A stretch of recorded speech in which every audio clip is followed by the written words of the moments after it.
Go and get. You're gonna mess around with my camera, dude. I don't know what your deal is, but you got to stop that. Go. You got to get away from this camera. I'm not having it today. No, sir. You are a pain in the butt when it comes to the damn camera. You stay over there. Ruh-roh. I have no idea where I put my little... There it is. Alright, fix this crap right now. Hey, monkey dog, you best stop being a pain in the butt. I know you like knocking shit over, but not right now. And not in the mood. You're a troublemaker. You are a troublemaker. No, there's a sharp knife right there. What are you doing? There is a sharp knife right there, dog. You need to go. Go and get back. Go. Come on. You got to move. Come on. Let's go. Can't stay right there. See, you're walking right by it. I'm going to put that back in the sheath so we ain't got to worry about that. You're being hard-headed little monkey, ain't you?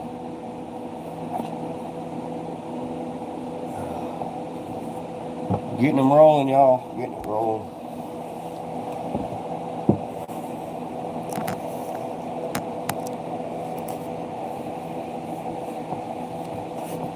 Let's see what we got. Get a better view.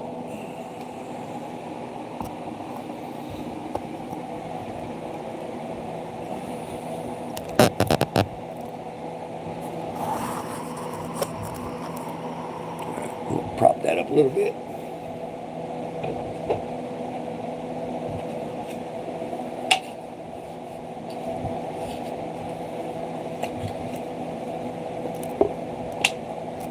Probably should have done all this beforehand, but you know what? I don't care. It don't matter. A little cheap studio lighting.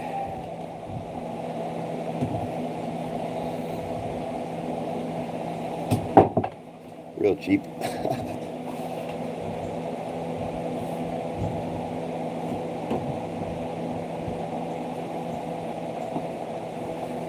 It didn't help a whole lot.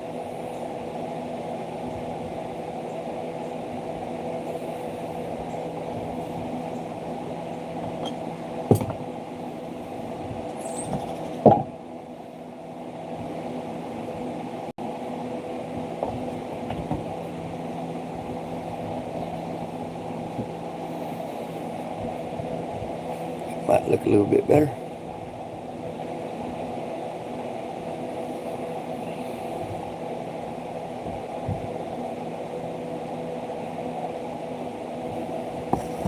See how many people we get today, if any. Yesterday was great. 2 streams. We had them right at 17,000 views.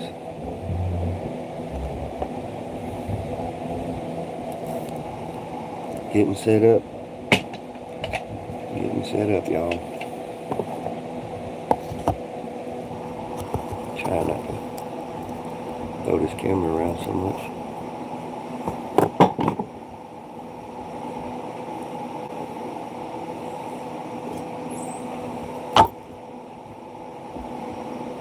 Okay, we're gonna get it cracking.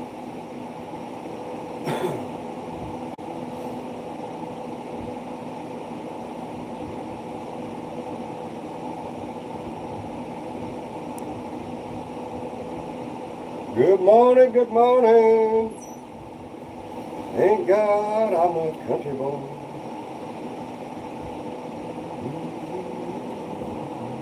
Uh-oh, a little too close.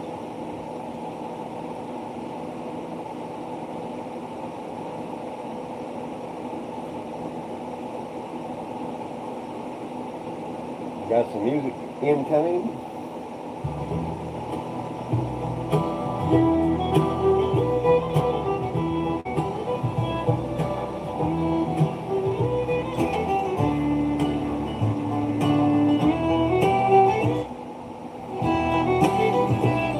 Getting it going.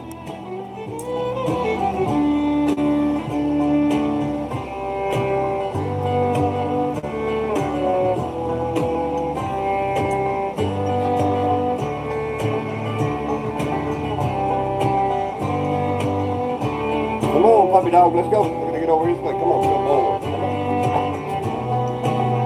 Come on. Come on. Good morning, good morning. Getting ready. Getting my gear on.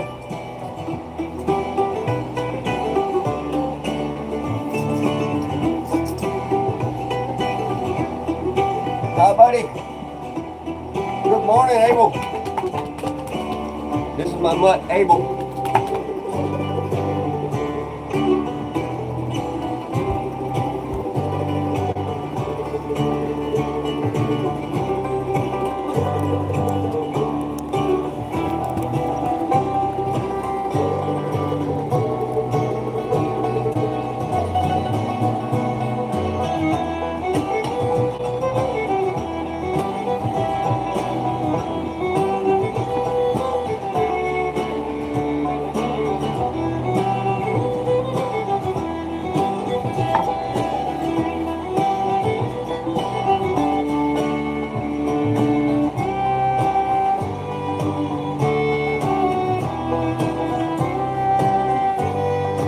You ready to go to work, boy? We got shit to do. We gotta get the harness or something on you, though. You look like a lazy asshole standing there right now. Gotta get some gear on you, boy. Come on, let's go get some gear. We got shit to do. Come on, let's go get some gear.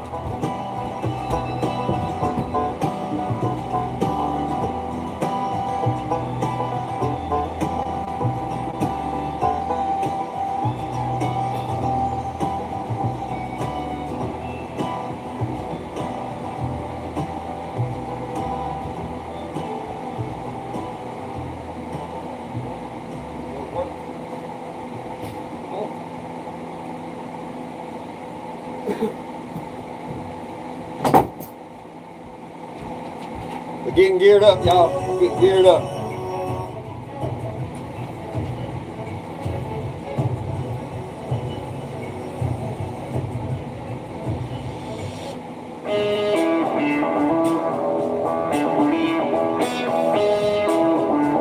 This is the perfect getting shit ready song, y'all.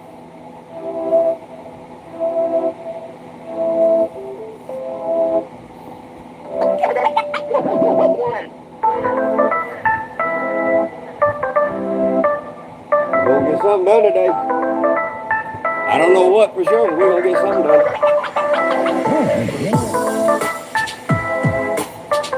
All right, what we got going on in the shop? We got the Peanut Patrol. He's getting ready to get his gear on. Watch this. Come here, boy. Let's get geared up. We got shit to do. Come on. Come here. We gotta get this one off. Come on. Let's go.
Alright, I'm gonna change this camera angle right quick.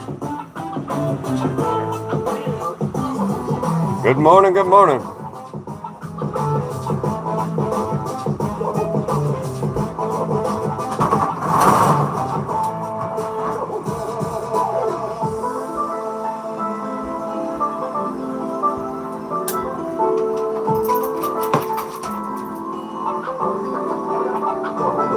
Hello, hello, hello.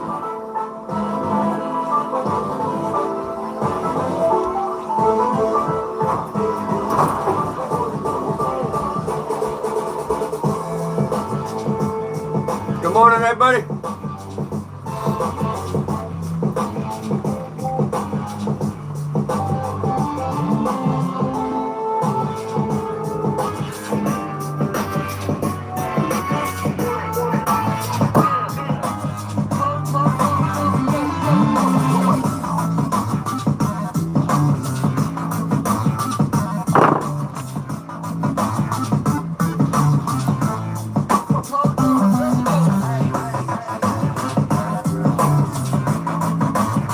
Hi, be done.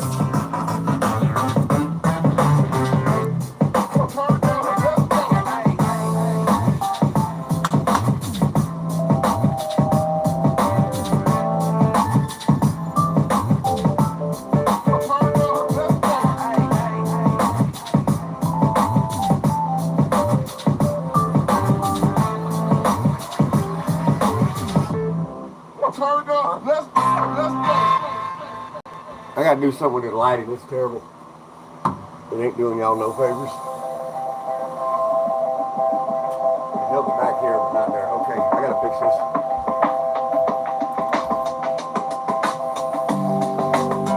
That's a little better. Yeah, that's better. You turn that shit down for a minute. Alright. This is for my thumbnail picture. Just set some stuff out. Some beating mallets, carving mallets. This is my bushcraft mallet I made. I use that. If you ain't seen me before, I use this bushcraft mallet and this machete from El Salvador. Do a lot of bushcrafting. I'll give you a perfect example. That right there.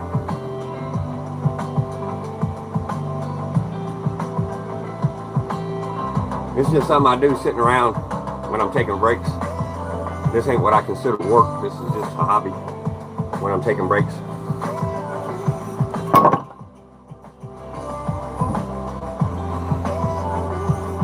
Burlwood bowls. Very cool. About 150, 200 years old. Possibly older.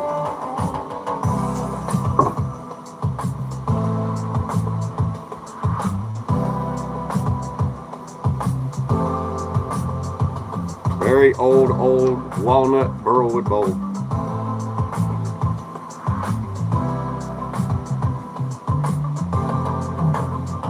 Hope y'all having a blessed day today. Had a wild live stream yesterday. Had 17,000 people come in. Picked up the rest of my garbage off the floor, so I quit tripping on it. Alright.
a wild live stream yesterday, y'all. 17,000 people.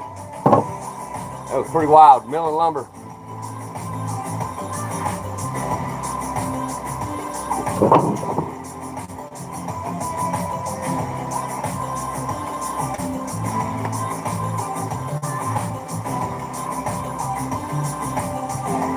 My favorite machete.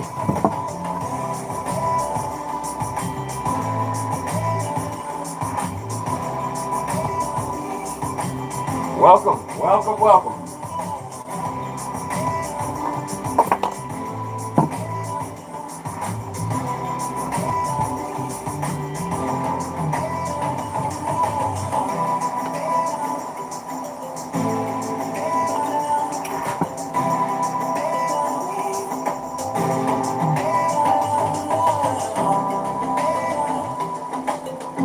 Hello, hello, hello. Good morning. Have a blessed day today. I hope you do. Hope I do.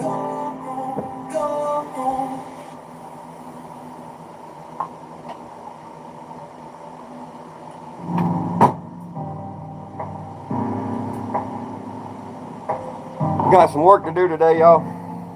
I don't know what for sure yet, but we're going to do something even if it's wrong. Guarantee you that. One way or another. We're going to get something done.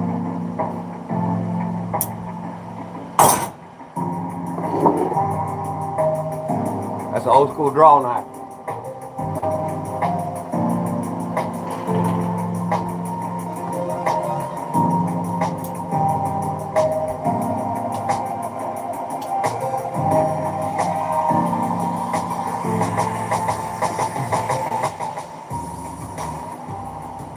This is my favorite draw knife here. It's a bigger one. I've had it for a long time. I got this at an estate sale. And this bad boy here is so old that the handle, you can see that the man who used this for many years, he wore that handle clean through to the steel with his bare hands working this draw knife. This thing was 150 years old or more when I bought it. I still use it. It works just as good as it did the day that man bought it. Before he wore all these grooves in it, man. That is outstanding amount of work to wear through that kind of wood like that. See, there's the other handle. You can tell he was right hand dominant too. Absolutely right hand dominant, without question. Because that's the way this knife would have been held.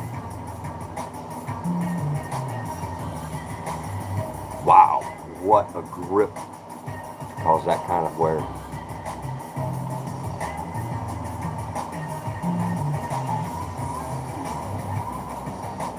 That is crazy.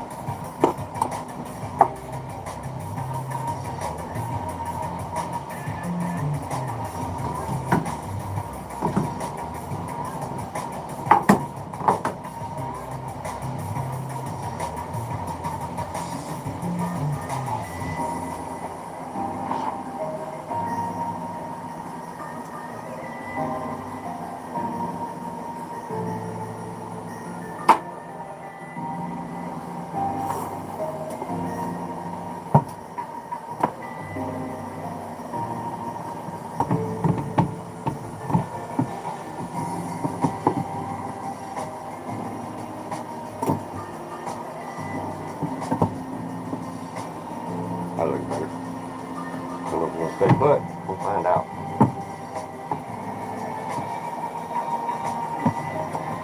I want to, really. Stop it.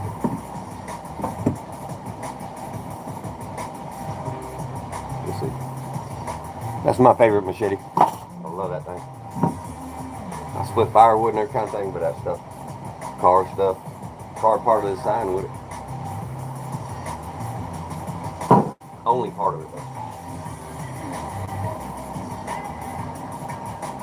Alright, we can do the music. What we got? I'm not sure what I'm going to do yet today. Y'all got any suggestions? Throw them in the comments. Y'all want to see something in particular, let me know. Otherwise, we're just going to wing it. I don't do scripts or none of that. I just do it. This is how I live every day.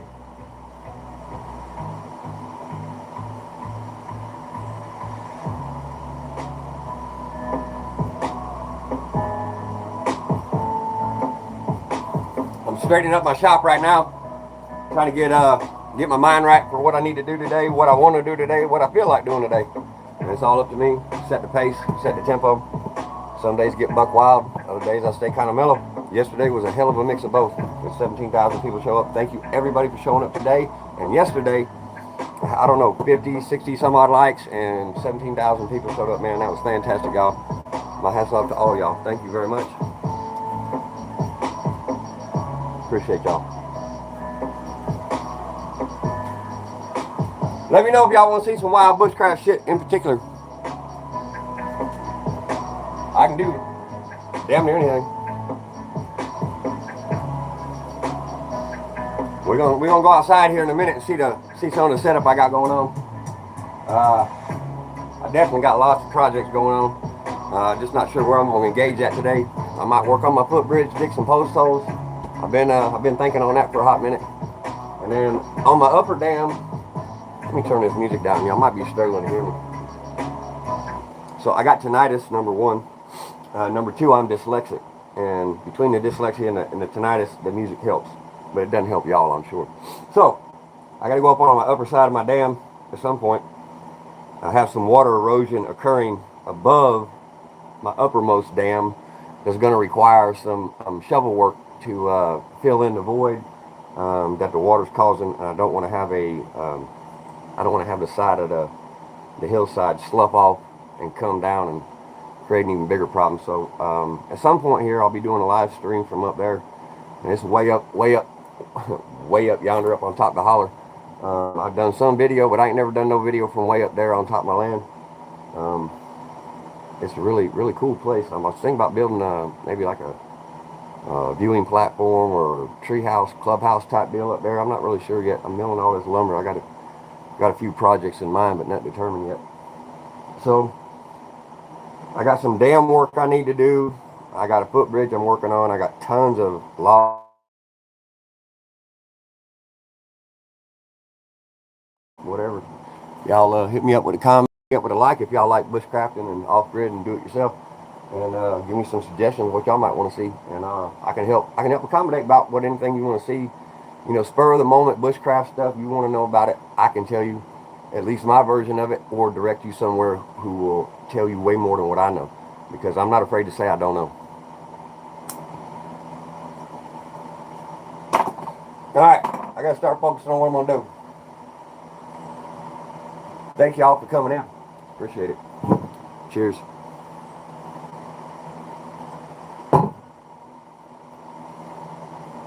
Where did my music go? What is happening here?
with a temperature of 22. The weather conditions were not available. The current time is 3 p.m. Eastern Daylight Time. National weather forecasts for north central Kentucky, Elizabethtown, and Rough River Lake. Today, mostly sunny. A 20% chance of thunderstorms early in the afternoon. Highs in the lower 80s. Northeast winds up to 5 miles an hour. Partly cloudy. I'm inside of an Amish-built shed, and it's kind of acting like a Faraday cage, and I don't get good reception on this weather band radio when I'm inside of here like this. That's what I'm experiencing. Faraday cage effect. Channel load. Lows in the mid-50s. Northeast winds up to 10 miles an hour. And now the extended forecast for the radio listening area. Wednesday and Wednesday, clear. Highs around 80. Y'all tell me if that's too loud. Thursday and Thursday, I don't want it to be blowing your eardrums up. clear. Highs in the lower 80s. Lows around 60. Friday and Friday night, partly cloudy. Highs in the mid-80s. Lows in the mid-60s. Saturday and Saturday night, mostly cloudy. Chance of showers and slight chance of thunderstorms. Highs in the mid-80s. Lows in the upper 60s. Chance of precipitation 40%. Sunday and Sunday night, mostly cloudy with a 50% chance of thunderstorms. Highs in the mid-80s. Lows in the upper 60s. Here are some river levels reported this morning. Account Point Fort River 7 point Shepherdville 4.1 Alden River White Mill. Oh, that helped. That's a lot better. Lake 511 Rough River Lake 489.2. Alright, that's getting terrible reception. I'm going to keep listening to that garbage. It gets better reception outside. I'm sitting inside of a steel Amish-built shed that acts like a Faraday cage. Blocks a lot of that signal.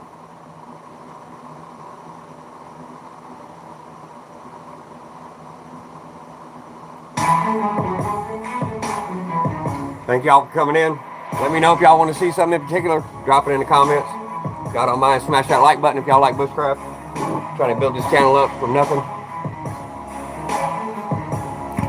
I did about a 10 hours of live stream yesterday if y'all weren't present. I did hand milling. I was milling logs yesterday with a chainsaw. No bush mill, no bandsaw mill. I had 17,000 people show up. A lot of comments. I'm gonna get something going today. I just don't know yet for sure what. I just take one day at a time. I don't make a lot of plans. I do what I feel like doing what I'm able to do, depending on how I feel that day. So y'all want to see something in particular? Y'all want to know how to, sharpen a knife, build a fire, whatever it is, how to operate certain radios? That's what I do. I'm not a radio expert. I'm rookie with radios for the most part. More in the ham radios, I don't know much. Other radios, I know a lot about. I'm just trying to get set up. I got a little bit of cleanup left to do here. I'm going to listen to music on and off. I'll peek in, see if anybody's asking questions. But I do sometimes get straight off into projects, and I don't look at the comments right away, but I do check them. But I'm not like some streamers where I'm constantly checking, whatever. Once I get rolling, get busy, I'll check when I got time. I do appreciate every question though. It's not that I'm ignoring them. It's just my mindset. I get busy.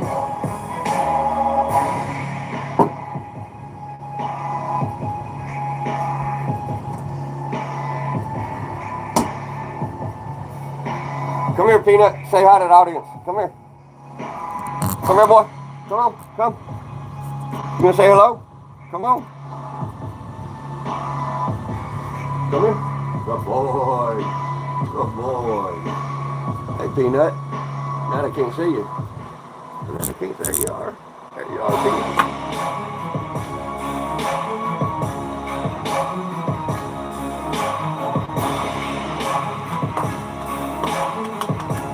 Alright, that's my boy. That's my wife's service dog.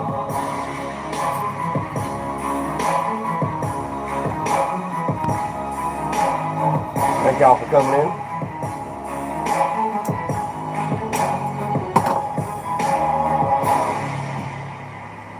I'm gonna put this away before I cut my toe off or something stupid.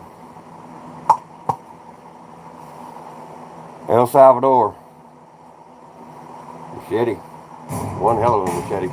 The thickness on that spine right there is what separates this machete from a just kidding machete. Like, I got one out yonder. Maybe I'll go get it in a minute.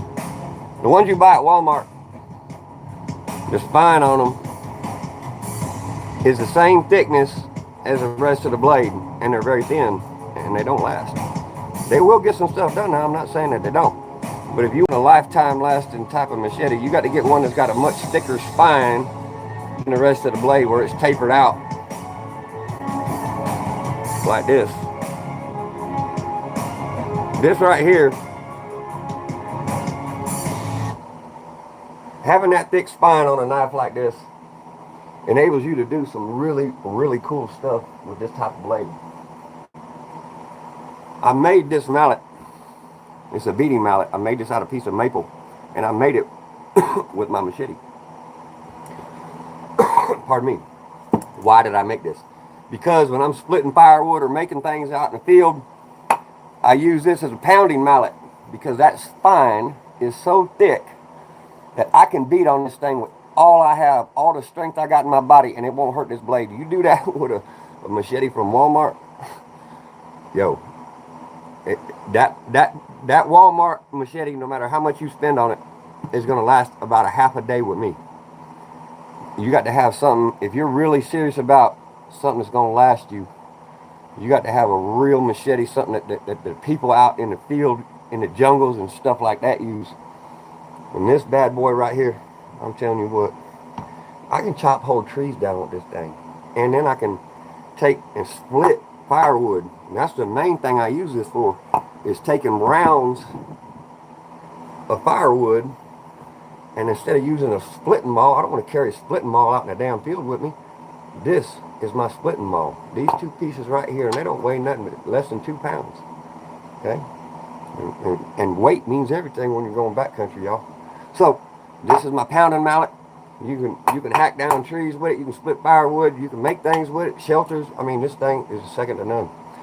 The only thing that's a little bit better than this in the deep country is having a saw or some kind of a hand saw. Save your life out in the field, y'all.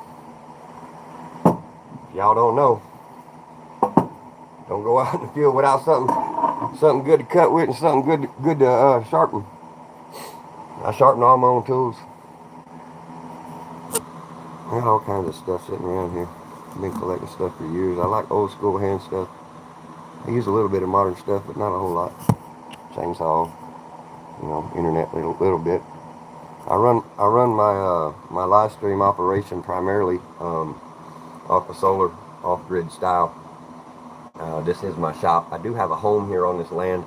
It's a tiny little cabin. It's 1,000 square feet, and I rarely ever go inside. I spend most of my time either outside or in this shop right here, where you see me talking to y'all at.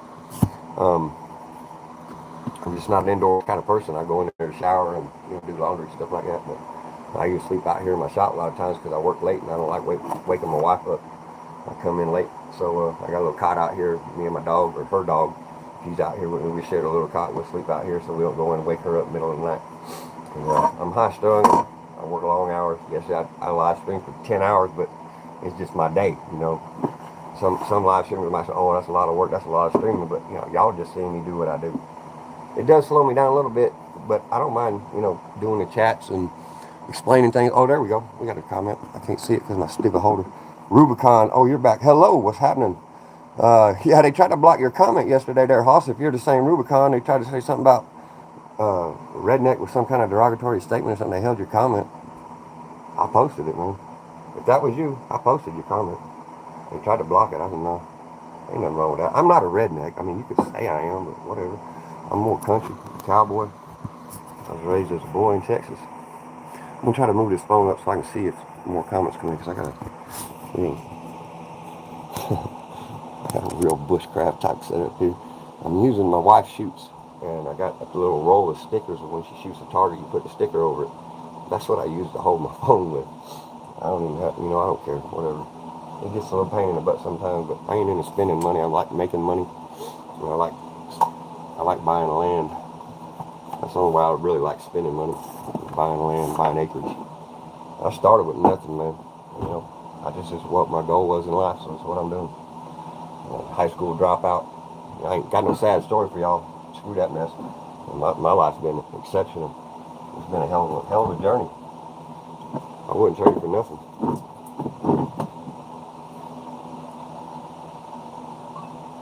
Let's see. Yeah, I don't think, I'm pretty sure that was the same Rubicon. I ain't going to go back in the studio and look it up, but I'm pretty sure it looks exactly like the same. My memory tells me it's exactly the same one. But yeah, thanks for your comment yesterday and today. Nothing wrong with rednecks, nothing wrong with cowboys, nothing wrong with anybody. I don't judge nobody. It's not my place. I accept all people as long as they accept me. I accept them without judgment, they accept me without judgment. I'm not into politics and all the other things that people like to argue about. I'm not into that. I'm into embracing people, learning from people, and letting people learn from me. And, you know, that's a mutual beneficial relationship for everybody. You know, I'm not going to argue about politics, race, religion, none of that stuff. I accept everybody for who they are, what they believe in, what they don't believe in. That's their choice, man. That's your world. It's not my place to tell you one way or another. I'm just here to learn from some of y'all, which I already have. Some people in my comments already teaching me things that I didn't know. One guy, it's a bone specialist, works with bones, was telling me about some of the bones I'm curing. Put something in my comments, schooled me on something. Heck yeah, I'm going to make a video. I might even do it today. He's a cool dude. He's one of my first subscribers and one of the first people ever comment. So we're going to do a video on his suggestion. I'll do it in a short, but I might include it in a live stream as well.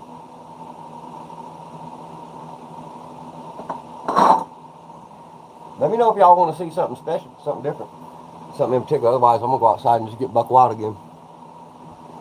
I got to get some music, though, to get me amped up. That's just how I roll. My tinnitus, and I'm a little bit on the spectrum, savant type. So I get myself in a certain frame of mind, I get rolling. Come on, give me some music.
It's a weight calibration set. I'm just goofing around right now. I like stacking things. It's part of being on the spectrum.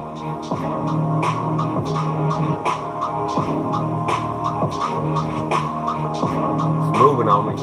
I'm breathing on it. It's really, really highly balanced scale. Oh, come on. All right, now the music's distracting me. This is a OHOS scale, roughly 120, 130 years old. Came out of a Prairie Farms milk factory in central Illinois. This was a scale that they used to put things in the milk that they needed to stabilize it during the pasteurization process. Sometimes they had to put a little bit of antibiotic or something in there to kill certain bacteria and things present in milk that they don't like for the general public to have, which I don't necessarily agree with, but that's what they did and that's what they do. But anyway, this was what they used to measure with. This is a highly, highly accurate scale, still is. It's not in calibration right now. But this scale literally kept millions of people safe from drinking milk out of central Illinois that could have otherwise killed them had they not done the correct procedures. And this scale was used for decades to do the additives in that plant. I did not work there. I had a friend who worked there, and he brought me this when they did clean out of an old storage unit. His foreman told him to throw it away, and he knew I collected this sort of stuff, so I ended up with it. Now that should balance it out. It should be right on the money. We'll see. I don't have it set. I just kind of got it where it's random. Let's see if it levels out. I'll look right there. That right there will tell you if it's on the money. Nope, it's still off. We got to add another. Let's see. This might be too much. We'll see. It's still off. Well, no, I got to go the other way. See, that's my dyslexia. I'm looking at it backwards. We got to add one over here. This will be easy.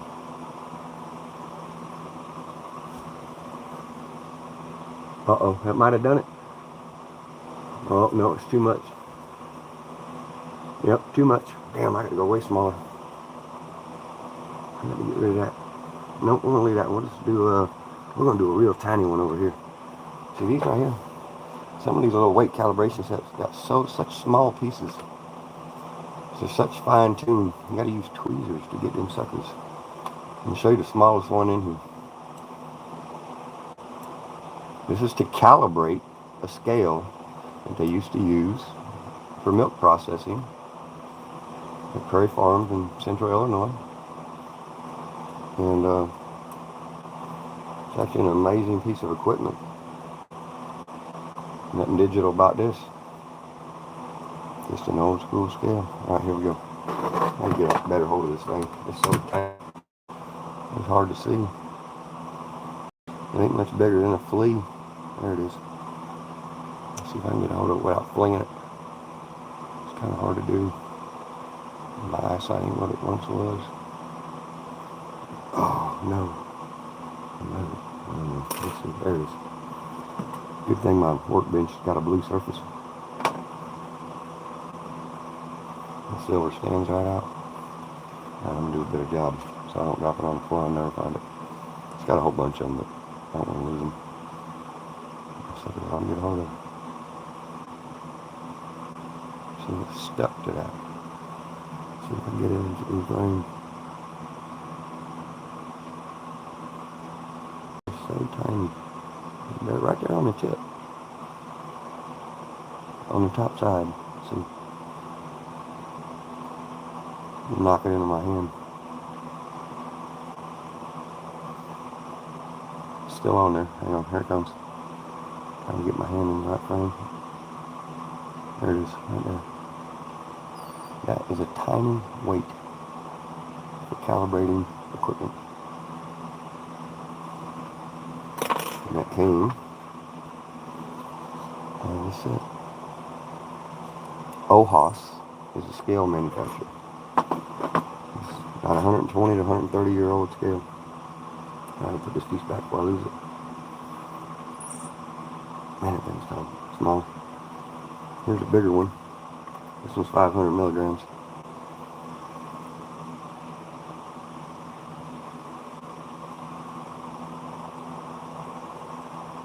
It's pretty wild. I love old stuff. Okay, see if we can balance that scale. What do we need? I don't know. I think, what's this one? It's 100 milligrams. It might not be enough. It might be though. 100 milligrams. Oh, is it? A gram into milligrams is 1,000 milligrams in 1 gram. Oh, I missed it. And it did not even come close to balancing it. It's way more than 100 milligrams. And the difference.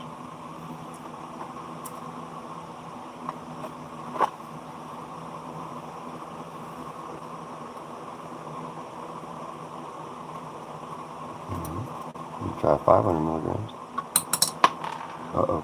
Let's knock that sucker down. That's easy to find. I'm a little bit of a clown, but I'm also, like I said, I'm on the spectrum a little bit, so I do a lot of things to distract my mind. I think in layers. I don't think about one thing at once. I think about 3, 4, 5 things at once. Always have.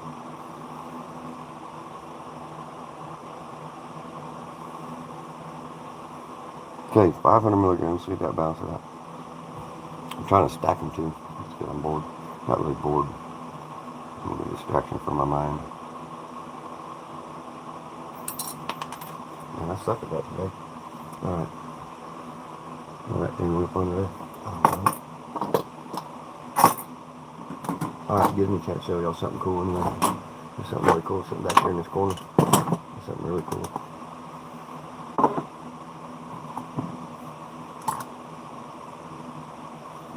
As soon as I find that piece, oh, there it is right there. Alright, we're gonna put the little ones away while I do something silly. Alright, I failed on that mission. Total fail. That's alright. It's fun.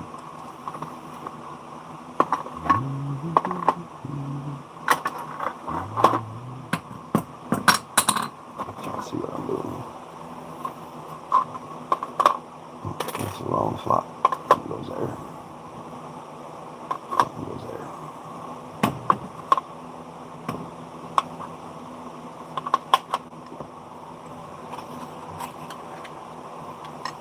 Tweezers go right in here.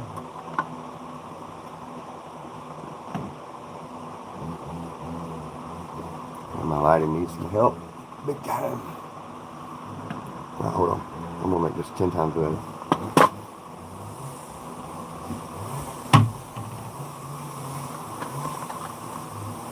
There we go.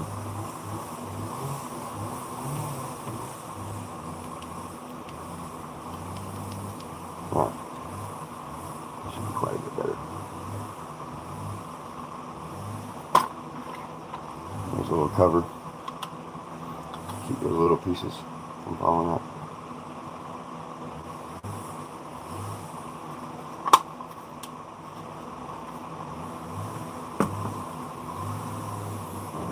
Here's what's on the other side. This is late 1800 high society sewing kit from the Victorian era.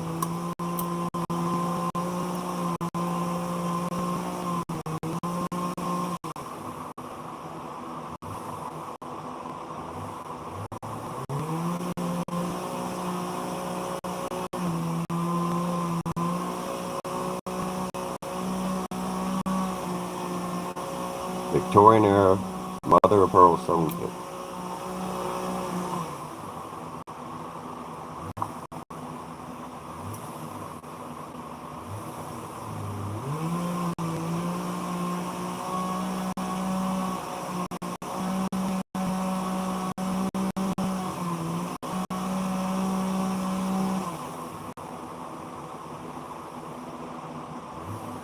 This one here's cool.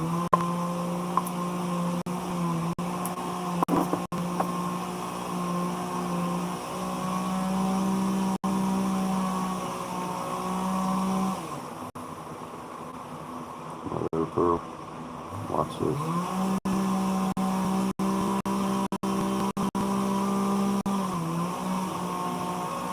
Where you store needles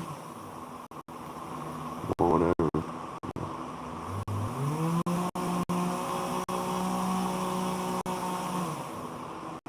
it's made out of mother of pearl. One piece. Well, two pieces.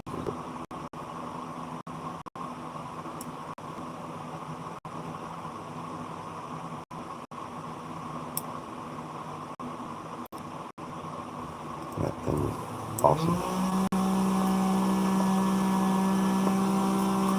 This piece here is cool too. I'm not even sure what all this thing's for. I'm not part of it.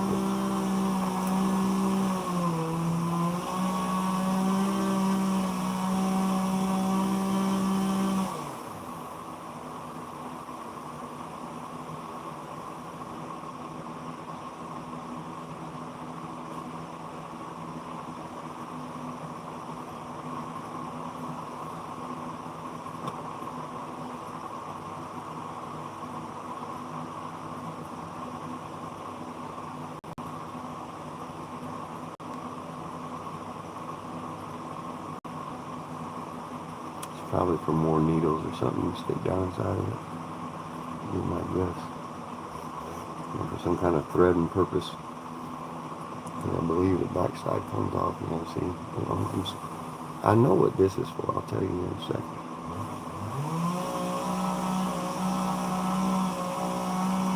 You know, blocking the light. Sorry.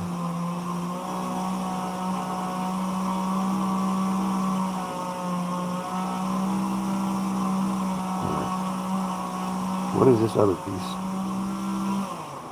This would be for marking fabric. And what you would do is right in there, you put something, piece of lead or chalk or fabric, something to mark fabric. Remember, this is from the late 1800s. And this would have belonged to a Victorian era woman of means or money. And this is how they would have marked their fabric. To stitch repair, you know, do embroidery, crochet, crochet or embroidery, not embroidery, make lace, things like that. It was real popular back then. And this would have been for marking fabric, and that's what that is. This would have been to hold it.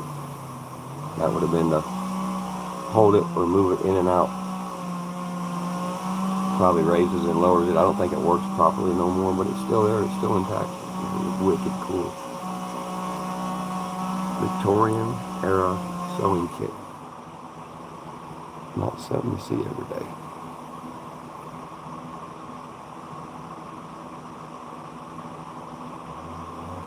Mother of pearl, the whole thing. And I got the glasses, the opera glasses that matched the actual set that came together.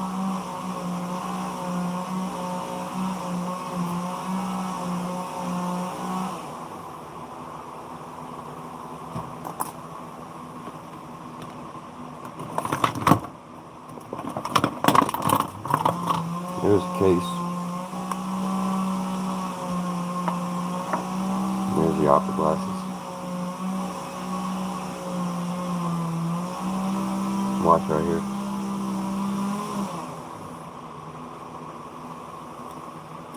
That's your focus. They work perfect too. Like brand new. Mother of pearl inlay all the way around it. They match this mother of pearl. Victorian era sewing kit. Uh-oh, I gotta put them away before I start swinging them everywhere. Alright, let me go back in the little slots. This thing is pretty cool. The scissors are fairly heavily damaged. I'm not going to take them out. Have to find someone that can restore them some point. And the scissors handles, they're coming out now, so I'll go ahead and pull them out. Maybe. Yeah, there they go. They're real brittle. One of them's busted.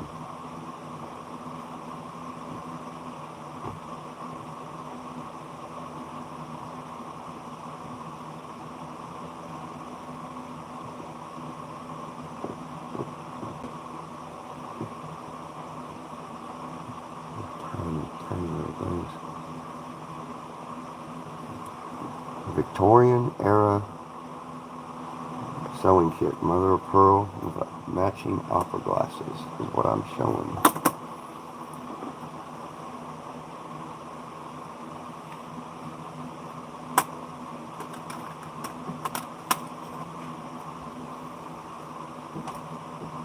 late 1800s, 1870s, 1890s. Victorian era.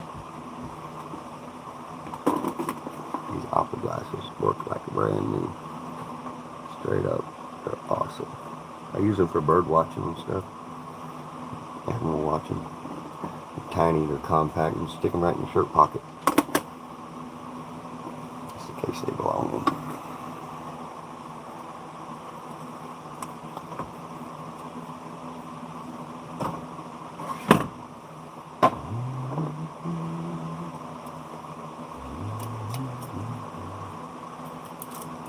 Hang out on the country door.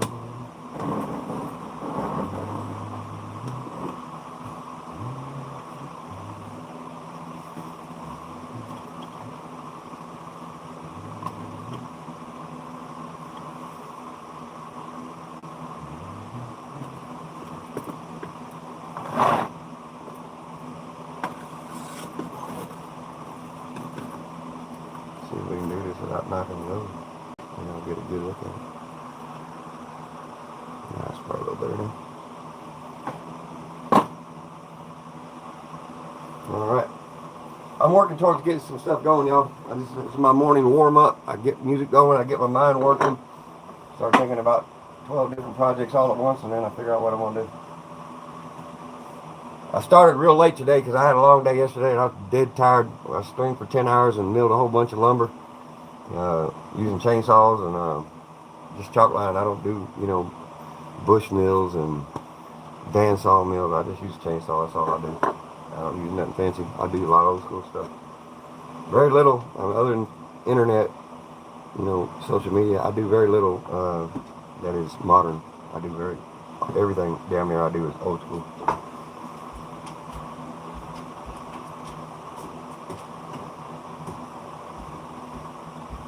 Look, I even designed my own patches and jeans and stuff like that.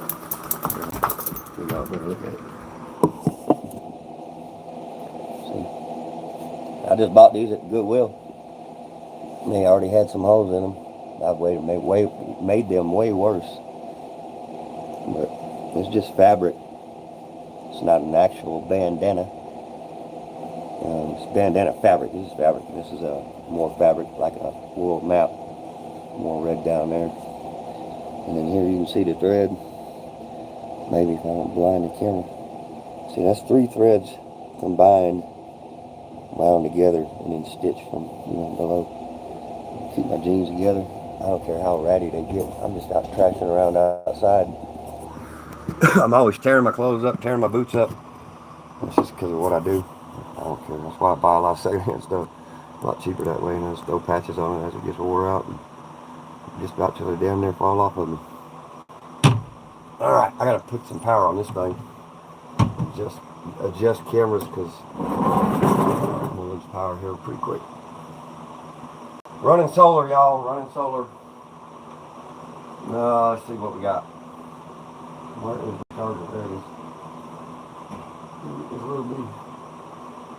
little bitty cable over here.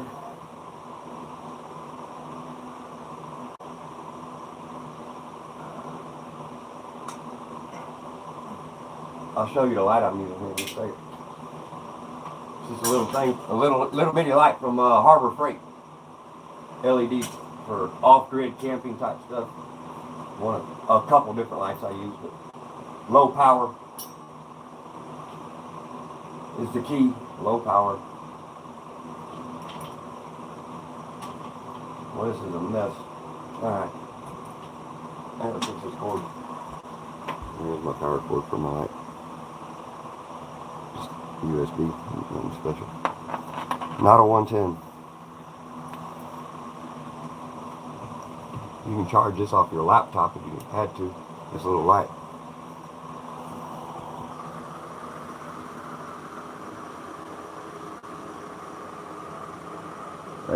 It's got a magnet. It's just stuck to a steel plate I mounted to my cabinet. I got another plate there I mounted so it'll stick to wherever I need the lighting. Just move it around as needed. Let me adjust this view for y'all. Alright, I'll get my light plugged in.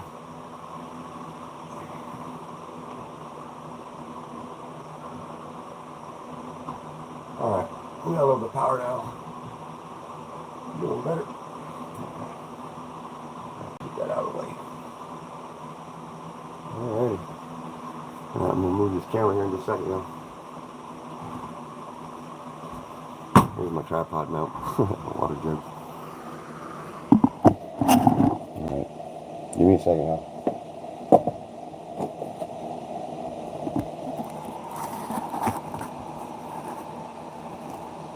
That's not good anymore. Y'all tell me if you want me to turn the camera a different way too. It don't matter none to me. I try not to always shove my face in the camera because, you know, there's more interesting things to look at than me. I got all kinds of antiques and tools and projects far more interesting to look at than my silly old ass. Judge of the work, not the man. Because I presented a little eccentric and a little buck wild, but that's just my nature. I ain't apologizing for it either. I am who I am.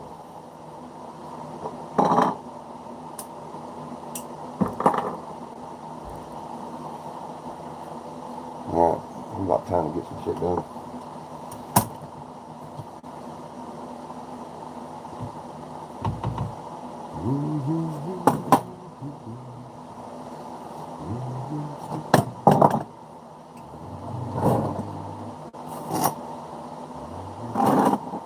Now I gotta put my scale away before I bust it. Okay.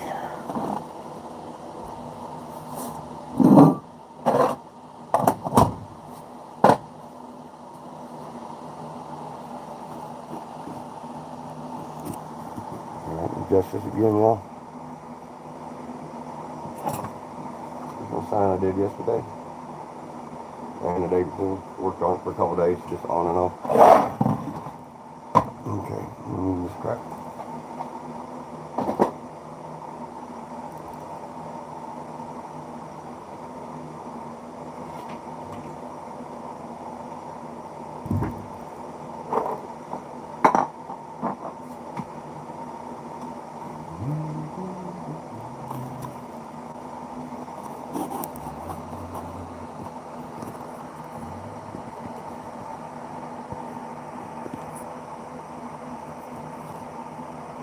Oh, that looks good. This is why I'm up. You know, get me.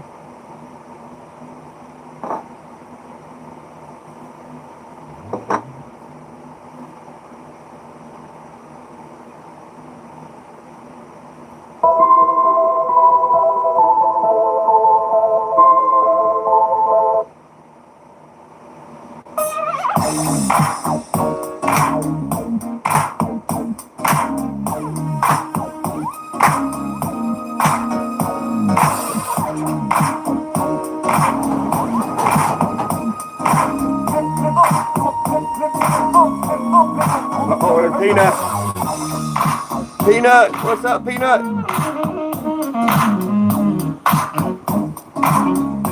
I'm a little buck wild if y'all ain't never seen me.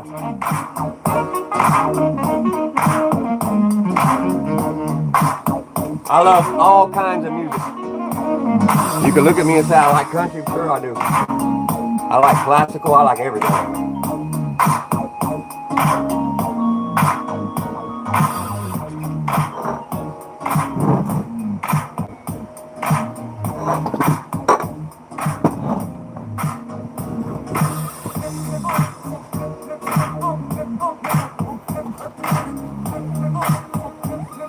Y'all wanna do some wild shit?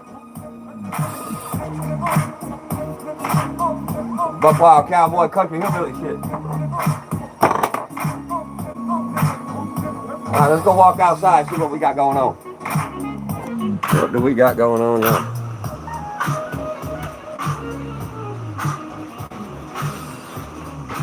Good morning, good morning.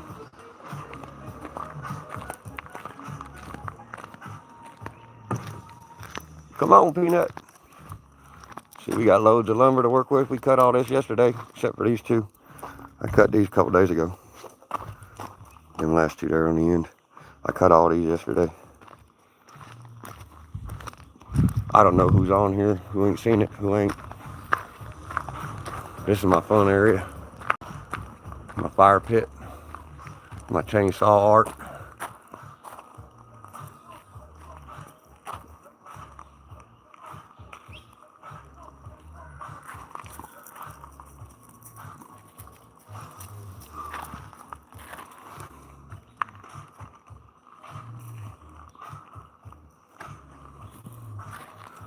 I do this every time I walk by.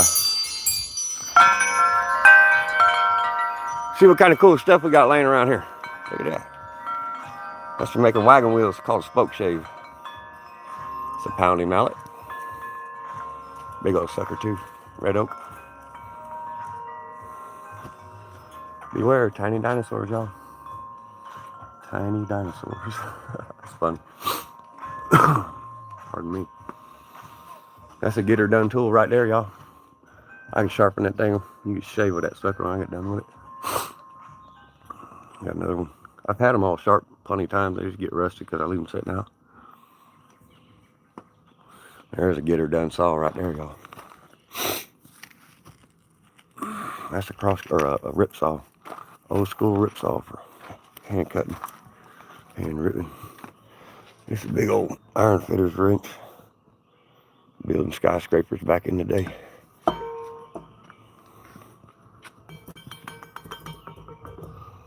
What we got in the bushcraft area? Oh, we got all kinds of goodies. We got all kinds of goodies in here. What you got, Peanut? Look at this. Fire nozzle. Cool. Old fire extinguisher.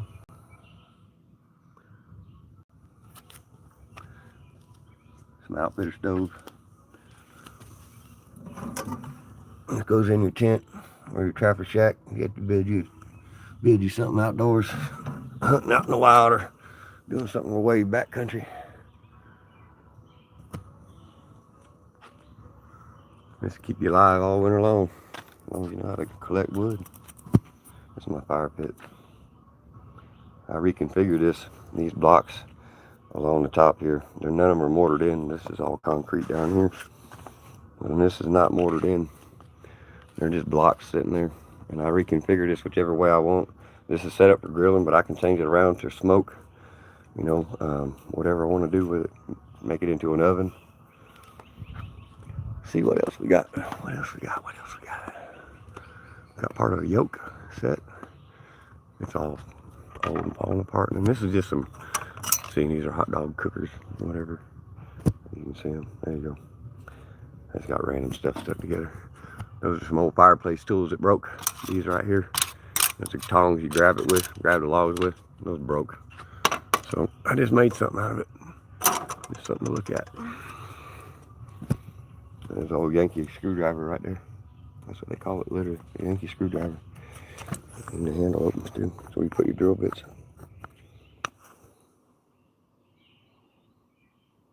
I don't think there's any in there. No, I took them out a long time ago.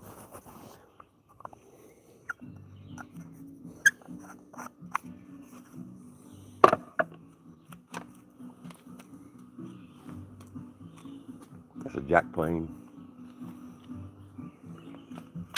So steam fitter's wrench. So sign. It's made out of a bandsaw blade from a mill in Oregon. This is actual bandsaw blade. If you see the teeth right there.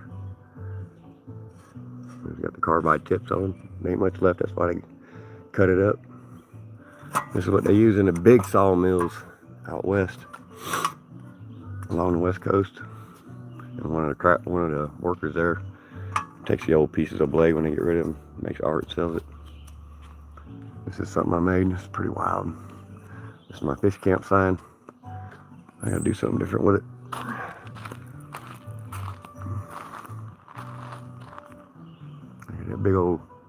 That big old saw blade came out Coos Bay, Oregon. It was used in the turn of the century, late 1800s, early 1900s. I did this with a chainsaw, a small handheld chainsaw. That sign right there. It's starting to fade. The black is coming off, so I'll have to re-char it. And I'll go in and retouch up the letters. And it'll pop real white again. I gotta do the same thing with this one. The rain washes some of the charring off, and just go back and scuff it up again. It's a little pine tree looking thing. I just like abstract stuff. That's a big old heavy piece of wood now. That's solid cherries too. It's American cherry.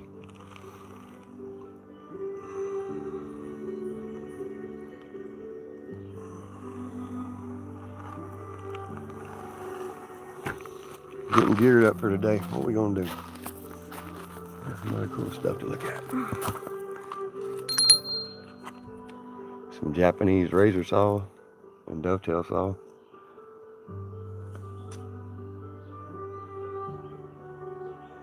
That is a hell of a saw. It's way old. It ain't very good anymore. It could be restored, but I don't know how to restore them saws. I don't know much about them manufacturer of these Japanese saws. They do work real good. I can tell you that for certain. Those old Japanese hand plane.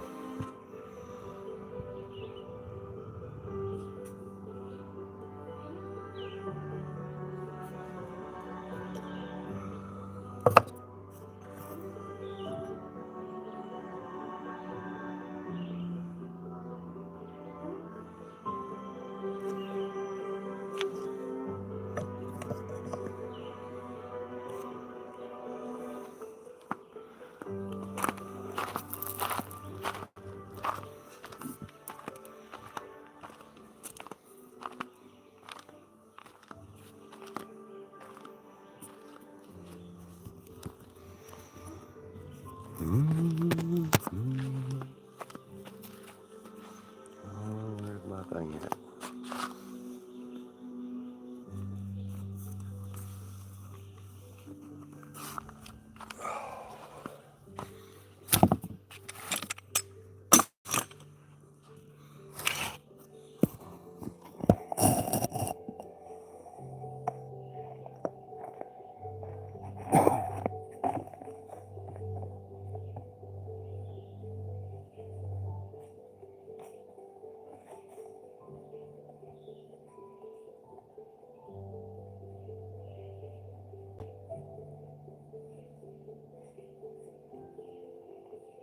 What, buddy? You better get away from the phone. I don't know why you like knocking the phone over, dude. What is your deal? You just doing that all of a sudden. What's up with you? Huh? What's up with you, Peanut? Come on. Come on. Come on.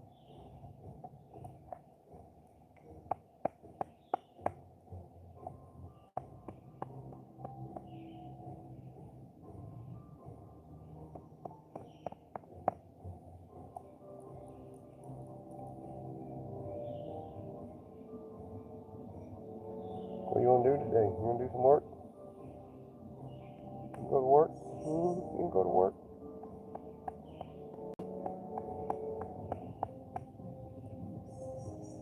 Where's your toy at? You get sick? You like to get sick?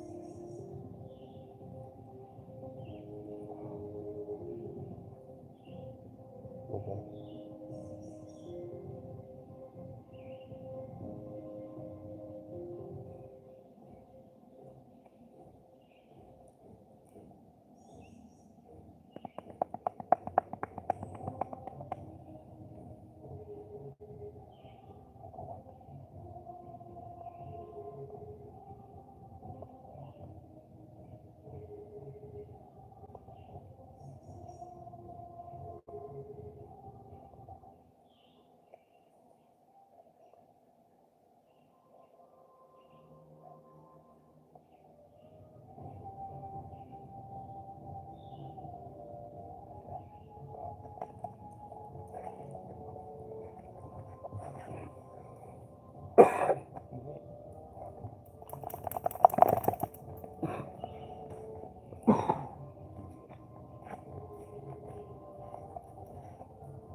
Come here.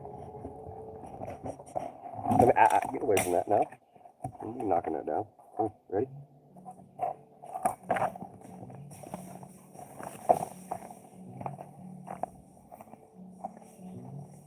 Come on. Come on. Good boy. Come on.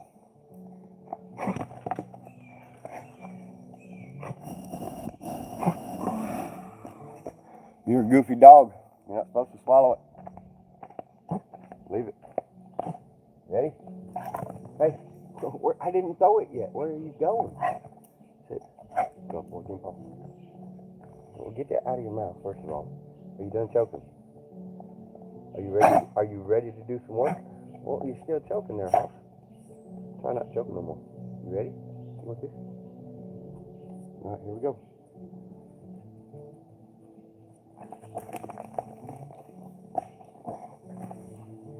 Good boy. Come on. Good boy. Good boy. Come on. What you doing?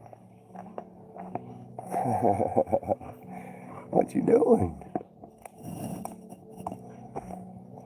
I'm just trying to figure out where to start today, y'all. I don't plan my days. I just do it as it comes. I don't do scripts. I don't do no scripts. I don't plan nothing. This is just me being me, y'all.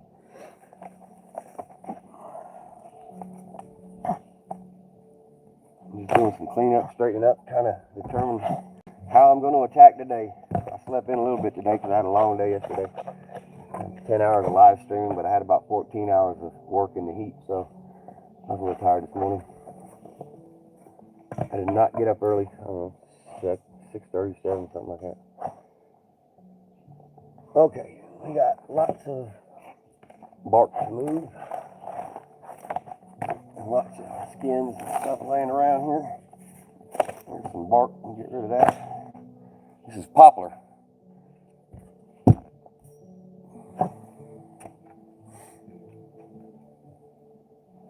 I milled these yesterday live stream if y'all wasn't here for it. My dog loves bark. You'll see him grabbing hold of that bark and going to town with it. Doggone bugs messing with me. It's hot and humid here. You gonna get it? You ready? You ready? You bug. Hey, right here. Ready? Oh man, it broke. Come here. I dropped it. Come here, buddy. Ready? Come here.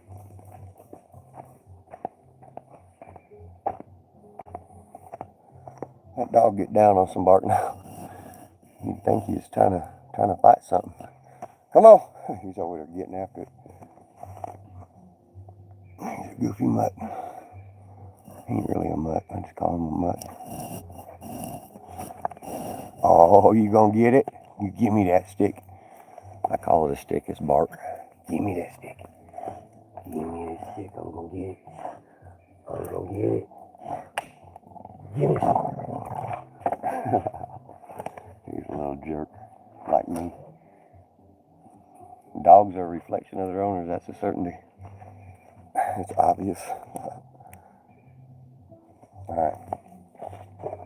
Cleaning up. Squaring my stuff away, figuring out what I'm going to do.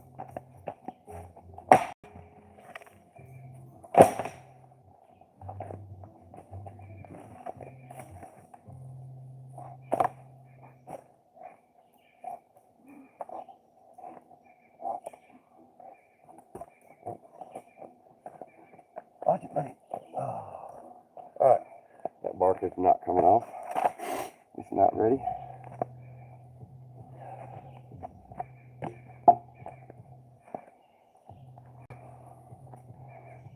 Well, I cannot pick that up, but you standing on it, Peanut. I have a certainty. Come on now. Come on. Hey. What you doing? You got something faster than you? Come on. Let's go. I'm trying to pick that up, bud. Okay, this one's heavy too. It's a big old piece of poplar. It's the outer skin I cut off yesterday. This was the last one I cut off before I ended my stream. I gotta carry this, I don't know, 20, 30 yards over this way. I'll be back.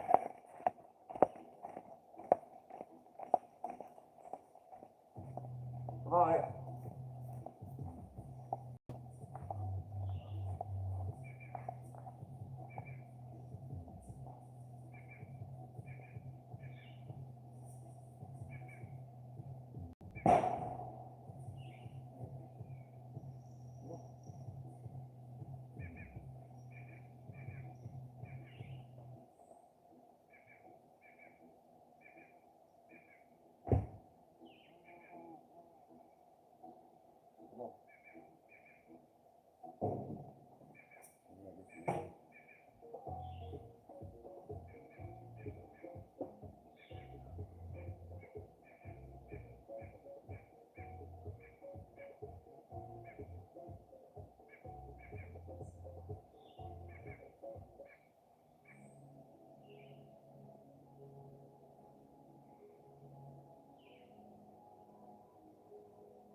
might have messed it up when I talked to them. I checked.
Sorry about the movement. All right, we're gonna get this a little better here.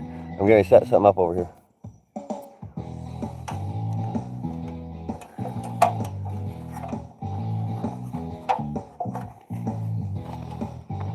We set it right there by the mower. Actually, right there by the splitter, the log splitter. Yeah, that's probably good. All right. You're gonna move that mower, or you want me to do it?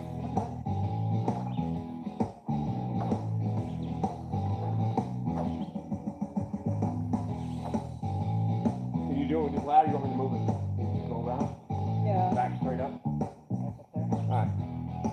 Just put it over there. Don't park it in the pavilion. Anywhere over there, like just right by the tree or something. Or wherever you're comfortable, but I don't care.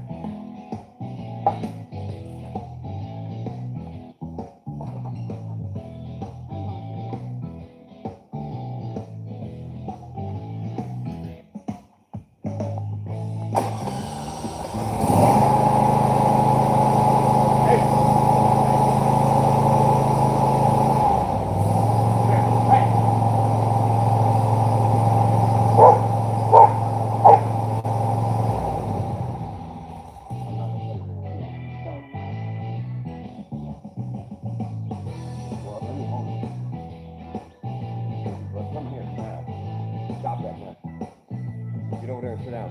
Hey! Call him, Joe. Come, you stay. Okay. I'd rather put him in the house because he's kind of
And that causes me instantaneous stress. Right? Not cool. You're not thinking. You gotta be thinking for both of us sometimes. Stuff like that. Otherwise it causes issues.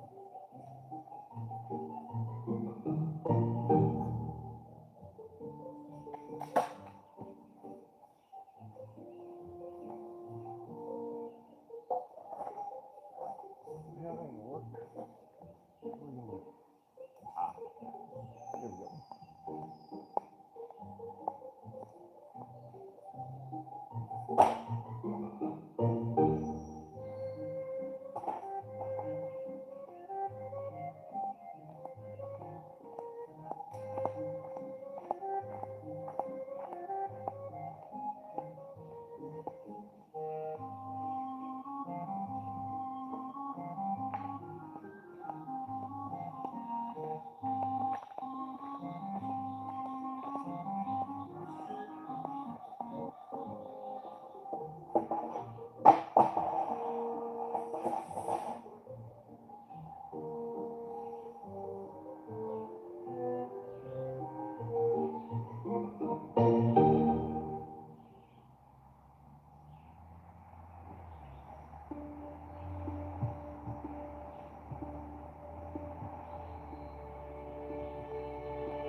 You need help with that?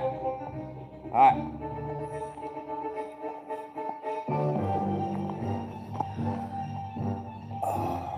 Getting a little bit set up here. That ladder you see, that's my studio, my portable studio.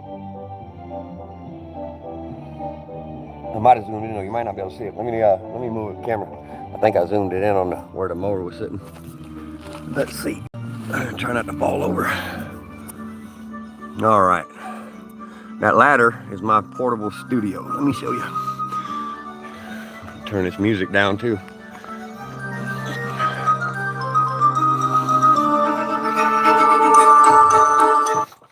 All right. Well, that just went on the ground. No worries. Okay. I just use this ladder. This 2x12 store-bought. I charred it. I can leave it outside and it doesn't get ruined by the moisture and the bugs. And this is where I set all my gear up. I'm getting set up now. I'm going to be cutting on this log here. That log there, my little chainsaw is cutting some real crooked. And we're not sure if the bar is bent or if I sharpen the chain incorrectly or if it's my wife's cutting. I don't know. We'll have to figure it out. I noticed it had a little bit of a drift in the cut before, so I suspect the bar might be bent a little. So I've done some pretty hardcore milling with even that little bitty saw. So we'll get that little saw set up right here. I'm going to try to determine if my little saw's bar is bent or if it's how I sharpen the chain. We'll have to figure it out. That's what I'm going to be getting ready to do. She was trying to cut this up for me, and it just kept drifting and getting crooked cuts. So we're going to try to sort that issue out. That's first task at hand once I get set up, y'all. I'm going to set this down, take a drink of my coffee, and go grab my gear.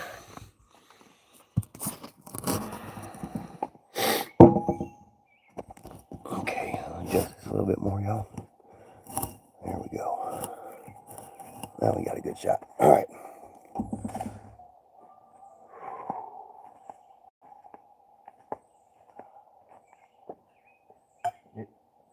take half a can or more? Oh, it took about 3/4. 3/4? Okay. But I only filled it till the reservoir was full. I didn't go up the little chamber. Yeah, no, that's fine. I'm just curious, how much of it took, you know? Yeah. It ain't like the other mower. It's got a smaller tank on it. It was full. That's a 4-gallon tank then. Okay. I knew it was smaller. I just didn't know by how much. I can put it away, sweetheart. I gotta go to the flavor yard. You want to Okay. will you grab that sticker and set it up there for me? Yeah. Don't set it next to the camera. Set it on the far side of that board, if you don't mind. Okay. Knock it down a second ago.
All right, we're getting there, y'all.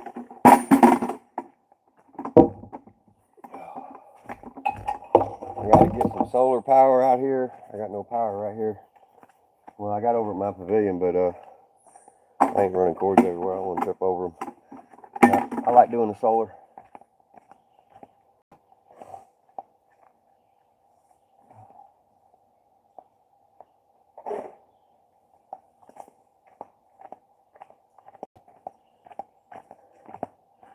I generally keep a bucket around me with water in it, just for washing my hands and face and stuff. I'm gonna go fill this up. I'll set it over here, put it on another bucket. That way it's elevated, because I'm old and I got a bad back. But y'all see me wash my hands, so that's what it's for, just for cleaning up.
Alright,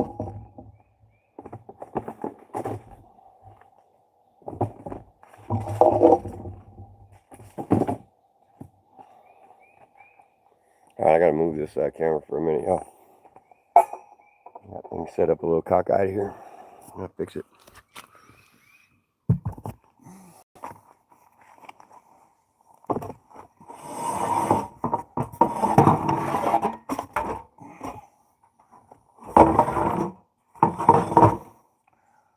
I do believe that will work. Okay. Yeah. Take a quick look here. See what y'all are up to. Spin this around, flip the. Okay. Alright, no comments. Just the one. Alright. Get back to setup, y'all. Oh no, not that view. There we go. That's better. Alright.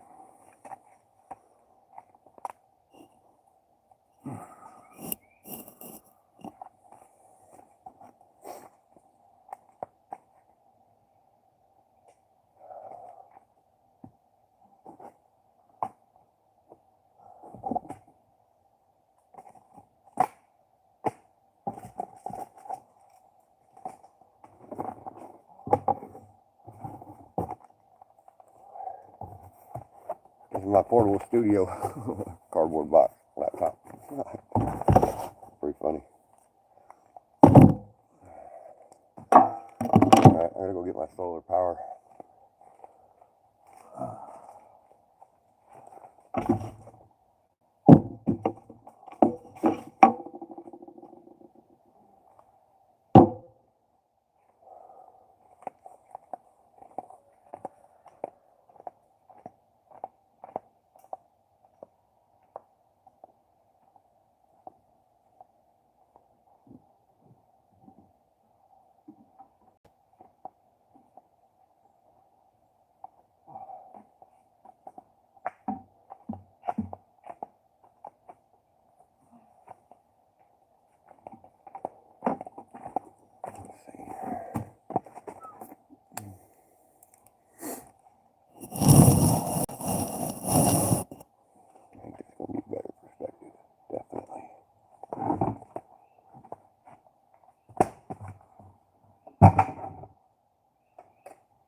Chainsaw.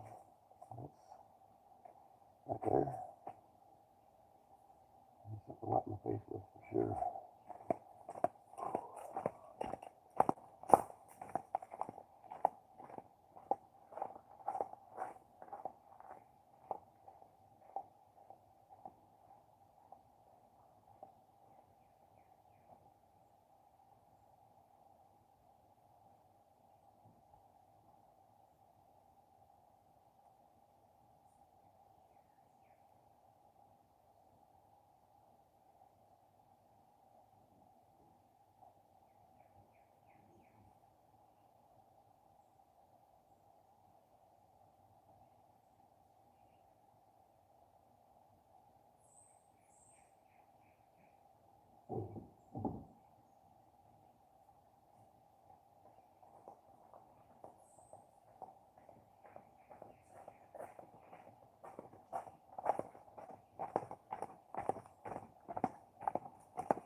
Here's a solar setup.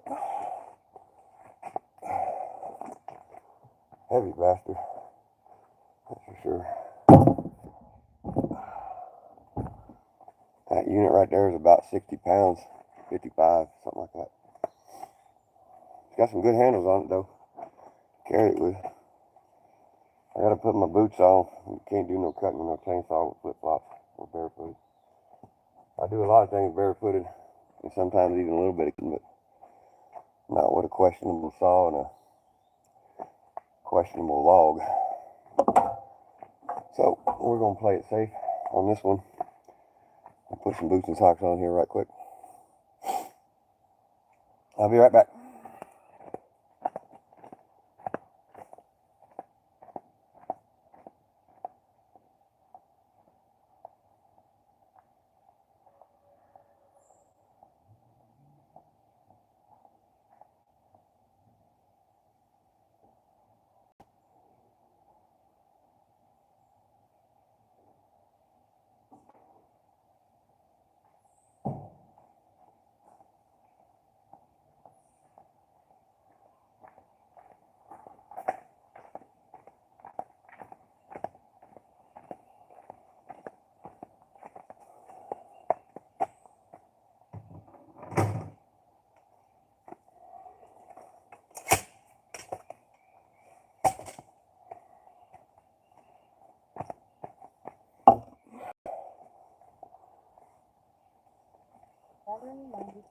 Okay, we're gonna get some stuff hooked up and running now.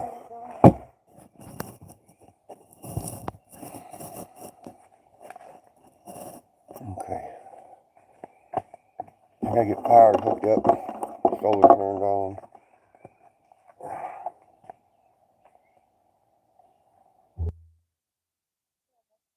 That's my speaker. Come on, solar power, where are you? There you are.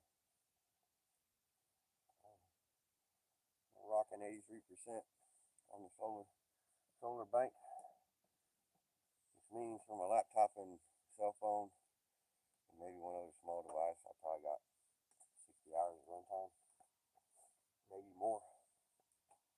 Right now with the setup I got, just running a few small things. The laptop would be the biggest energy consumer off the unit right now today, and it's not terrible at all as far as, you know, having a portable studio in the back country in Kentucky, middle of hollers where you think I got no reception at all. You don't get service where I live at all. You got HughesNet for internet, if you really call it that. Satellite internet is garbage, like dial-up. Or you can get Starlink. There is no other. You know, your cell phones don't work back here in these hollers. Text messages don't work. Nothing.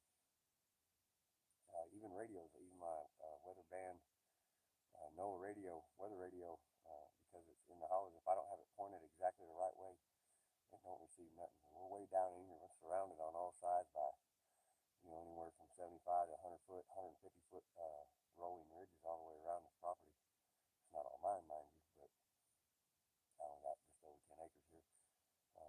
But it's very, very hilly.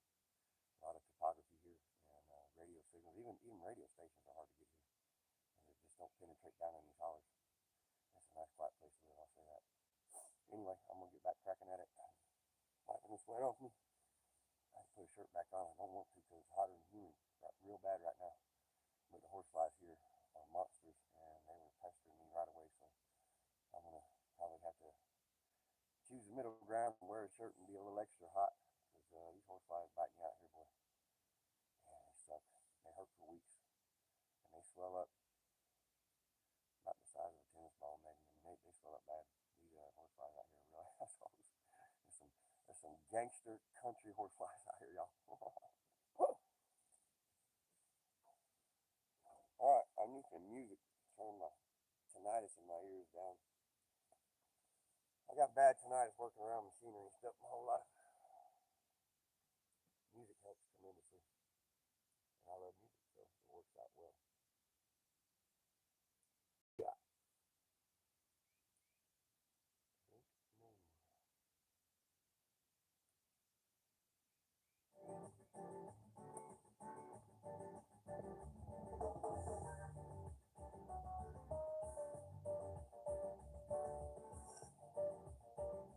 All right.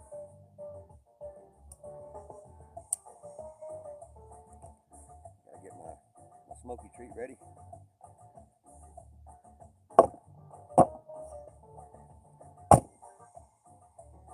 I got bad habits. We all do. Some are worse than others. I'd rather have a bad habit like this than being an order follower. I don't like nobody telling me what to do.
There's my walking stick. I got a pinched nerve in my back.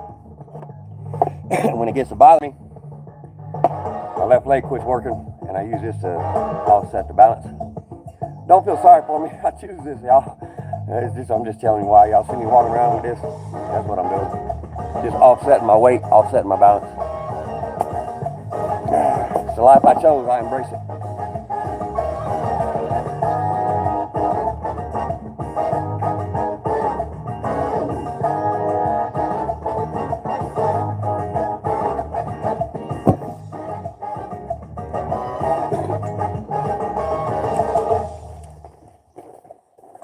All right, there's a director's chair. Not so much.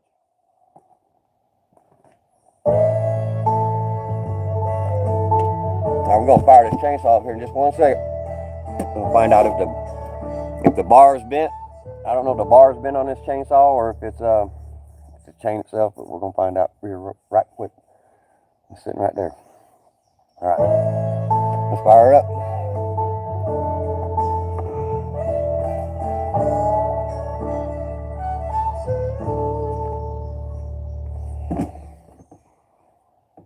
Okay, we'll choke it. Pull this all the way out, that little blue deal. And when it clicks once, we'll push it in one little piece. Make sure it's unlocked. Not really the best way to do it, but that's how I do it. Okay, now we're gonna push that in one little click. Okay, it's a halfway, it's 3-position. 3-position switch. All the way in, middle, out. Which is run, half choke, full choke.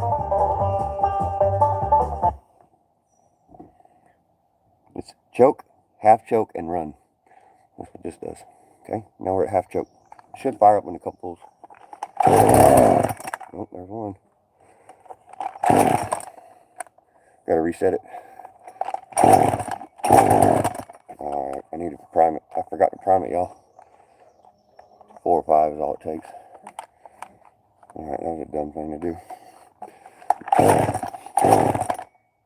Man, I'm messing this up. There we go. Come on now. Alright. Being a pain on me. Why check the fuel. I'm pretty sure she put fuel in it. I gotta get rid of the cigar. Okay. Let's see what's going on here.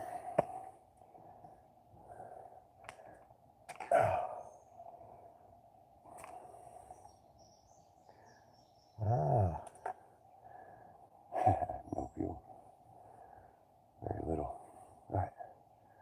Alright, fuel can. I'll get the oil. I'll be right back. She's sneaky. Okay.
Okay.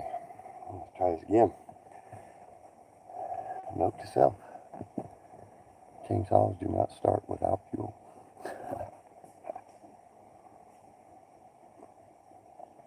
In reality, the last person using the saw should be the one to make sure it's got some fuel in it.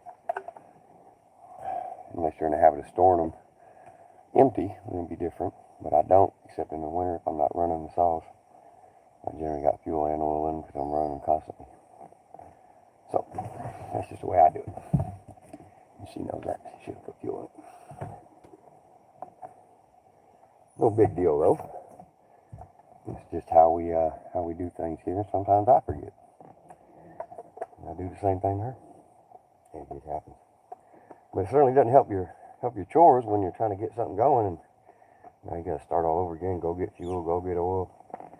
I should have made sure before I even tried to start it, but she had it out a little while ago, so I just wrongly assumed that she looked at it. No big deal again. How your day flows sometimes. We're gonna put some oil in the I got a terrible camera. I'm a little bit of a dipshit sometimes. Let's see here. I'll put some fuel, oil in the saw here. I'll move closer so you can see. Any of y'all that weren't here yesterday. Alright, that's the oil reservoir. And that oil reservoir lubricates this chain and this bar. And I think I might have a bent bar or something because the saw is not cutting well.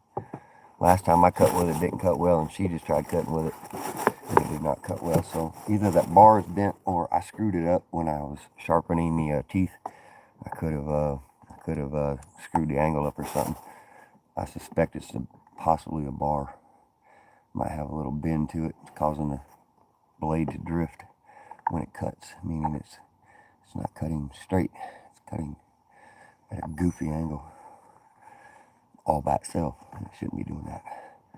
So I'm going to deal with that. Troubleshoot that issue real quick. Hopefully real quick, that's the plan. Sometimes these little real quick things turn into an all-day affair. They can. You never know what you're going to run into doing backcountry off-grid stuff. You just got to be prepared to take the day as it comes, and some things, man, they even frustrate the hell out of me, but that's when it's time to live in backcountry, take a deep breath, go sit in the hammock, go take a walk by the creek. Even if you ain't got one, take a drive somewhere public. Enjoy what nature's got to offer. It's better than anything you ever find in the city, I assure you, despite what you're told on TV or social media. There's the trappings and things in this world that they look nice and they feel nice sometimes, but you can't build this out here. What y'all see out there, you can't build that. Only nature can do that. Man can't duplicate that. All right, see if this bad boy will fire up, y'all. Okay, let's see here. Sitting on a bit of a crooked incline here. Ain't much I can do about it because I ain't got too many flat spots on my land. So, sorry about the cockeyed angle there. Let's see if this thing will fire up now. I hope so. I don't like tugging on this thing over and over again, just for the fun of it.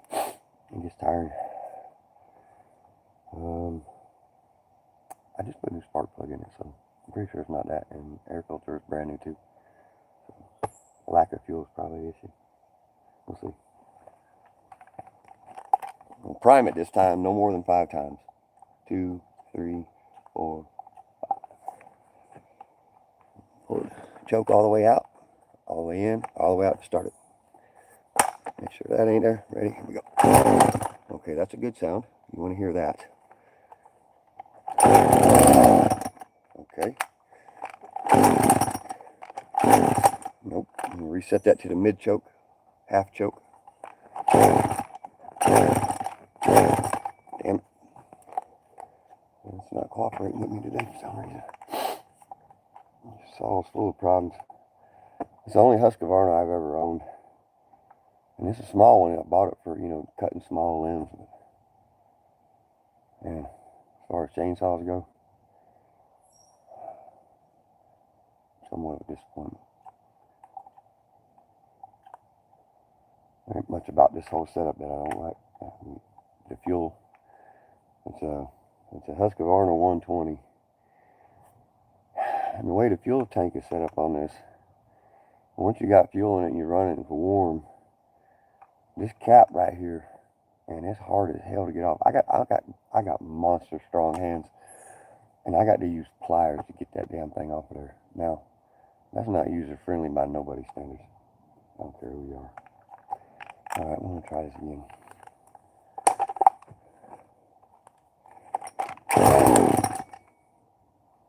All right, half choke. Come on.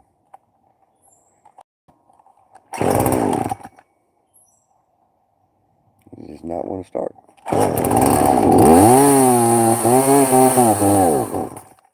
Man, that is weird. One thing that could be wrong is possibly the fuel filter that I could think of. I did not change that. I probably should have. I don't know. Could be flooded too. Much I've been yanking it around.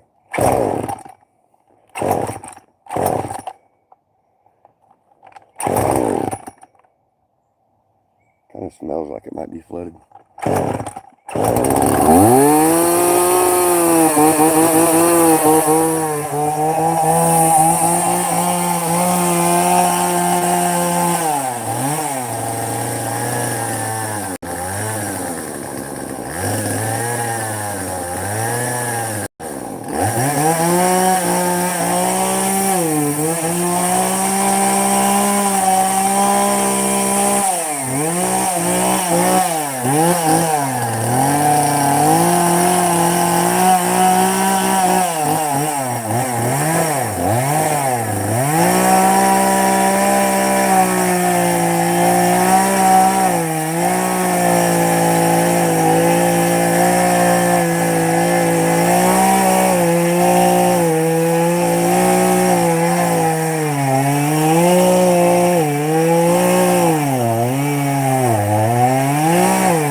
Yeah, that bucket's in the way. I'll move that.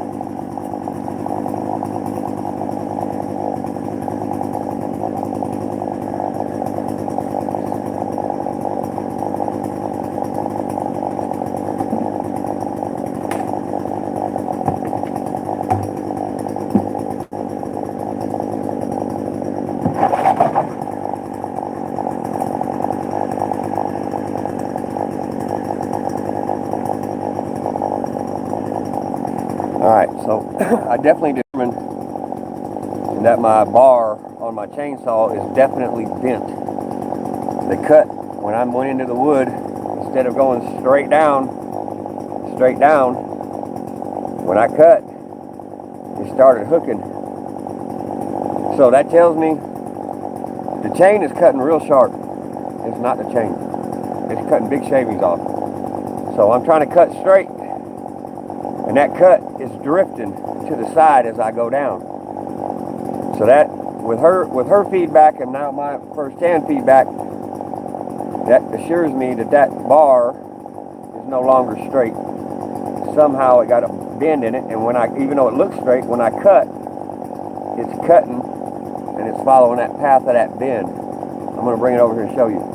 But I'm not cutting no more with the saw. I got to replace that. A little dangerous to cut that way, and it's not conducive to cutting firewood or anything when you're getting weird. You don't want weird cuts like that. You want straight cuts for most things that we're doing out here. Not everything, but for this type of stuff, yes.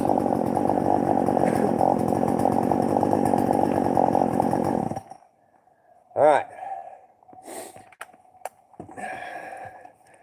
This bar right here. Somewhere in this bar, it's got a slight bend to it somewhere, because it will not cut straight no more. So, I don't know if I can, I doubt if I can see it. It's likely either towards the tip or back here, because when I was cutting it might have got bound a little bit and it's hot, or just getting it too hot and not keeping your oil reserve full will make these parts and components get hot. There's some oil on my finger. It'll make these parts and components get hot, and when these get hot, they start bending and twisting. They do all kinds of weird shit you don't want them to do. And that's likely what, I mean, I likely did this. I likely didn't pay attention to my oil. I was doing too much cutting for too long. My chain and my bar got heated up, and now this sucker won't cut straight no more. It's cutting with a hook every single time. So, I doubt if I can straighten this. I will take it off at a different point and put it on my bench vise and see if I can find where the bend is, and if I heat it and gently hammer it, I might be able to fix it, but I doubt it. It's probably going to be a lot easier just to get a new one of these, unfortunately. I hate spending money on that sort of stuff, but I will attempt to repair it. And if not, I'll keep it as an emergency backup. I won't get rid of it. I'll hang on to it. So I'm going to get a different saw I got sitting right here. And I'm going to cut this log up and get it the hell out of the middle of my walkthrough area. So that's what I'm going to do right now. Thank y'all for coming in. Appreciate, man, I got 17 likes already with all y'all coming in and out. Thank y'all. Appreciate y'all smashing the like button. So we got a new comment. Sorry, I didn't catch that. Got my goofy. Oh, Eli's back. What's happening? Oh, so you got the moderator status there. That's my first. That's my second moderator. All right, one moderator right before him. That's my first or second moderator. Eli, thank you very much for all your input. Appreciate you. Sorry I didn't catch your comment sooner. Hope you're still in there. Drain it, then pull. Oh, sorry, hang on. Drain it, then dry. Drain it dry. Pull to clear it. Yes, right, exactly. Yeah, I should have. And I need to check the fuel filter. So when I pull that bar off of there, I'll definitely take your advice. I'm gonna completely drain it. I'll replace the fuel filter. I got a whole box full of them. I buy them, 10, 25 in a pack rather than buying them one at a time. I just order them like the small engine shop would do. They're super cheap when you buy them in a 10 or 20 or 25 pack. So I do that with air filters, spark plugs, fuel filters. I don't ever buy them one at a time. They're ripping you off at the store. If you got small engine stuff like that, and you gotta service them every year, you might as well buy a dozen. Have you 12 years worth of spark plugs and air filters. Assuming you buy a decent piece of equipment, certain equipment like Walmart, for example, Poolin Pros chainsaws. I mean, I had one and they work, but they're not a high capacity saw. And it's really not worth buying tons and tons of parts for saws like that because they just don't hold up over time. But still, Husqvarnas, they typically do. So I buy the high use, the high wear items, spark plugs, fuel filters, air filters. I buy them in big packs because I go through them quick. All right, we're gonna cut this other one. I'm gonna fire my cigar up and we're gonna cut this log. Thanks again for your comments, Eli. Appreciate you.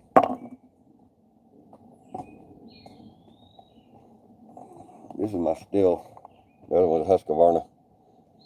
I'm not sponsored. I'm not endorsing any products. I am partial to a still, but Husqvarna's got their own benefits, and none of them pay me a penny. I'm just showing y'all what I use. I don't shill for big companies. That's not who I am. I'm here for y'all. I ain't here for no company, and I'll never push nobody's agenda. What you hear from me is coming from my mind and nowhere else. I don't push agendas. I'm just here to show y'all what I do. All right, we got it on choke. This one does not have a primer because it's a real high compression saw. It does not require a primer bulb. So I got it on choke. We're going to get here, turn over partially once and go. And that tells you the choke took.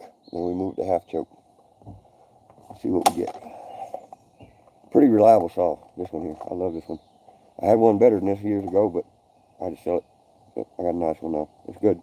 All right, here we go. That's what you want to hear. That means you're full choke. That means that it just pulled enough fuel in there to get that motor primed. The mosquitoes are biting or something.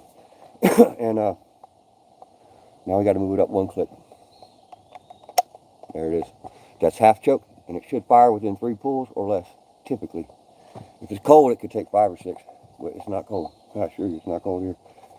All right, here we go.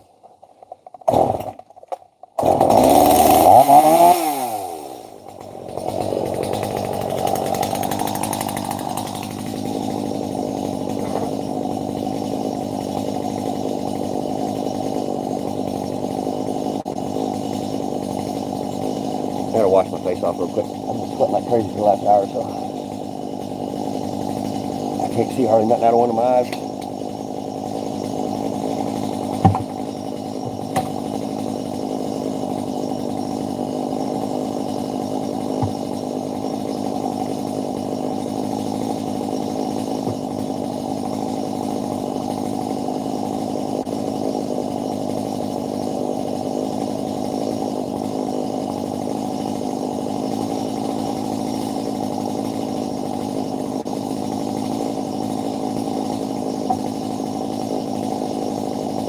Alright, that's better.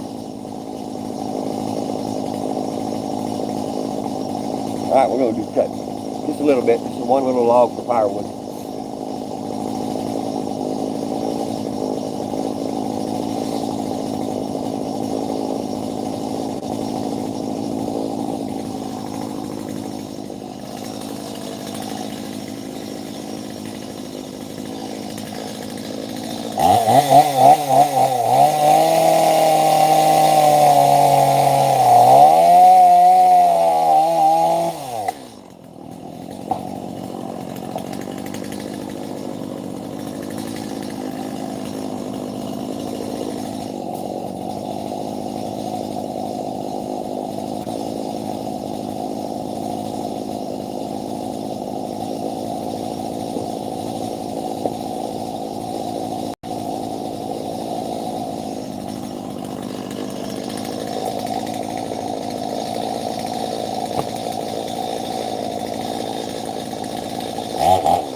That's what I mean by the saw was cutting crooked. We were trying to cut straight.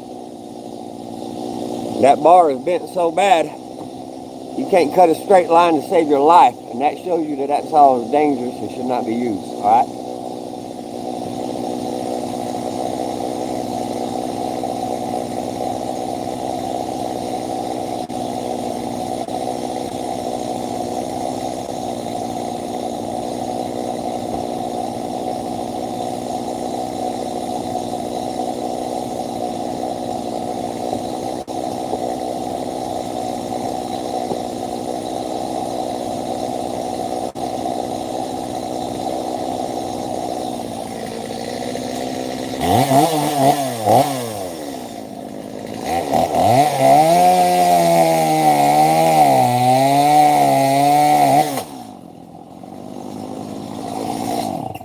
All right, roger that.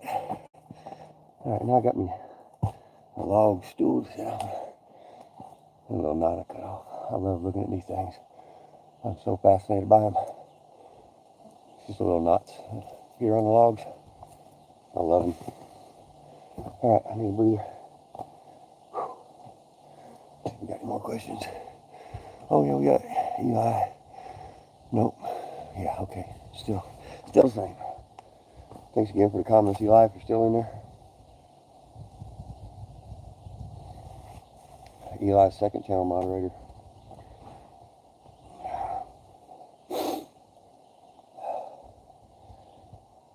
All right, well, that wood is somewhat a little bit rotted on the maybe the outer half inch, because it was a dead standing tree. It was, you know, set dead, but it stayed vertical for I don't know how many years, maybe 5 years or more. And so it's not quite as heavy and hard to cut as dead standing timber that's only a year or two old, but the stuff that I'm cutting on right now, it's a little bit lighter, not a ton lighter, but it's a little bit lighter. That stuff right there. It's not as it's lost all its water weight because it's been dead for so long, you know, standing in a vertical. And when I took it down, it has half inch all the way around. It's just kind of dry rotted. But since there's no moisture content in it, it cuts really fast and really easy. And it's at least 5 years or more old, and that makes it a little easier to cut as well. If the tree was fresh cut or it only, you know, died within the last year or two and you take it down, especially when you get into oak, hickory, white oak, things like that, and take a little more effort with your chainsaws when they're fresh cut, or even if it's been dead for a year. But if that same tree has been dead for 3, 4, 5 years, your saw blade will cut through it a whole hell of a lot easier because it loses all the moisture content, and the moisture content primarily is what affects the cutting capacity of the chain relative to the wood you're cutting with. Anyway, enough of that. I'll find something else to do. I gotta pick this stuff up and load it up in the wheelbarrow. And well, actually I don't need to. I just need to push it over here somewhere because I can split it right here. No point in moving it too far if I don't have to. Just need to get it out of the middle of the road. I'm not swinging that maul today. It's too hot. I try not to swing split mauls too much in the summer ever. It's very physically demanding. And swinging a split maul in the summer when you don't have to is really a bad idea.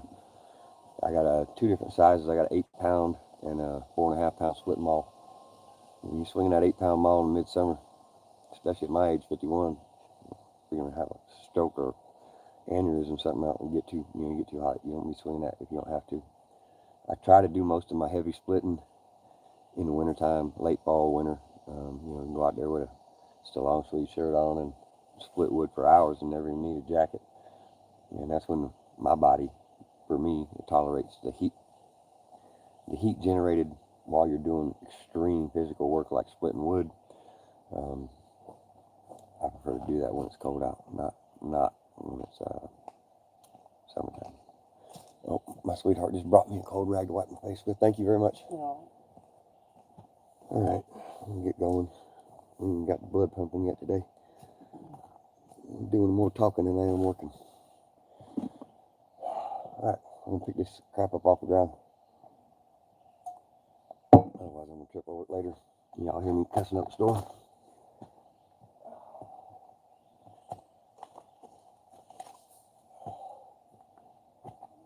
Just bits and pieces. You can let him back out now if you want to, whenever you go back up that way, or if I go that way first, it doesn't matter. I got all the initial setup done, so I'll go get him. he's not really any danger of causing me any problems at this point. She's gonna go get her service dog and let him run around. Y'all see the little white red-nosed pitty running around here. I don't know if he's got a service vest on. He's got a harness on anyway and a collar, but that's her service dog. She's partially, well, fully disabled technically. We won't get into that, but yeah, it's our little buddy, our mascot.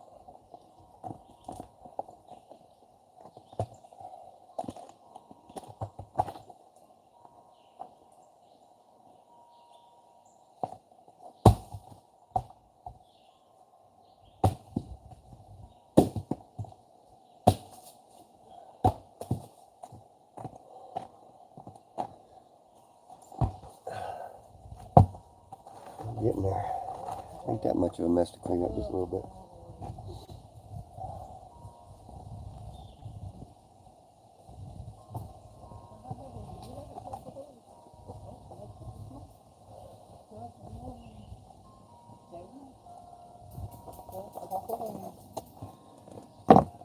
Okay, no new comments. All right. Good boy. Come here, Peanut. Say hello. Come here. Well, that was a cool round. Oh yeah, that round I cut off. Yeah, but did you see it looks like it's got a tree? A tree? What are you talking about? See? Oh yeah. Yeah, see, this is what I was saying. This is maple does this, but this is poplar. Look like Joe. And when they get there's a certain type of fungus that gets inside of them once they're dead, and it creates these weird patterns in them. She's showing me something. She said this pattern here resembles like a tree. And this is older, dead standing timber, and it starts getting weird patterning inside the grain over time. And I could be wrong, but I seem to recall that these patterns are caused by a type of fungus growth on the inside, but I wouldn't swear to that, but that's what my memory's telling me. I've seen it in poplar and different types of maple. If any of y'all know what that is, man, throw it in the comments, because I'm kind of having a little bit of brain fart on that, but I'm seeing that in my memory has something to do with a fungus internal in the wood as it dies and slowly decomposes. But it makes some beautiful patterns, and if you catch it at the right time when you cut this wood down, if you get it before it's too far gone, you can stabilize this wood and you can make some really unique patterns out of it for building things, because it finishes out and it leaves those real fine patterns in there. And you can't, there's no way to recreate that. You know, nature does that. All right.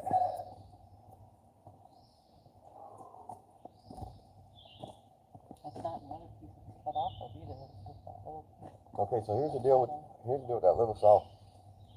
The bar is bent, definitely bent. So we can't use it until I either straighten them. If I can straighten it, I'll straighten it, but I don't think I can. I'll take it off, and I got to replace the fuel filter on it anyway. And when you turn it and left it there, it was empty. I set it yanking. Really? You left it sitting there empty. Well, you see how much I cut. I'm Well, surprised. it was empty. That's crazy. I don't know if it's like that. It didn't put the fuel in. It was full when I checked it. Then it leaked out. You have it on there. There was no fuel. Okay. Okay. Okay? So multiple mistakes back to back. So think about what you're doing. Set yourself on fire, something like that. I mean, it will burst you into a ball of flame. Slow down. It comes in contact. I think you put that one in the thing in there far enough, like I showed you, to set it. So you roll. That motherfucker will cut you off of the grill. And that oil and that fuel leaking on me, that hard gas is right there. Yeah. It will, I think you can make it. You'll turn into a ball of flame stuck with that fuel. Big time. Yeah, this saw's being a real pain in the butt. She's having problems with the fuel cap too. And it's this Husqvarna. I don't particularly care for it. I'm not gonna hate on her, but it's not real user friendly fuel cap. She had it leak on her. I can't barely get the sucker off. as strong hands as I got. Most of the time I gotta use pliers. It creates a suction or vacuum in here somehow. It's not easy to get that thing off, but I'll keep using her. I just use it for little bitty stuff. And my wife, you know, she's disabled, but she does have her days where she feels good, gets out and does things, and I got this little saw for her. That way she feels like cutting a few pieces of wood, or, you know, cutting a couple of limbs or something, get her active, get her outside, and, you know, keep her active, keep her happy. That's what it's all about, y'all. Staying busy, enjoying life, you know, whatever it is that you do that you enjoy. I have enjoyed being out here. Pardon me, I got allergies. And constantly draining down the back of my throat while I'm talking. Yeehaw, gotta love allergies. Alright, y'all, I gotta figure out what I'm doing next. I might have to cut another couple slabs off this beam over here, because I got one I cut 2 slabs off of it yesterday, and 2 of the skins, outer skins. I got 2 more skins left on it. And I got that one. I'm gonna cut that one up. I got one over there I need to cut up in firewood. It's all gnarly and bumpy. I'm not gonna try to cut nothing out of that and try to make a beam out of that with just a chainsaw or boards. It'd be a disaster for me. It'd look terrible, and nothing would be straight. It's got so many knots. I'm gonna show y'all here in a minute. We're gonna turn that bad boy into firewood right quick. That's gonna be the next task. It's gonna come up right fast. It'll take you about a minute to set that up. All right, let's get you closer so y'all can see. Quit looking at my ugly face. That one right there. We're gonna cut this bad boy up. You gotta get some firewood. It's got so many knots and so many twists in it. If I had a bandsaw mill or even a bush mill, I might try to get something out of this. But since I'd have just a chainsaw and I'm doing this stuff freehand, especially with these big bulges and stuff, I'm not messing with that. It's dangerous. It's not worth it, and I need firewood, so firewood it shall be. All right, let me get y'all a good angle so y'all can see what I do. I'm gonna have to pivot this log. Let's see, I'm gonna pivot it there. I'm probably gonna end up, I gotta pivot it around from the other end. So, I don't know. We'll see where it ends up. I think it's going to end up over here. And put a strap on it, drag it around. The idea is I'm slightly uphill, and there's a bunch of stuff on the ground that y'all can't see. So if I angle it right at y'all, then it'll roll down and stop. It won't hit the camera, but it'll roll down and stop here, and it won't go rolling down in the holler where I don't want it. I don't want to go down in the holler digging it out. So we're going to try to use another log as a backstop, and I got the camera sitting at that angle, so we're going to shift this log around and see what we can get with it. All right. Here's something for y'all to look at while I mess around. This is something come off my wife's great uncle's farm. It's old block and tackle for stretching fence line.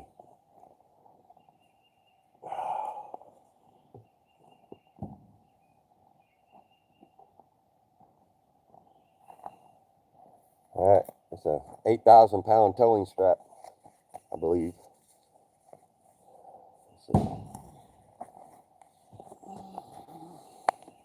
It's actually heavier now. Let's see if I got this on the camera. This is for heavy lifting, towing. It's got a vertical lift of 6,200 pounds. Total capacity 49, or what? Choker 4,900. Okay. Or a basket even. Okay, so it got a lot more in a basket hold. 12,400 pounds. But I'm just using this as a strap to drag this log around. Because it's got these built-in loops. And that's super heavy duty, but this thing is so worn and broke in, it makes a great lifting strap. So I think I'm gonna end up over there. Y'all see where I end up. Y'all see me tugging it around here in just a second.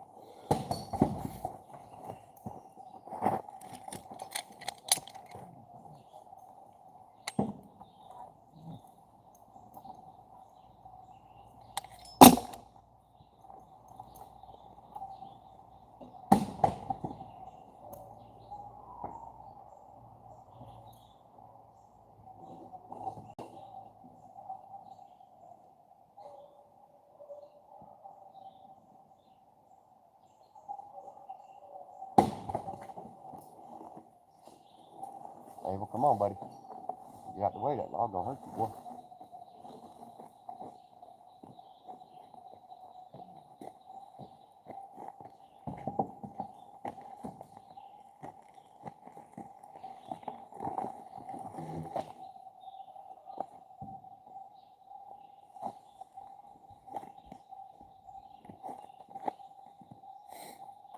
That went good. I'm going to pivot this in now.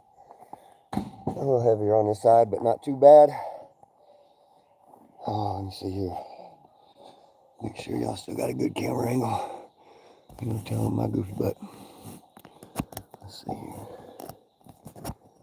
Okay. That's a good angle there. All right. I got to pivot that corner up that way just a little bit. We'll hook it with this strap and drag it.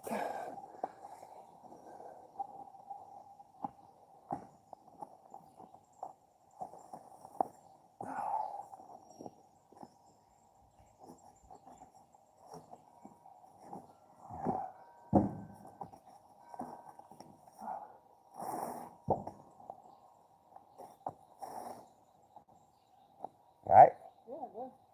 I thought you had a funny look on your face. I thought maybe you smashed your finger or something. All right. Here we go.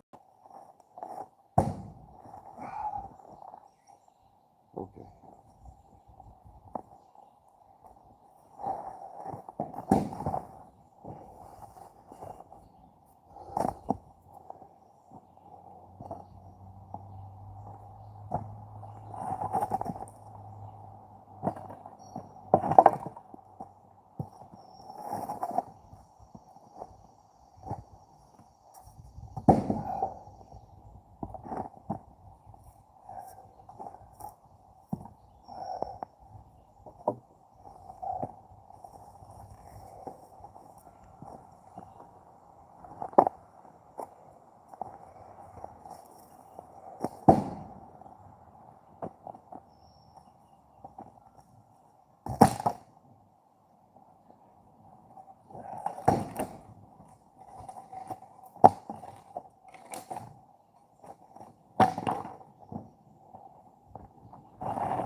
I'm going to show you what I'm doing and why. So this makes sense. I know you've never seen anybody cut firewood on hilly terrain. These are all scrap pieces. That's my prying lever, lifting lever. Doesn't matter. It's just stuff on the ground because I'm cutting on a hill. And if I don't put something for these to run into and stop, then they're going to go down the holler. And I sure don't want to go down there and get them, y'all. So I'm just creating an obstruction in the path of where I'm cutting. Something for them to run into, and hopefully they stop and don't bump over. They do sometimes. But I'm just creating a block area so these bad boys don't go rolling down that holler and I have to go down there and dig around in the poison ivy and poison oak and chiggers and ticks and mosquitoes and everything else. I don't want to be down in there. I'm not dressed for it. I don't mind being in there, but I'm not dressed for it right now. So I'm going to go ahead and buck this down. Bucking it down means we're going to cut it in about 18 to 24 inch sections. That's what we call bucking. We're bucking a log for firewood, y'all. That's what we're getting ready to do right now. I'm going to set the phone down, go grab the saw, take a drink of water, and do some cutting. Got some fire. Sorry about that. I hit the side button on my phone. If I kicked y'all out, I apologize. All right, we're going to get this chainsaw fired up. Grab me a quick swig of water that I'm going after.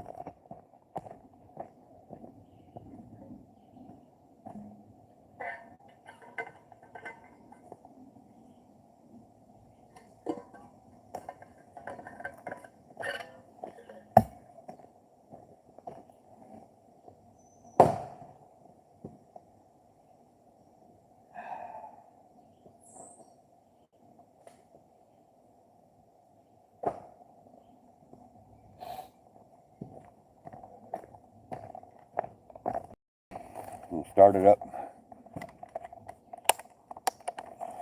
Got it on choke. Half choke.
Okay. Why did I not cut all the way through? Two reasons. First off, I don't want that chain to touch the soil. It'll dull it instantly.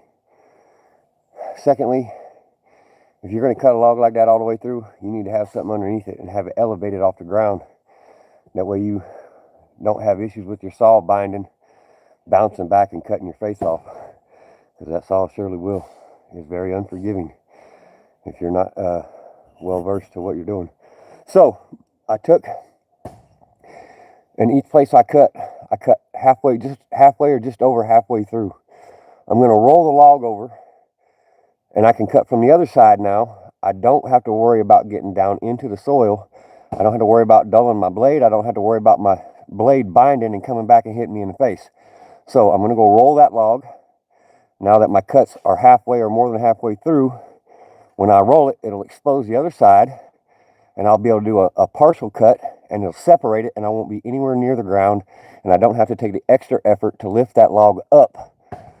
So this is just a shortcut. It's not necessarily dangerous, but you have to do it the right way, or it's very dangerous. If you try to cut all the way through and you're not super experienced, you're running a major risk of causing a binding in the blade and a catastrophic or life-ending injury, messing with a saw, doing things the wrong way. So we're going to roll that log and we're going to finish cutting it. And it's going to come apart real quick now.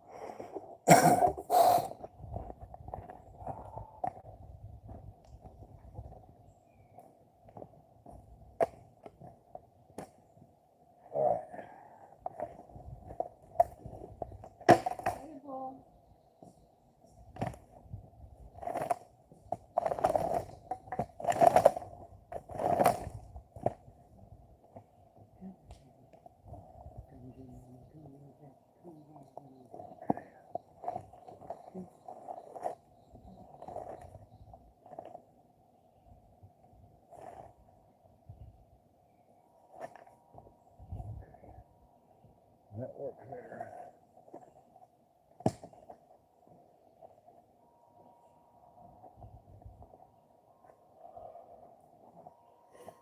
I got to get something to better stabilize that. That end is lifted up off the ground. That's perfect for cutting because it'll just drop right down. You don't have to worry about your blade getting down into the soil. The problem with it is it's balanced a little sketchy because I don't have enough weight against it, and it's sitting on a hill and it's sitting on a knot. So I need to put some weight on that. I want to leave it in that position because it's very, very conducive to what I'm doing right now. But there's not enough weight to stabilize that log, and if I start cutting on it, it's going to start moving around, and the chances of me getting catastrophically injured rise exponentially, and I have zero intention of that happening. So I'm going to stabilize this log, whatever it takes, and I'm going to cut it, and we should get this done right quick.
All right, that'll get it. This is just my axe. I use it like a sledgehammer. You just tighten everything up, create some friction in there so nothing moves. I'm gonna grab me a quick swig of water, and we're after it.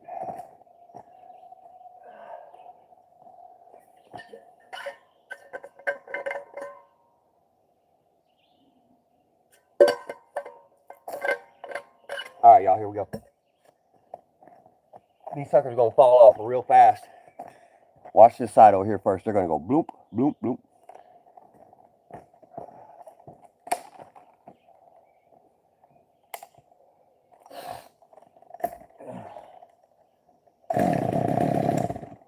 Oh.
Really? All right then.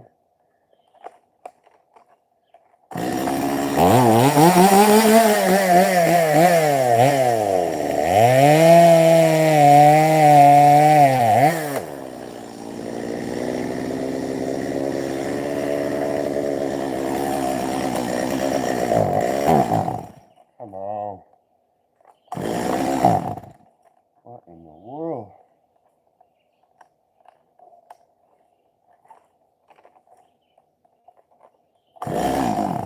Alright, come on.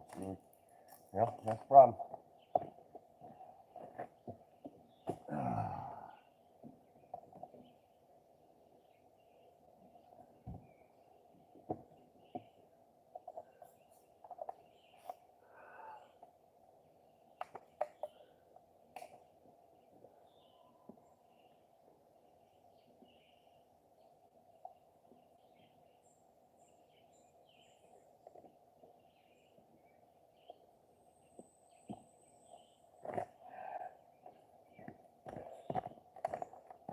I just did a total rookie thing. I started messing with the saw and didn't check the fuel and oil.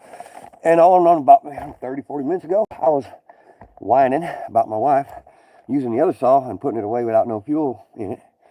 And here I did the same thing, which I do. But it's always the point is, it's in a good habit if you're using your saw high level, high capacity all the time. I like to put my stuff away full of fuel and full of oil. That way when I pull them out, they're ready to rock and roll. And I just stuck my whole foot in my mouth earlier by saying my wife gave me a saw with no fuel in it. And here I just gave myself a saw with no fuel in it that I did. So I got to own that.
It's humid and warm out here, y'all. Alright, I'm not gonna make y'all suffer sitting here looking at my ugly face. Yeah, we're out there in the yard. Okay. Let's see, we got Sky Pigeon, 100%. Thank you very much for the comment. We appreciate y'all. If y'all are new here, bushcraft, do-it-yourself, survival, doing things on the cheap. Figuring out how to do something that you've never seen before. That's how I do it. Nobody teaches me really much of nothing. I do learn some things from content creators, which is fantastic, which is why I decided to do this in this particular format. I've been doing this bushcrafting, off-grid type backcountry lifestyle on and off my entire life since 8 years old. And that's when I made the decision that I was going to live this way forever, and that's what I've done. I had to live in town for a while, a number of years, to build a career and be able to afford land and all that stuff. It took a lot of time, but we got her done. And after a couple of decades of applying ourselves, not just to our careers, but to this lifestyle, that's what we're doing. And that's all we do. We don't answer to nobody no more. We don't work for nobody. We just do what we do. And we're glad that y'all are interested. We thank y'all for coming to look at it. And, you know, throw in suggestions, comments anytime you like. Good work, stay hydrated. Roger that. Sky Pigeon, thank you. Ohio, Roger. I've done loads and loads of work in Ohio over the years. All over, I see Akron, Cincinnati, Dayton. I used to work with a company in Greater Dayton, a transportation relocation logistics company, Greater Dayton. I won't say their name because I don't have their information too. They were good people. The owner and his son. I didn't work for them, but I worked with them, and they were a pleasure to work for. They were just good people, good, hardworking, everyday people.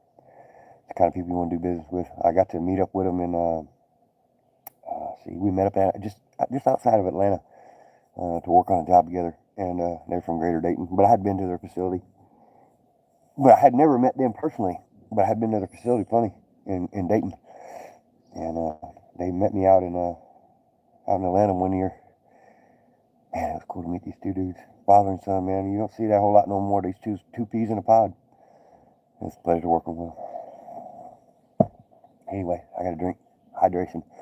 I drank about 2.5 gallons of water yesterday by the time everything was all said and done. But I do sweat profusely because I've had heat stroke 3 separate times. The last 2 times nearly killed me both times. So I've learned some hard fought lessons, nearly cost me my life. So I drink a lot of water. But if you're not working, you drink too much water, that can also kill you. So you got to know what you're doing.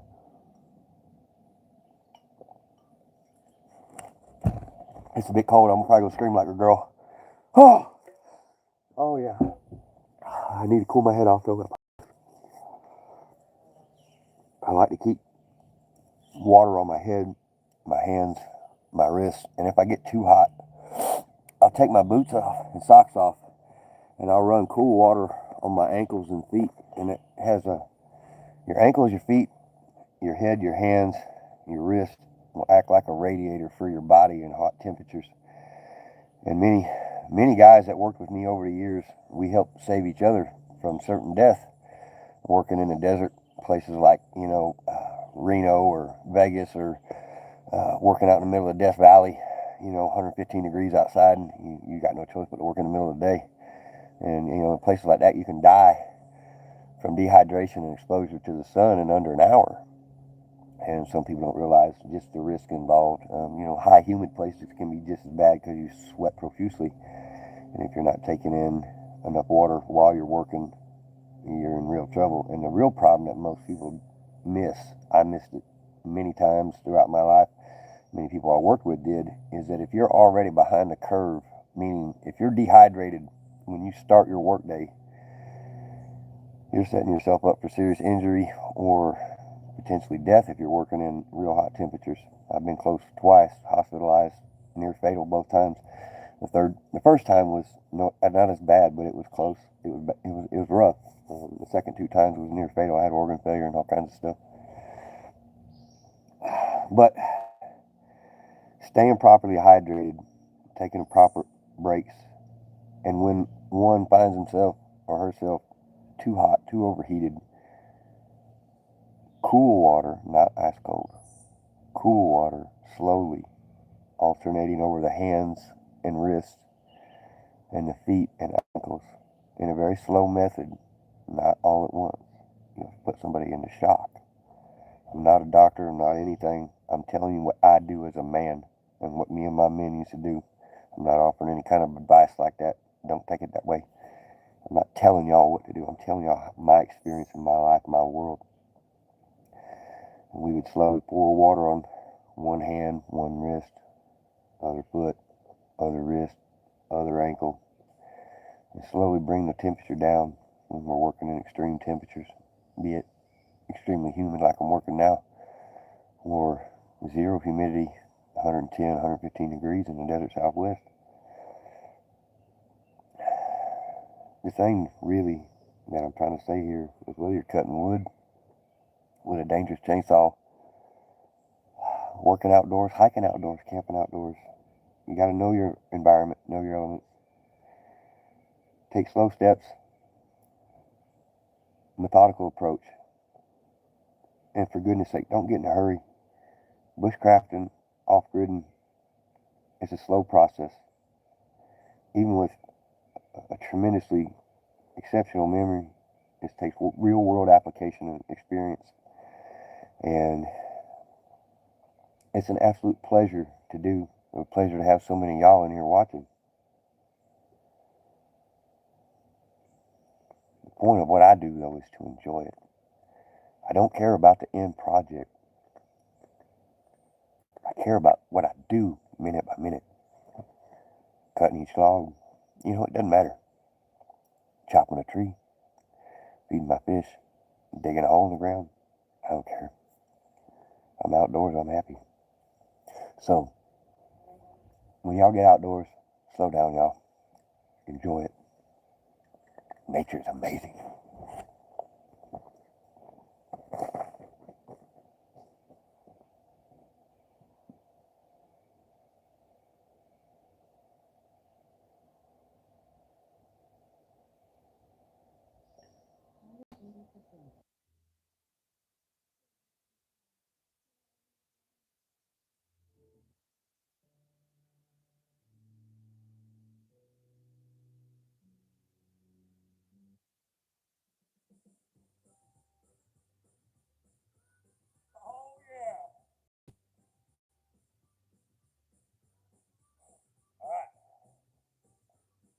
Alright, we're not going to get too more serious. We're going to get some stuff done. Doesn't get me fired up like being outdoors, y'all. Tugs at my heartstring and my soul in every way one can imagine. I love every bit of it. Ticks, fleas, mosquitoes. Well, I don't love them, but I certainly put up with all the bugs and pests out here. So I can be out here in this and have all you fine people interested in what a silly toothless cowboy is doing. Man, thumbs up to y'all.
I got my camera all messed up, y'all. Let's get things straightened out here.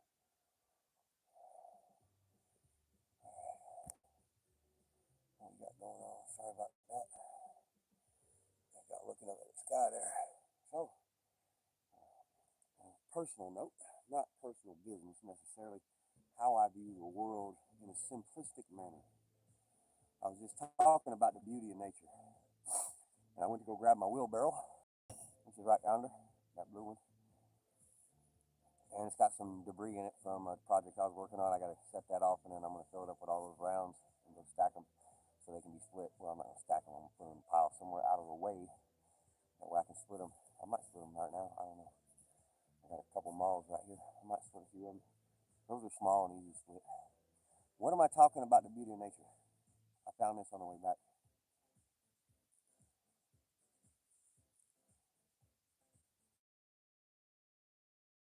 I'm fascinated by nature and all its forms and shapes.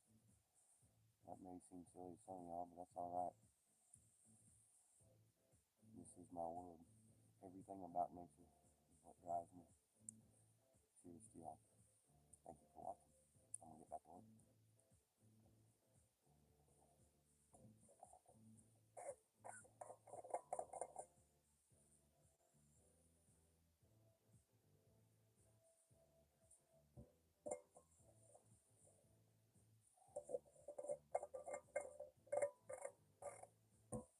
All right, here we go.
We're going to bust up a few rounds.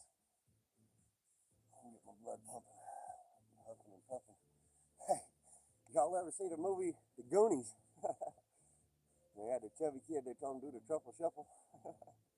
Y'all go see me doing the truffle shuffle here in a minute when I start splitting these rounds. I'll be huffing and puffing like an old locomotive.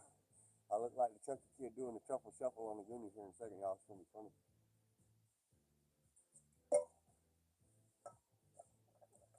All right, enough for shit.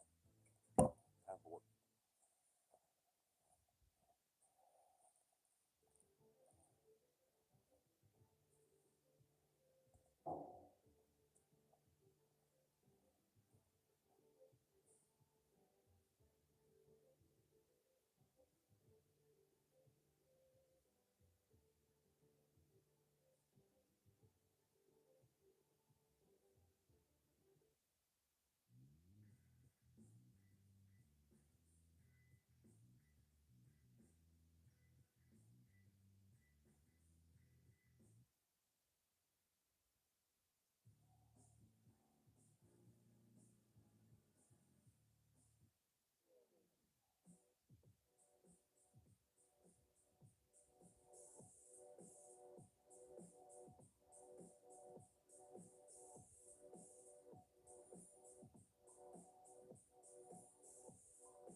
Might as well, I mean, it ain't but a little bit.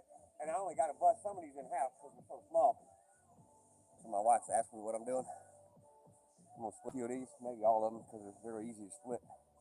They're poplar, number one, super soft. They're dry, over a year season. And just a handful of them. This is a 8-pound splitting maul.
All right, we're going to bust some of these up. I'm going to show y'all what I did on the other side there right quick.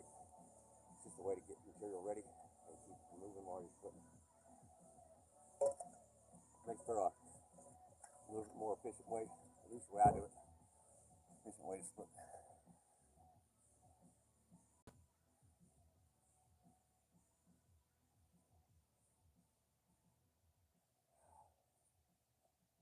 Show you what I did. Why? At least by my world logic. Let me flip this around. Okay, so here's where I'm splitting. I got my wood sitting here ready to go. And I use this oddball piece, this cutoff. I just set that mushroom there. I did this yesterday, carved a lower high into it. But it acts like a wedge or a doorstop. And it's gonna hold all this in place. And it's right here, ready to go as I'm splitting. Splitting, here's the stack, and everything I split going right into that.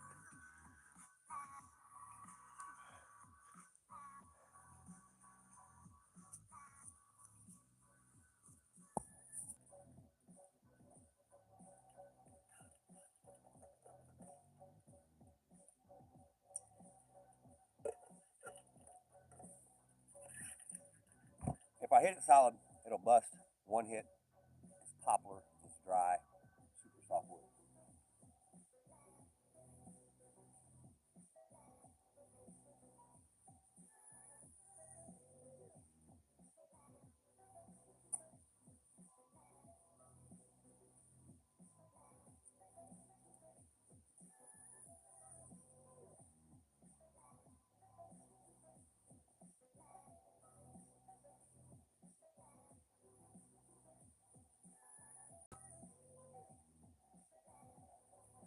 I just had a thought here.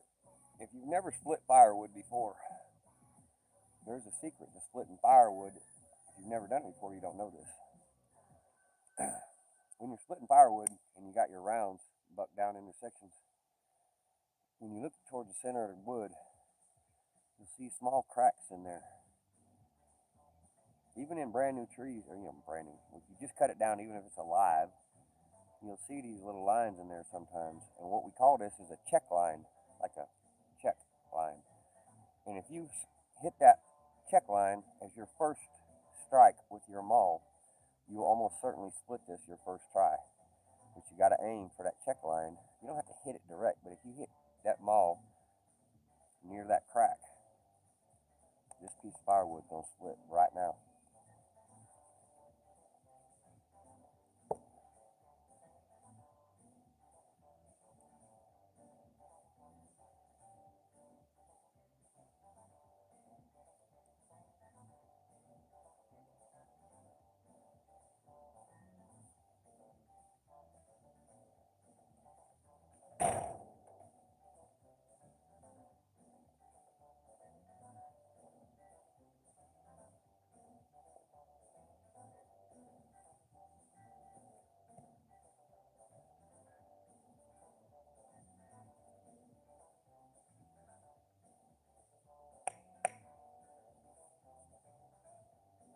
That's a good angle.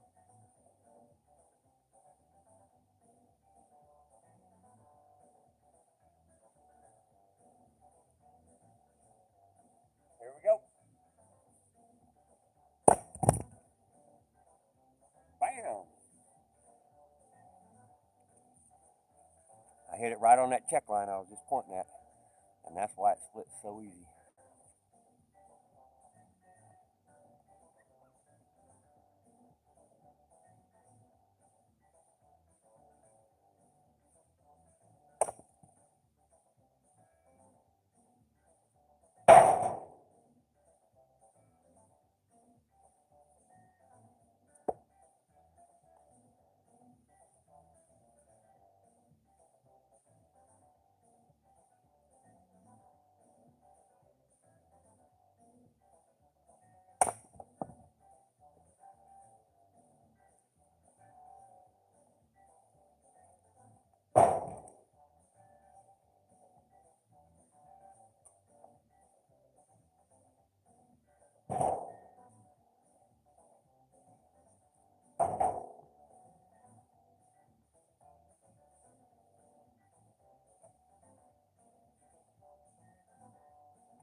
Y'all weren't here.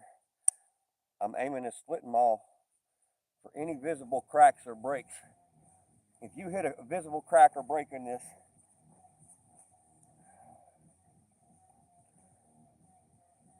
there's one right here. There's a crack in this wood right here and right there. We call that a check line. You hit that splitting maul anywhere in this vicinity, this bad boy is going to crack open with one hit.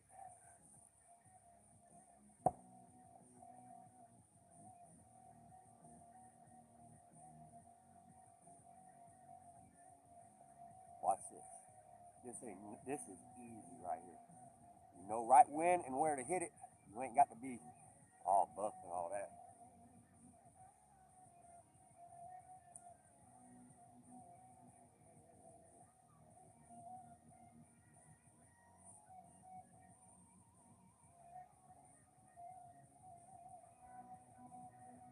One shot.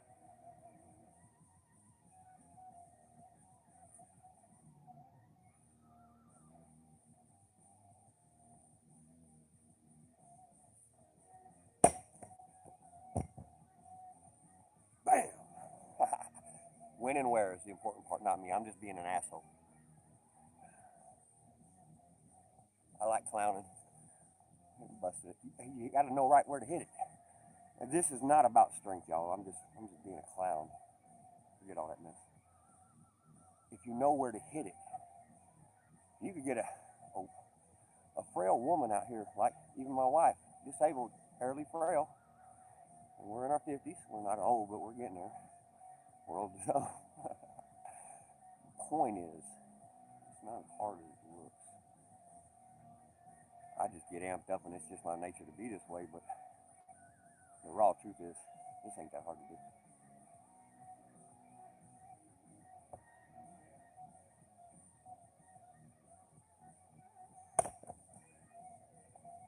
take no effort at all.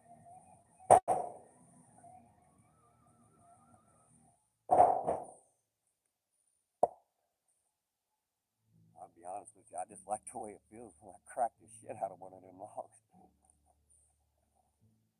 It's good, cheap therapy, y'all.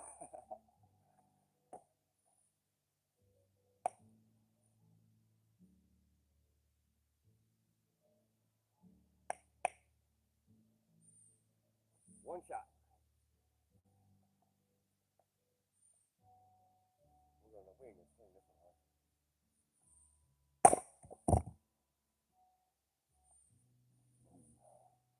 I love that feel.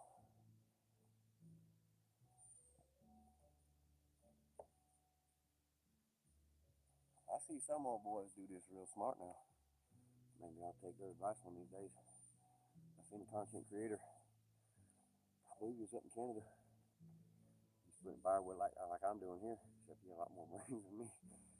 He stuck the firewood rounds down inside of a couple tires, and when you split it, it stays put. I'm gonna try that sometime. I got a couple tires over there, but they ain't spares.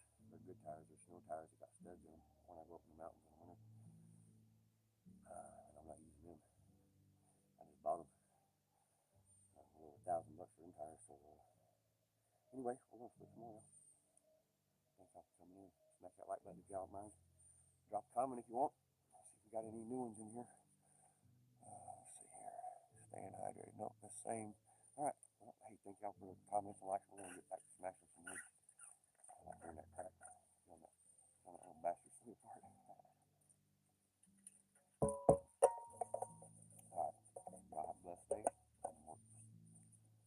I ain't got very many.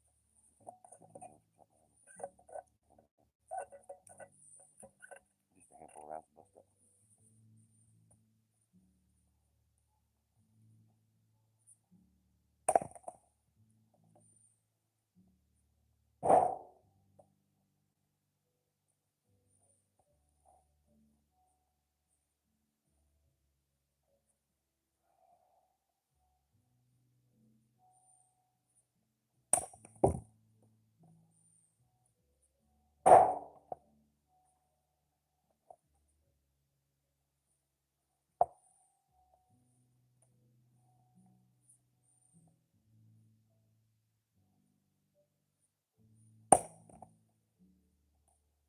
Love that feel.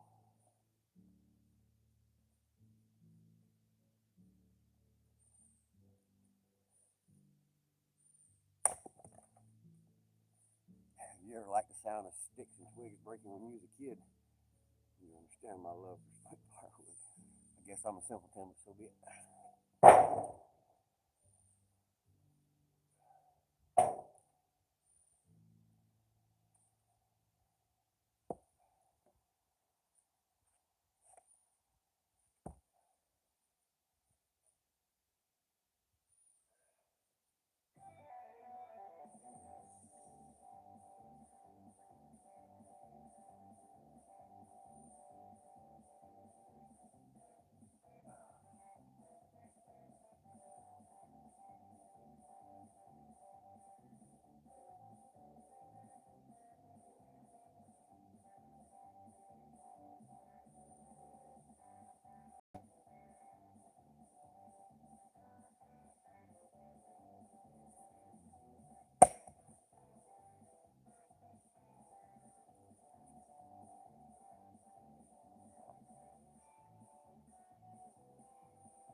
That's cool.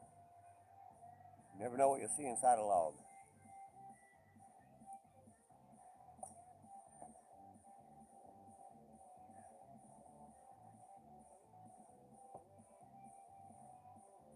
Sometimes you go cutting logs down, you run into old barbed wire fences. Tear your saw blade up in a hurry now.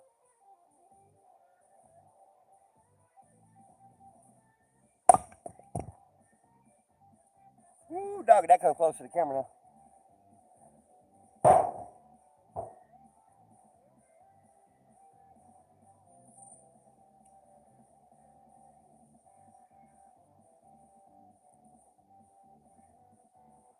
Hydrate, hydrate, hydrate.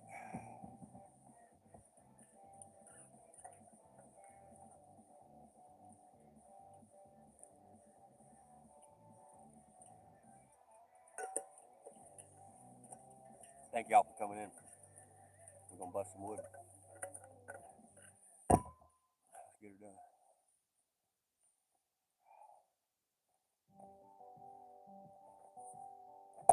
Oh, I missed that sucker.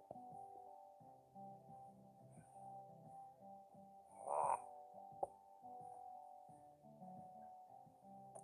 That actually doesn't feel good when you miss. It's a shock to the shoulders. It doesn't feel good on the body.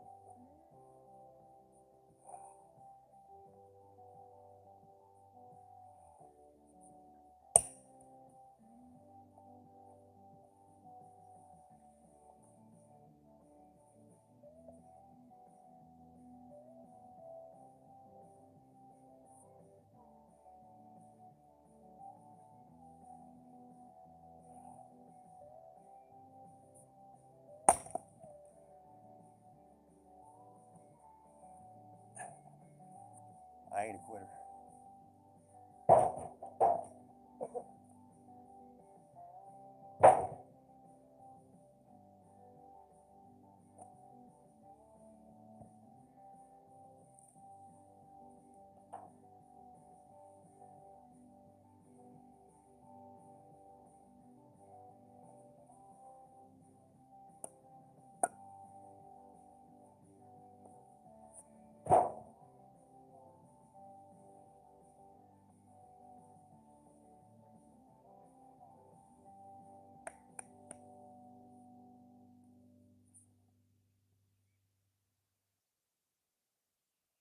Here we go.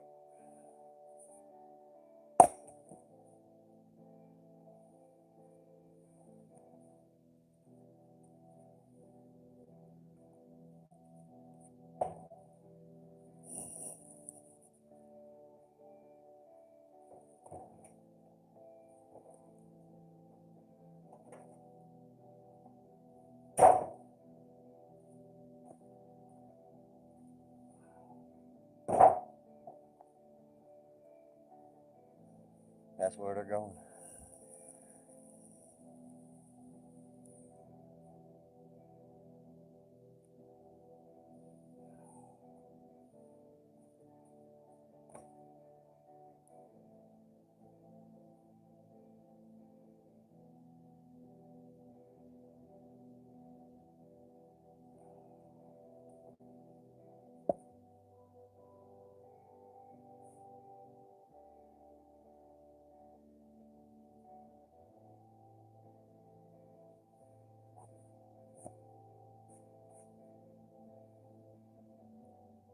This one's gonna split it.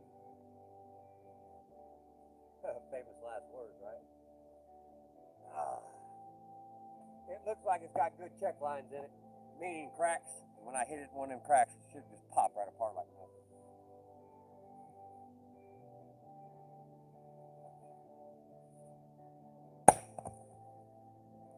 Whoa, dog, I love that damn crack. Man, I love that stuff.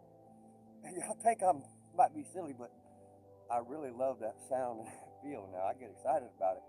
Y'all laugh at me, that's cool. Make fun of me in the comments, I don't care. I really don't. Man, I love that sound.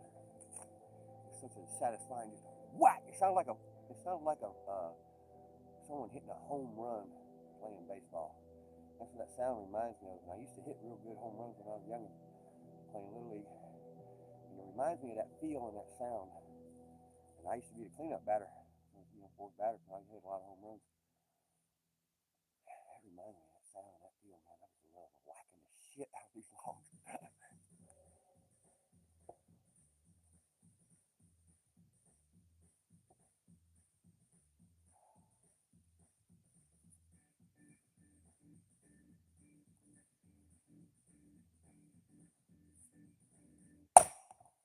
Oh, that was a home run all day.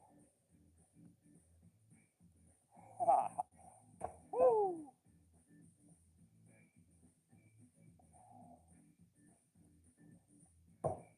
Whoever said it ain't work if you love what you do, they knew exactly what the hell they were saying now. Oh, wait, we got the Peanut Patrol and the Warden are here, y'all. Hold on. The Warden just showed up.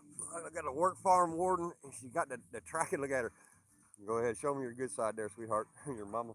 And she got the tracking dog, too. Keep me working. That's Warden Bubbles. I know I brought that up here from down yonder. Oh, yeah. I did. Yeah, I saw it, but I didn't mess with it. Look. He's going to pee on it. That's another mushroom. Love nature, y'all.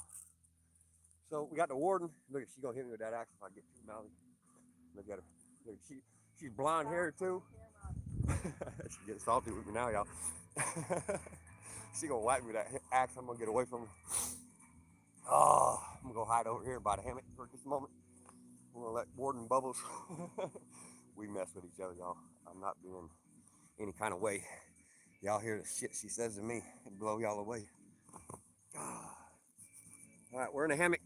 If you don't like movement, I need a moment to catch my breath, and I was just tormenting her. I'll make sure she ain't really mad at me. I don't think she is. We don't take each other too serious, y'all. She says some crazy stuff to me. Stuff I absolutely cannot say on this platform. I'm not even gonna try. Hey, what's the difference between a cowboy and a redneck? Cowboys ride horses, and rednecks ride their sisters. Whoops. I know I'm smashing the hell out of it. All right, I'm getting back to work. Are you gonna do that? Oh, no, that was the other log. All of it. I thought you wanted me to say that one log. This was the one from over here, Joe. Well, I didn't know that. All right, well, you can split. Well, you can get a different. The smaller one's up down. You want me to grab it? Well, let me get him out the way. I'm gonna go up here and get her to. I got a 3.5, 4 pound maul up here. She don't need to be swinging that big ass one like that. Let's see, 4.5 pounder.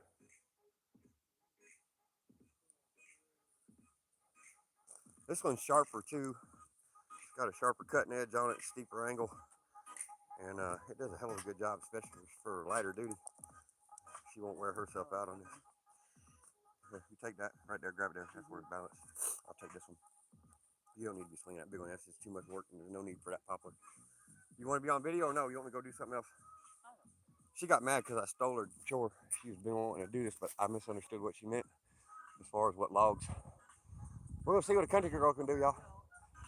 Ava looks good. I'm gonna keep an eye on her for you. Yeah, I'll keep an eye on her. Oh, look at that country girl, y'all. Country girl strong. Disabled too. Now she can't do this like me all day. She's got to do it in real short spurts, but she's got to stay active. She doesn't do anything super heavy duty.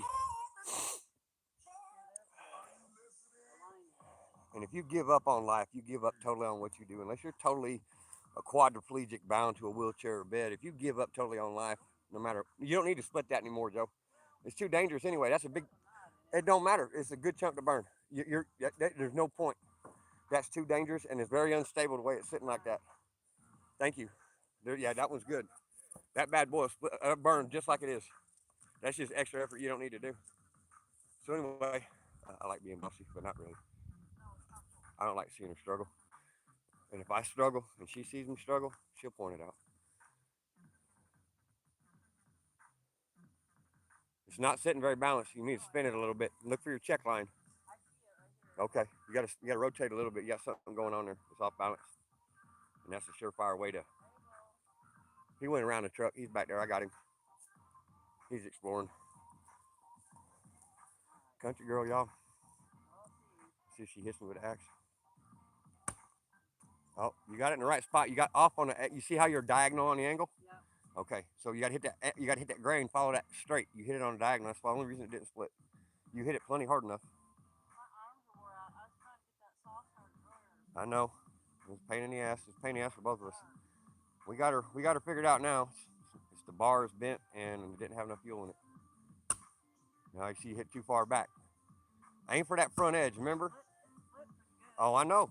No, there again. It's your angle of approach. You would have split that the first try if your angle of approach would have been just 2 degrees to your left. Hold on. All right, so what you really want to do here, you got this side opened up. So if you got to adjust your position, not this. If it's stable, leave it stable. Find its most stable position, adjust your body. Now that you got this side open, all you had to do is barely crack it right here. Don't shoot for the center. You don't have to shoot for the center. You shoot for this edge. You only need to clip this much of that edge, and this thing's just going to split apart like a piece of bread and butter falling off of a hot stove. All right, let me back up out the way. Outside edge. All right, see, you're too close to it. Let me back. Hold on. Let me move this wheelbarrow. You got to remember, woman, when you swing that, your arms and shoulders are going to extend out in front of you. Okay, and that's why you're over swinging. That last swing, you should have hit here, and you hit it here from this direction, and that's how I broke the handle. Well, cracked it. So, what I want you to do is put the blade right there, halfway, not all the way, about halfway, right there. You go a little over half. Okay, now that, don't take your eyes off of that spot no matter what you do. Okay, now take your dominant leg and stick it behind you. You're right-handed. Like if you were swinging a baseball bat, you used to play. Yeah, but I'm ambidextrous. I know you're ambidextrous. Which way do you feel most comfortable? Right here. Okay, now that rear foot, plant it further behind you. Take a wider step. Now, That feels awkward. it's going to, but you have to understand your body mechanics. When you're standing here in a comfortable position, you're not accounting for your arms extending out. And when you swing this damn maul, you're overextending and you're hitting back here. And the only reason you're hitting back here is because you're not far enough back. When you go to reach here from your position, you're in the right position. You should have to extend your body forward with one hand, grab it here, and then take a quarter of a step back with that foot. Don't move that foot at all. Reach up here, grab this, step back, adjust your right foot, not that one. Go ahead, pull it back and adjust your stance. I'm too far. Okay, well you got, okay, so all right. When you stand vertical, what I'm trying to explain to you is when you stand vertical, Okay. if you're standing vertical and you're comfortable, legs apart, and you swing this maul, you're going to overswing it every single time. Okay. You get your position correct, and then you have to take about a half a step back, because when you swing them arms out, your whole body goes forward, and you will always over project that swing, which is I watch you do it twice in a row, and I've done it hundreds of times myself. Yeah, absolutely. So you want to be able to, from this position, you want to have to reach in an awkward, you want to have to reach and grab this slightly awkward. That way when you straighten up, you're not going to overextend that swing. All right, let's see if she gets it.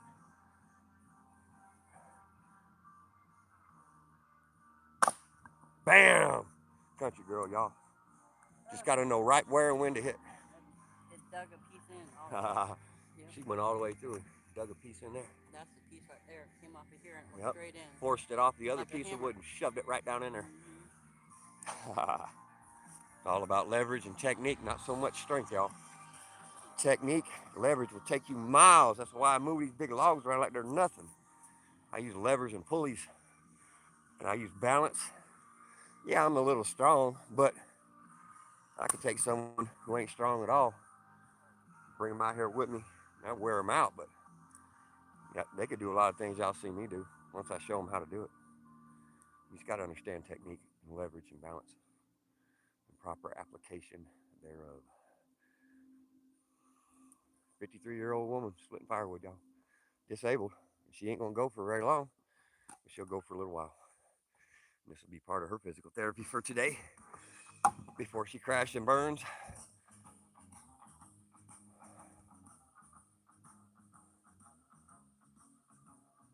All right, I'm going to set this down and take me a drink of water. Let y'all watch the wild one.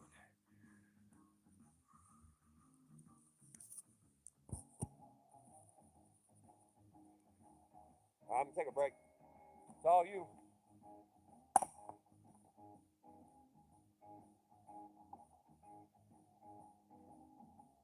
Wasn't pretty good. Yeah, it's got that beautiful center. Yeah, it does. Hey, Bo. I'll get him. I gotta go change my shirt. Yeah, I have been. I've drank almost a gallon of water already.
what we got here.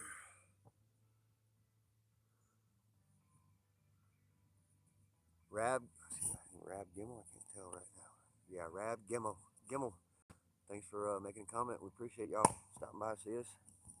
And thank you for all the likes and comments today. Yesterday we had a fantastic stream. The first stream was just under 7 hours, and then I lost my internet connection, so I had to break out the Starlink spare modem, and I ran another stream. We had a total of just 17,000 views and I don't know, 50 or 60 likes. A whole bunch of new subscribers, man. We appreciate y'all. Y'all are rock stars. Y'all are the one to making this possible. This is just us being silly doing what we do every day. So thank y'all for being interested in us. I'm gonna let y'all watch the country girl here. Have at it, and I'm gonna go take a break. These are getting bigger. That ball gets heavier every time you swing it. Yeah, it does. That's already heavy. I don't know. It's a little heavier every time you swing it.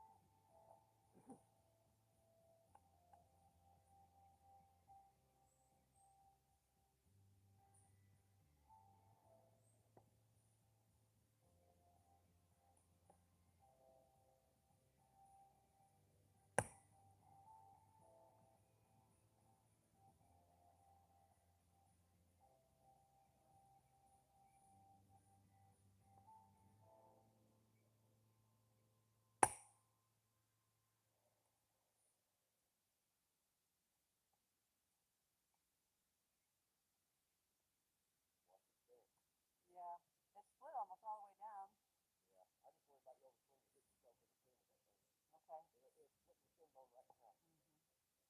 Watch this thing. Is it good? I can't see it from here. Okay. I remind you, your stance is so important because if you overswing or if you underswing, Yeah. you're going to split your shin bone in half like that piece of here. Even with your big toe. Mind your stance at all times. Remind you.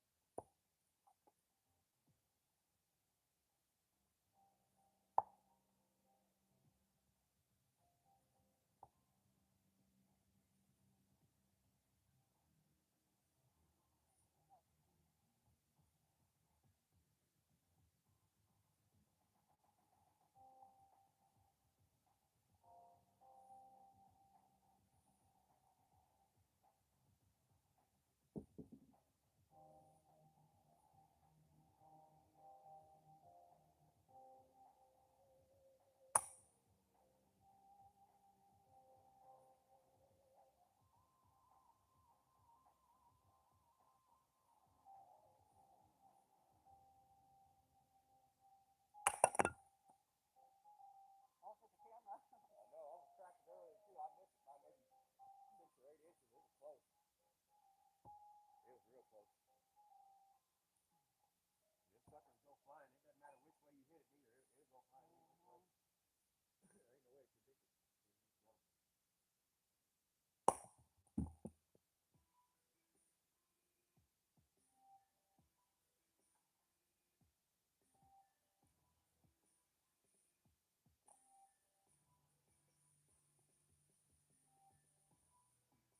You got Abel? He's in there laying down in the shed. Yeah, no, he's in his bed. He's laying down.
figure out what I'm gonna do here in a second.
All right, we're gonna go for a ride along. I'm gonna show you where I'm taking and stacking all this by the fire pit. It's a cool fire pit, man.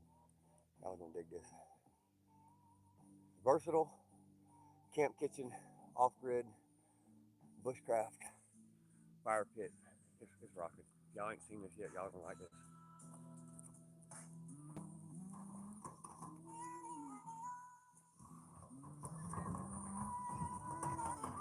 Hang on, let me dump this. Drop something. All right, here we go. Here's the camp kitchen.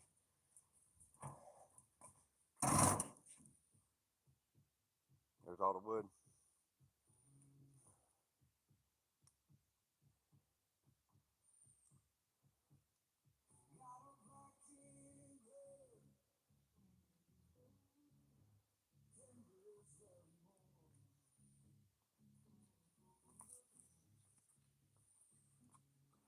Bushcraft camp kitchen, y'all. Versatile. All these blocks can be changed, reconfigured. I can run this thing like an oven, a smoker, a grill. There's all my extra grates. Here's my main cooking area right now.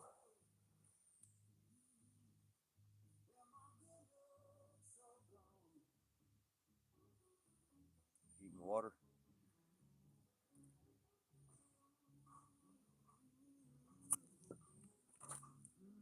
Places that stuff to keep it warm, but not cook.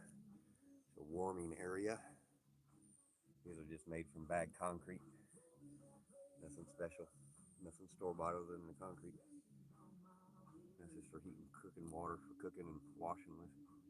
That's an old torch I just there for cool. That iron pot underneath it's for. It was originally used for smelting lead or something similar. It's a very old pot, but I still use it. It's my outfitter stove. Got the flue control.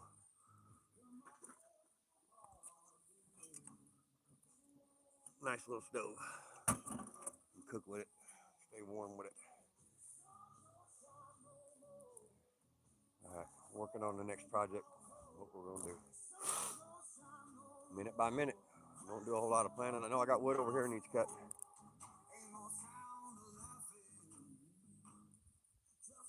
Two of these are going to get milled into boards, and two of these are getting cut into firewood.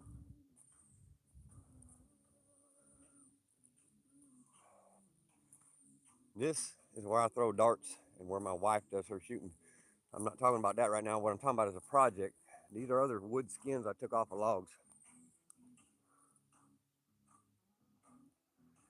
And because I don't have much of a backstop when I'm whipping these darts, I need to add a couple more up top and a couple more down low. So some of these logs, pieces that I'm milling, are going to work as the backstop for the dart boards, where my wife likes to do what she does. She's a terrible shot, y'all. She couldn't hit the broadside of a barn with instructions. See that? See how bad she's off? I'm just messing around, y'all. I like being making fun of the contradictions in life. Anyway, what are we gonna do? I gotta cut a couple more skins outside of this bad boy. I think I'm gonna do that next. And wear my hyper self out some. I gotta cut both sides of this off. I cut that side off and that side off, and then I'll have me a square beam. That looks like that might be a 5" by 5" beam. I might get a 5x6 out of it. Let's get this set up. We'll rock this bad boy out. It'll take about an hour total, but setup takes more cutting and stuff, I guess. Let's rock this sucker out, y'all. What y'all say? Alright, we're gonna do this. Something to set my camera on. What am I gonna get? There's some buckets over here. Yeah, there's a bucket. I'll get a bucket. Oh, there's a bucket. Bushcraft tripod.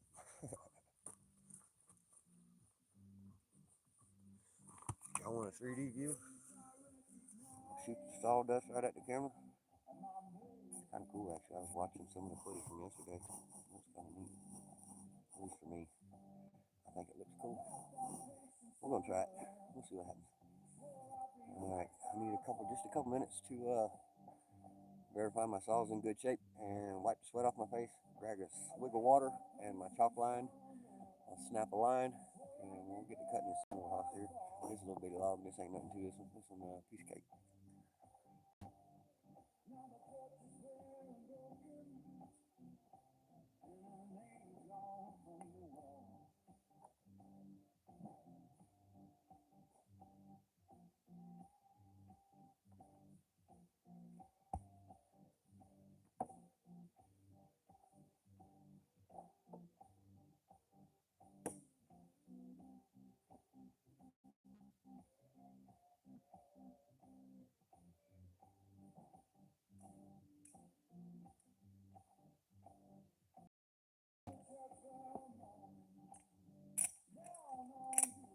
It's something for y'all to look at. Assuming y'all can see it. Yeah, it's old block and tackle for stretching fence line.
Ain't no place in a home, and the road keeps on.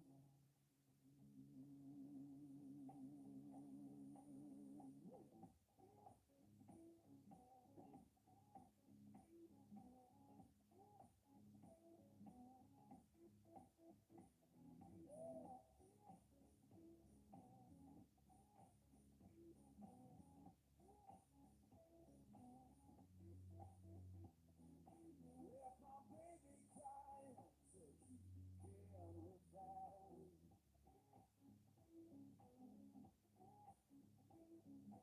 Left my baby crying, said she can't live that way.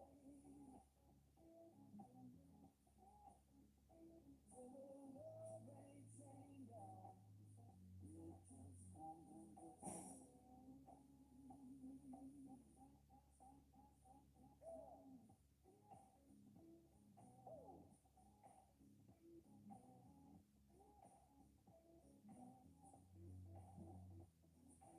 the sun in the distance, looked like the burning corn. Saw the sun in the distance, looked like the burning corn.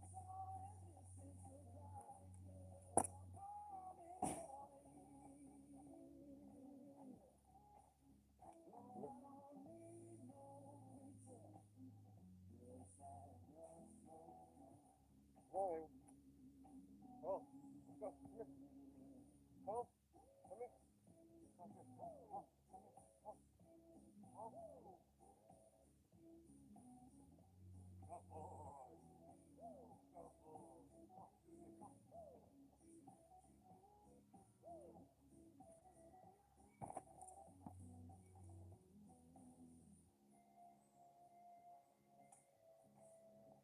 I love being goofy with my dog. Now I'm rolling through the valley, wind hums through my hair.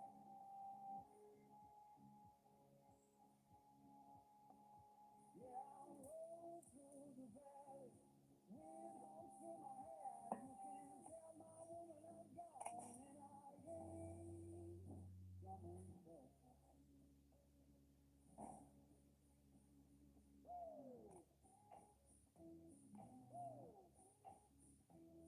back.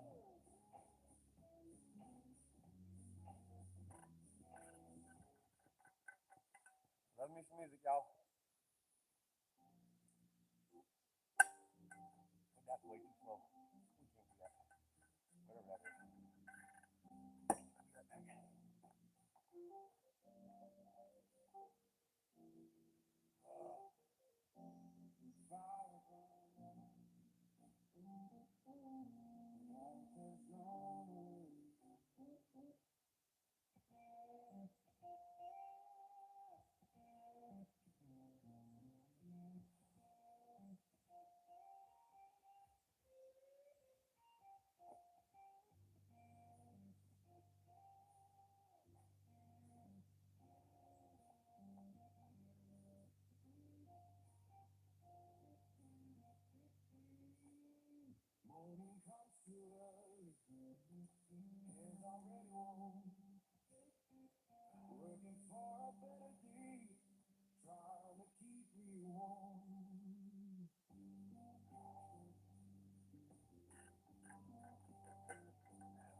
About ready. Boss make habits stand, we just cannot turn. Fair don't come easy, you have to stand and fight for mine.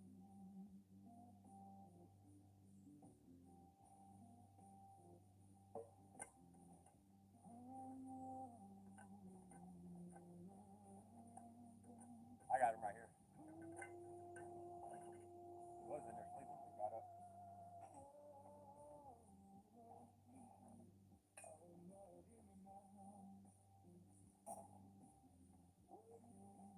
Sun's popping out. I gotta check the camera, make sure it ain't tearing everything up.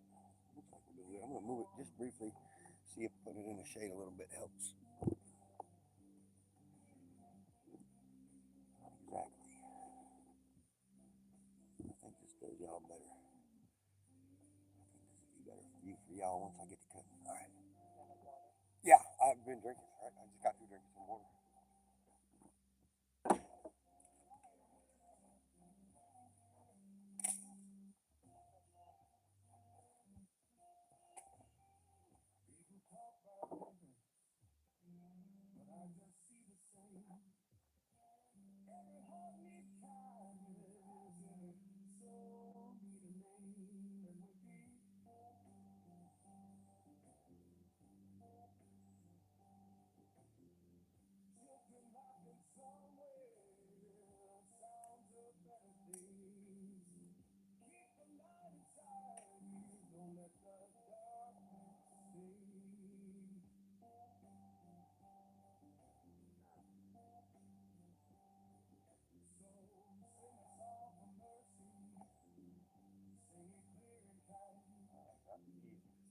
It's got a big split right here, so I'm going to start the cut just to that side of the split. There's no point in trying to work around that. It'll just carry it out. This poplar, it's soft.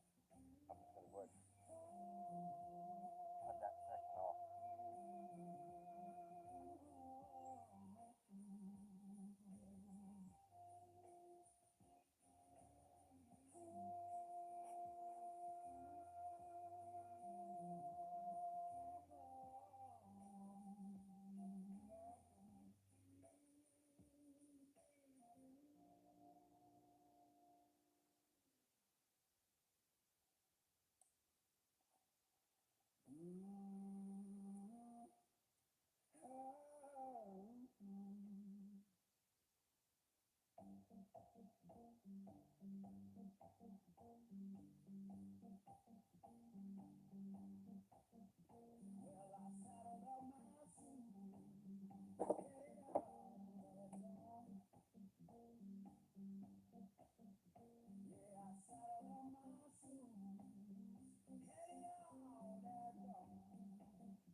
There's a line I set.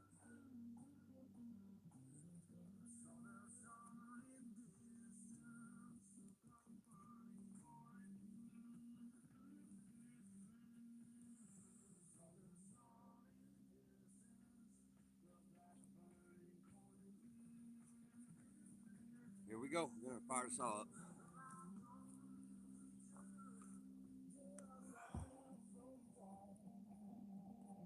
I'm gonna elevate this just a touch. I think we give y'all just a slightly better angle.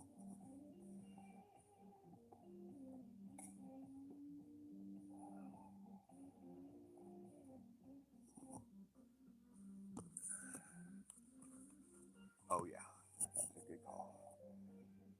That's definitely a better angle for y'all.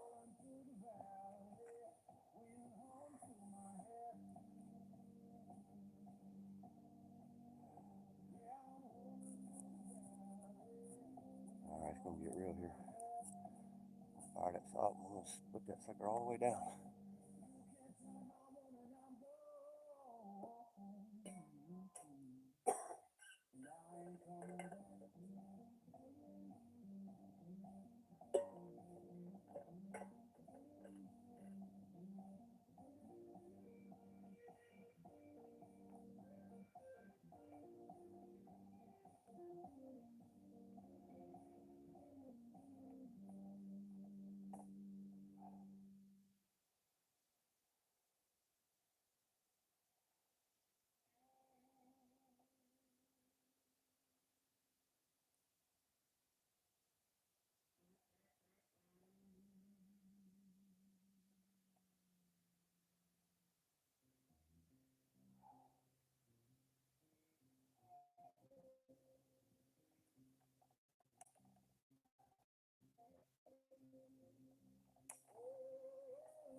I gotta tighten that chain up.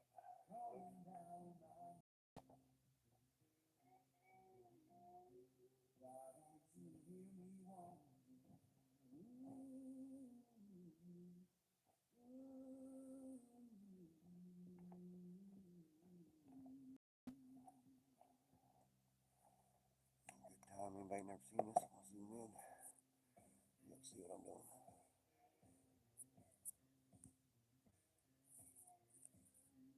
Alright, that's a great angle.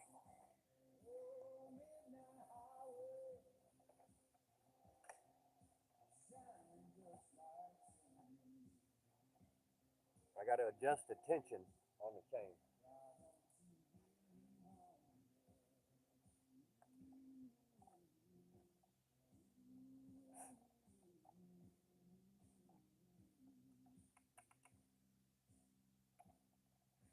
I'm just going to loosen them. I'm not taking these nuts off.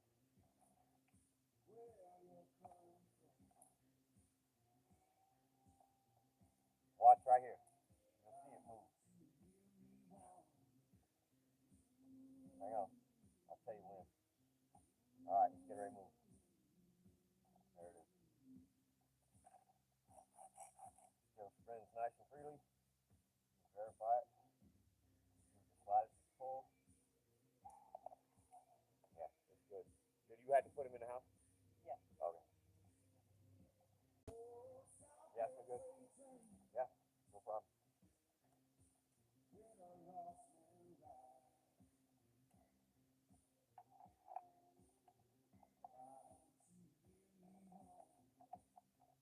That's my wife talking.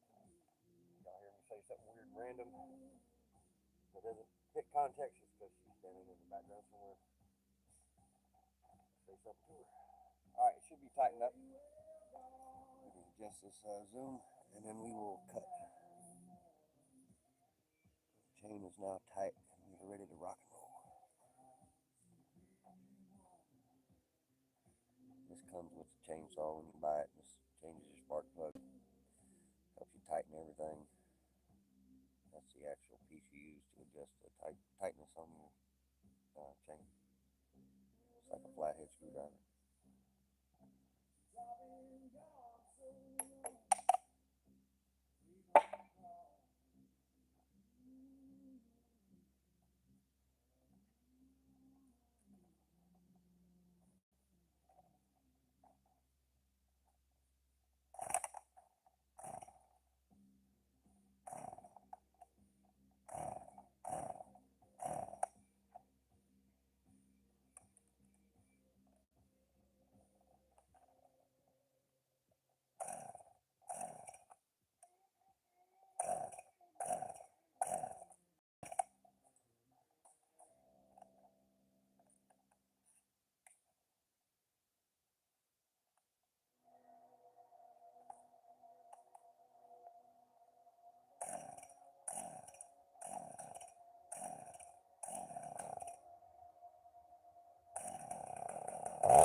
Should be able to see that pop open. Let me zoom in. That split open as soon as I Got through the cut. Split it right open. All right, we'll run that cut all the way out now.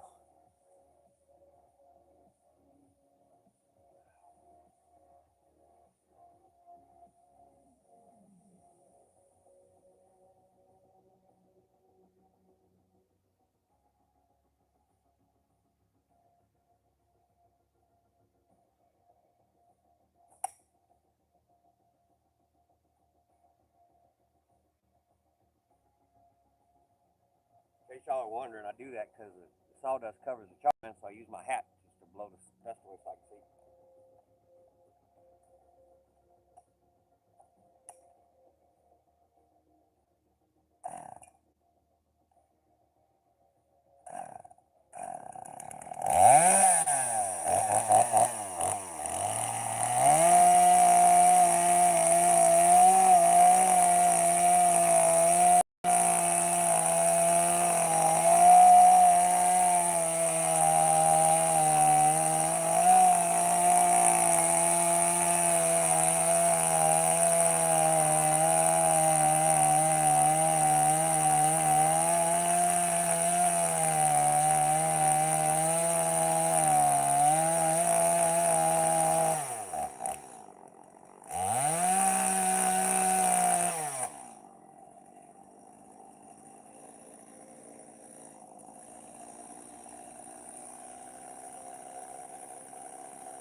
Two minutes, maybe 3.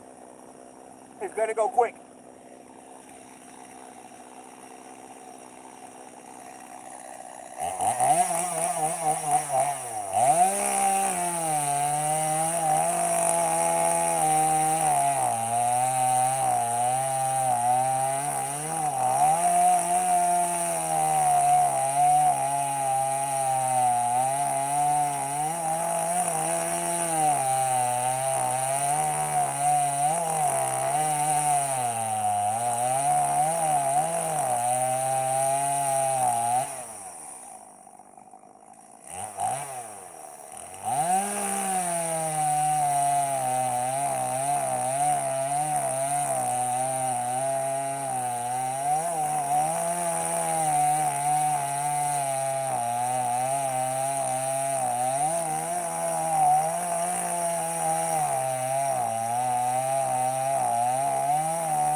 a moment, catch my breath. We'll go grab that slab off there. Show y'all what it looks like. Man, I love seeing the inside of a tree. I call it getting a tree naked.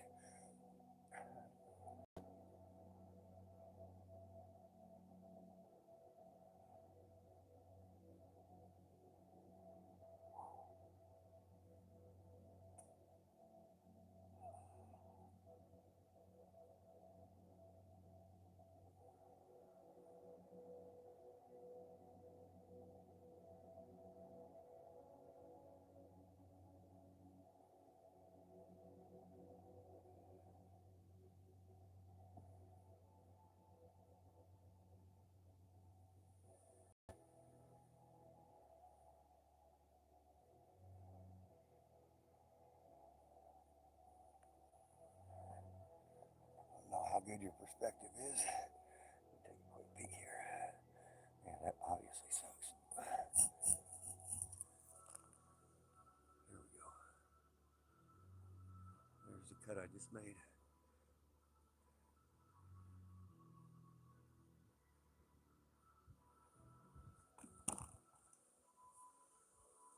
It's got a few twists and turns in it.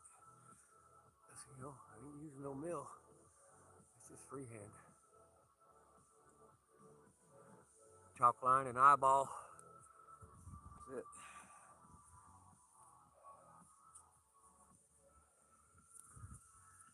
Sorry about that. See right here, you can see where I got off. See? It's not that bad though, I mean, you know, no frame, no bracing, just steady hand. Not terrible. Certainly not production quality, but more for bushcrafting now. That'll certainly get her done, y'all.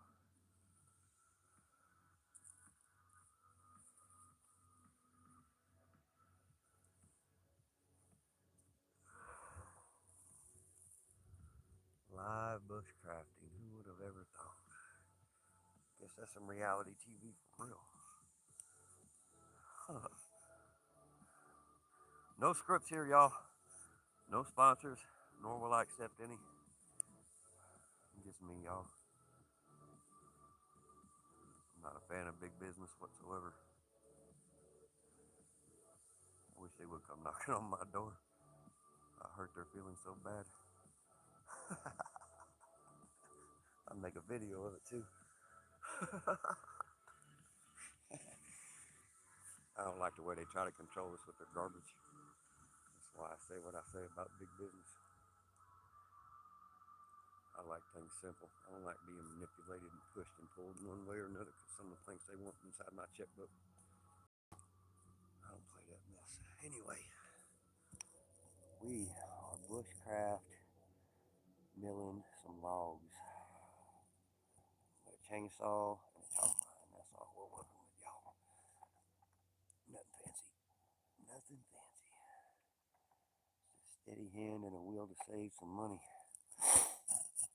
And I love doing stuff the old way. It's just my nature. We're gonna cut that other side off. Let's see. Do it without messing the camera up that side or whatever. I'm gonna take me a swig of water, wipe some sweat from my face, and here in just the next, I don't know, 2-3 minutes, I'm gonna do that side right there. Just like I did that one. Thank y'all for coming in. Give me just a couple minutes, catch my breath, drink some water. Looking good, you guys. Oh yeah, thank you. Thank you for your comment. We appreciate that. We appreciate all y'all, man. Got a lot of likes today, quite a few comments. We'll keep them coming. These videos coming out, doing live streams. I'll do this stuff in the wintertime, y'all. When y'all sitting in the house on the weekend ain't doing nothing, I'll be out here doing some wild stuff, man. Share this video, share the live, like it, subscribe, and we'll produce a whole lot more. And this, what y'all are seeing now is nothing, man. The stuff that we do, y'all are just getting started with what we do.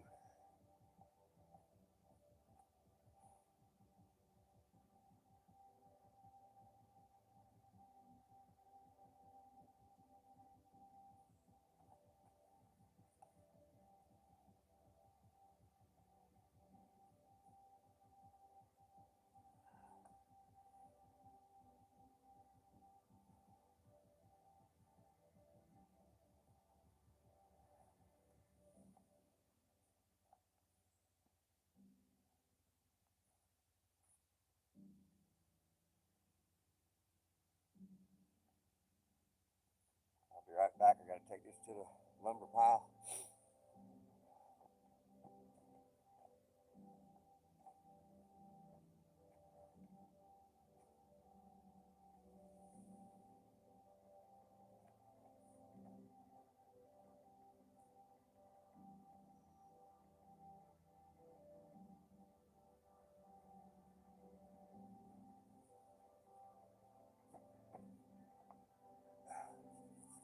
I decided to take y'all with me for a ride. I'll sit you on board.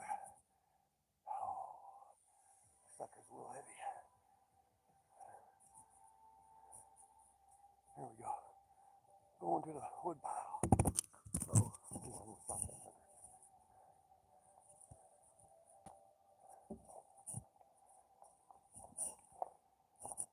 There's the wood pile. There it is. Whew. All right, I'll grab this camera. Check this skin down here.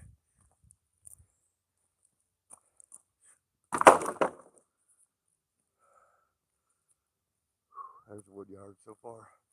That's from cutting yesterday, a little bit the day before, and a little bit today. That's what I've produced in 2.5 days. Actually more than that, but this is the bulk of it. It's all poplar except for a little bit of red oak there in the back. Mostly poplar. A little piece of yard art I made. I have an old Farmall tractor emblem. Piece of burnt wood with a goofy cut on it. I spray painted the old emblem. It got burned in a fire. So I cleaned it up. Just threw some spray paint on it. Just made something silly for my yard. I'm always doing something. I don't care even if it looks stupid. It doesn't matter. I just love being outdoors. Love trying new things. All right, I gotta go get a drink. I'm out of breath, y'all. That's the one I just cut. That big one right there. It weighs about 70 pounds. That's a heavy bastard. Oh yeah, look at the skirting I made with some skins from my little shed. You get like perfect whatever, it's bushcraft. That's the whole point.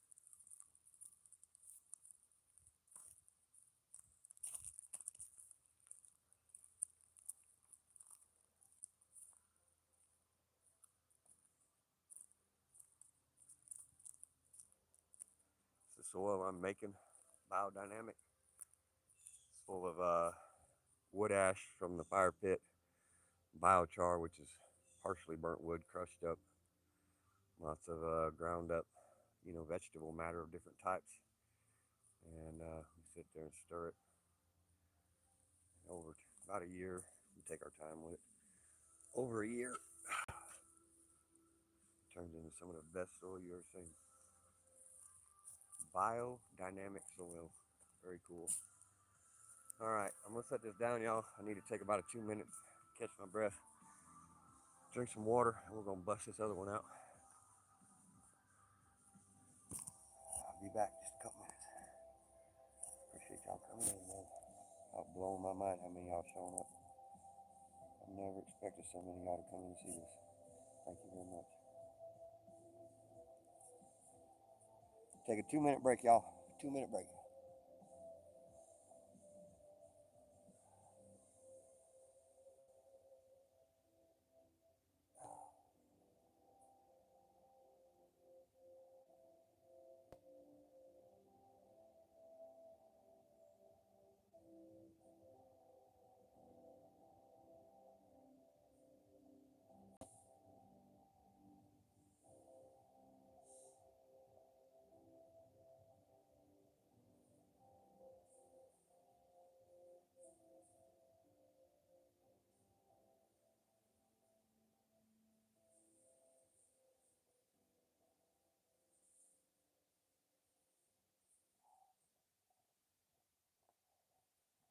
What I was saying earlier, y'all, about trying to stay cool in this hot and humid stuff. I go and wash up, put cool water, just, room temperature water on my arms and wrists.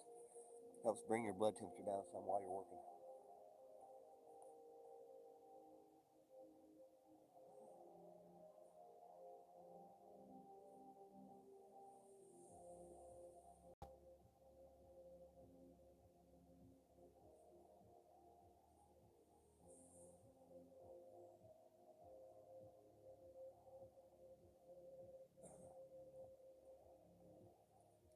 I'm out working in this heat, I always got a bucket, a wash bucket, water, just to cool off with, stay refreshed.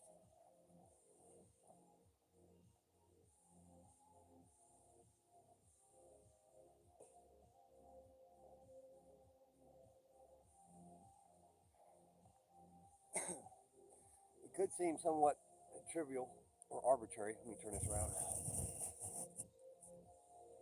It could seem somewhat trivial or arbitrary, but when you're out sweating your butt off, just to have a bucket of water that's sitting in the shade, stick your hands in, splash all on your face and neck, and it changes. You can go from having the worst 2 hours of your day, and you take 5 minutes to cool off, and splash a little cold water on you.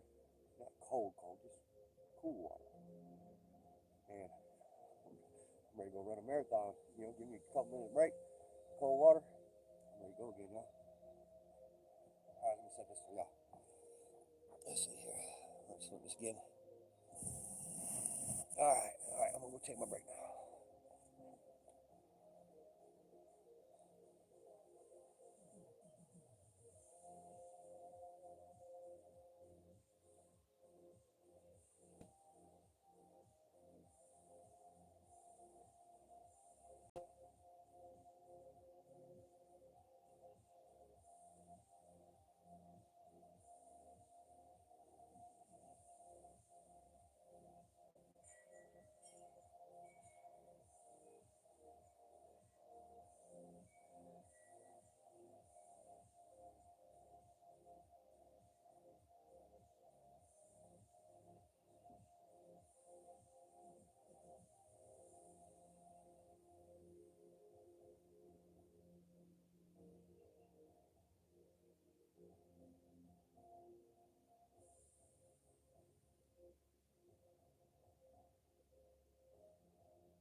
Alright, I gotta bring you guys over here by my little bushcraft studio. I gotta put a charge on this phone on my solar power here. Yeah, it's critically low. Critically low battery. I'm about to lose the stream if I didn't do something about this. Alright, bear with the shaking of the camera, y'all. I gotta put this thing in before the phone dies. Okay, almost there. That should do it. Let's see. Yep, alright, we got power. Alright. Alright, y'all can sit here in the studio with me. My bush studio. Let's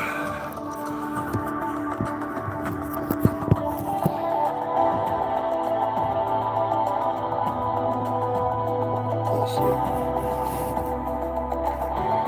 Alright.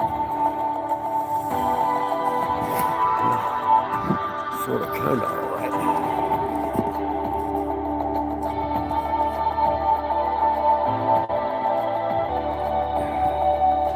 Drink some water. We'll cut some more.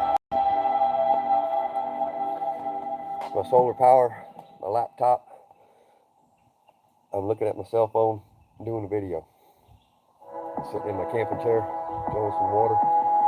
Got a nice little shade tree. Enjoying you fine folks. Liking and commenting, subscribing. Man, got a bunch more subscribers today. Thank y'all, man. Fantastic. Thank y'all for coming and sharing our day with us. We appreciate y'all, we really do.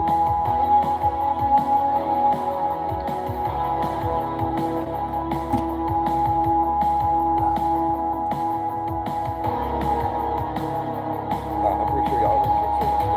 Let me turn this view for y'all. Give y'all something to look at. Dusty ass cowboy.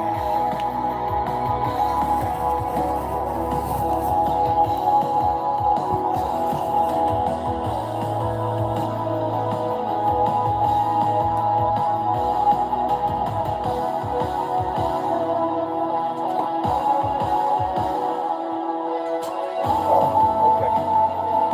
I'm right here. Take it away. Maybe y'all can see my feet out.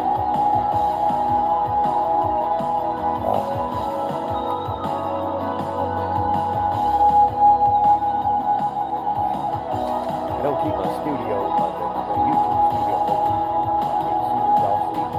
And I don't have my screen. I can't see what y'all see right now because I don't keep my studio open and I don't keep my screen facing me because it doesn't give the best camera view. I use it with the screen away from me with the 3 lenses facing out. That way y'all get the best possible view. So I don't necessarily see comments when they come in. And if the viewer perspective changes, I don't have an immediate relationship to it until I walk over and take a look. Because like I said, I don't keep my YouTube studio open and running. And I'm too busy to be messing with all that garbage. Generally, not all the time, obviously. Let's see here. See if the perspective. I'm gonna open it up real quick. See what the perspective looks like.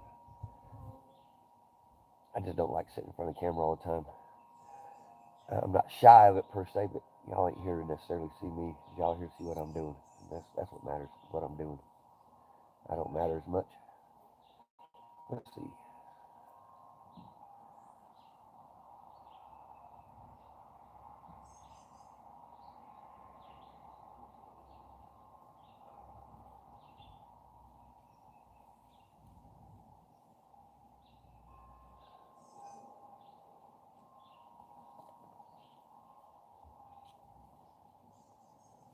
Loading up.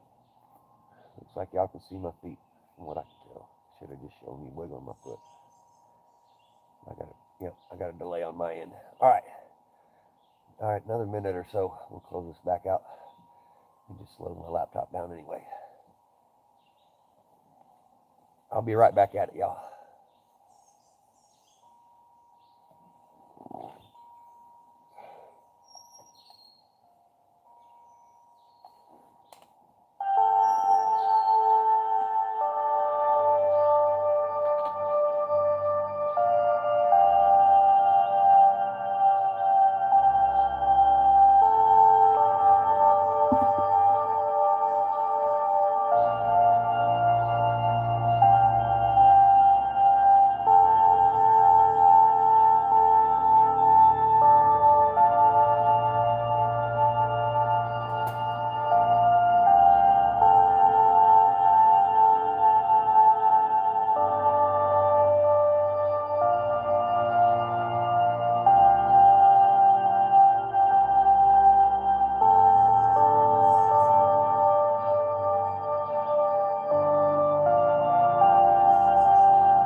change the perspective. Turn this shit down. It sounds like some damn Phantom of the Opera shit. I don't know what the hell that's doing in there.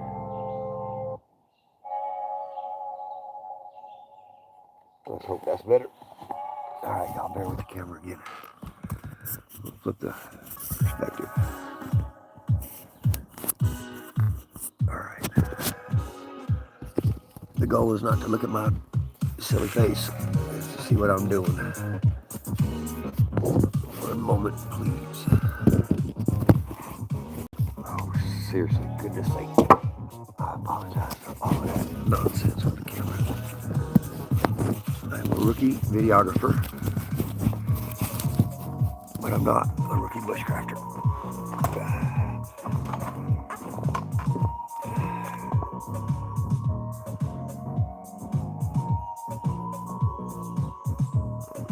This is a quick, I usually use a honing, sharpening stone, but this is for something quick. Puts a quick edge, it removes, this carbide steel in here, it removes a fair amount of material from your blade. So I don't use this a lot because it wears out your blades fast. You just follow it down.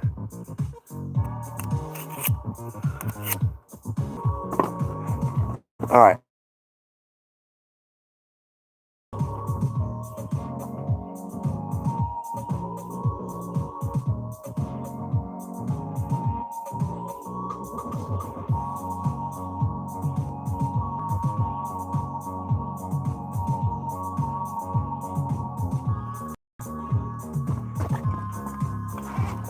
Portable router.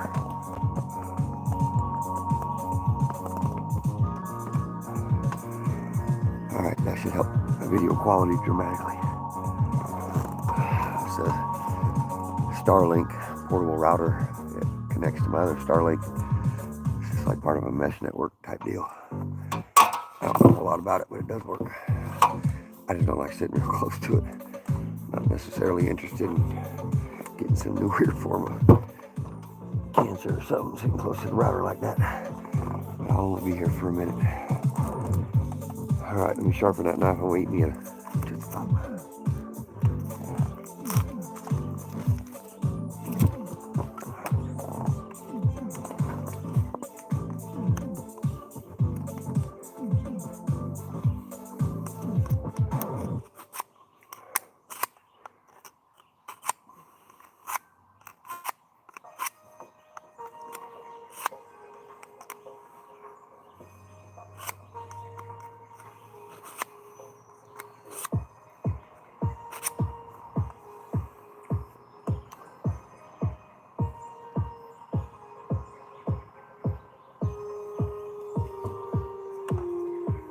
This is for honing.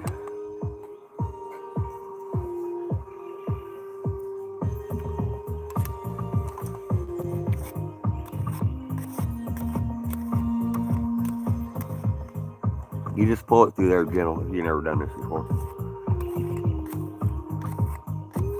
It just takes the burrs off, makes it real sharp.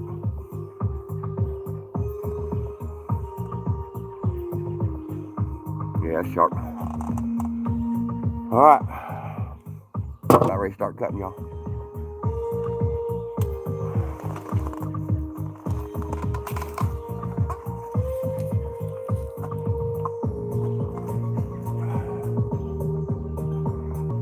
Y'all gonna have to watch from this perspective right now because I gotta leave this phone plugged in.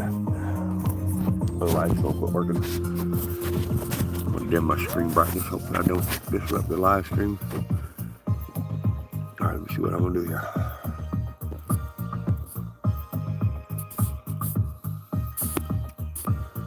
Alright, I can dim my screen down. That should help charge the battery a little quicker. And I'm gonna point y'all at the wood pile from my little studio area because my battery's near dead.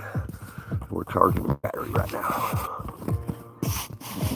This won't be the best angle for the moment, but it's what we got to work with.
All right, I just got that line set.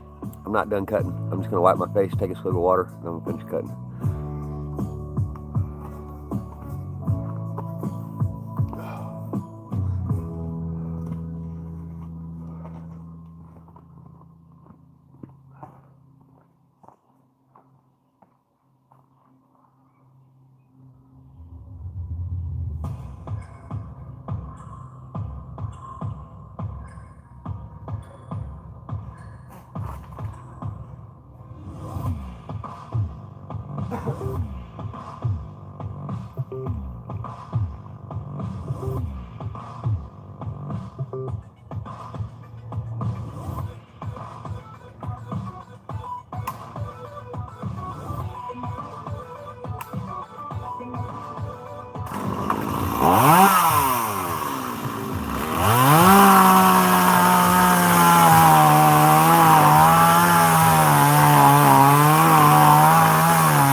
Alright, I'm back. Let's see. I'm going to take the camera over there and show y'all what I just cut. I just took the skin off and hauled it over there to the side yard. And I'm going to take me a swig of water and I'm going to walk over that way.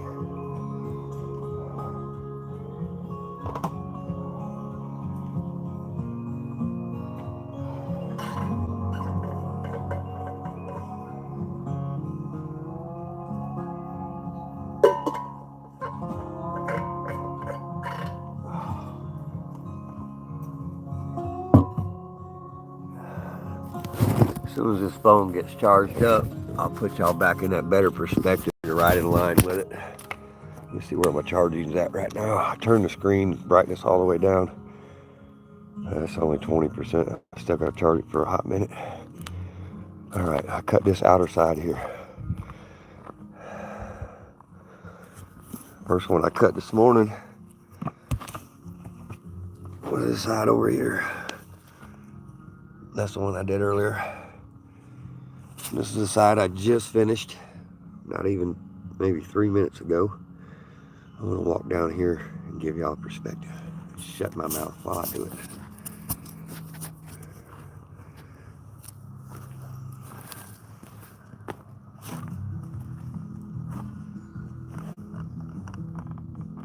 The return trip will be better.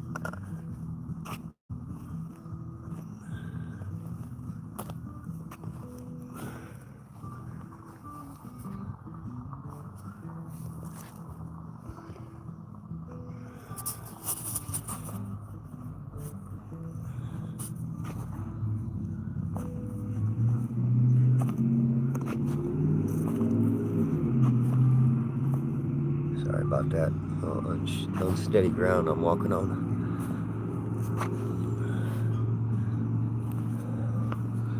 All right, back to the charger. Quick look around real slow. Slow the pan down.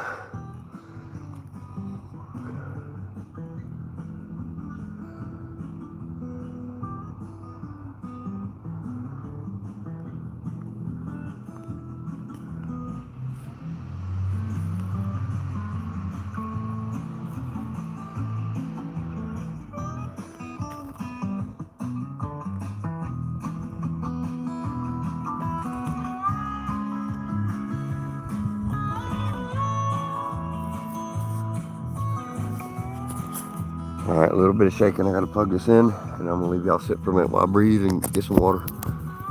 All right.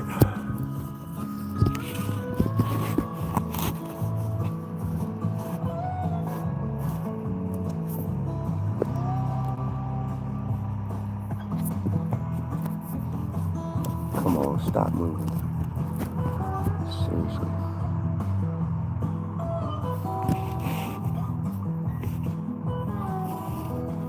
Rookie, y'all. Rookie videographer.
something to prop this phone with. This little bushcraft stand I got going on here. That's a little better.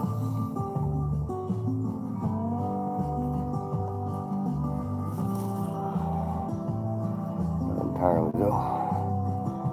Alright. Put a little twig underneath that corner.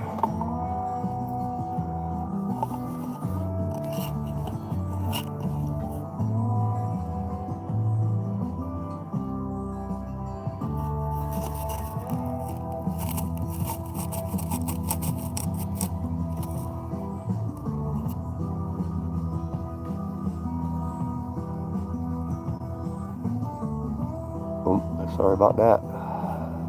Trying to get it set so y'all can see a fair amount.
Alright, that beam came out.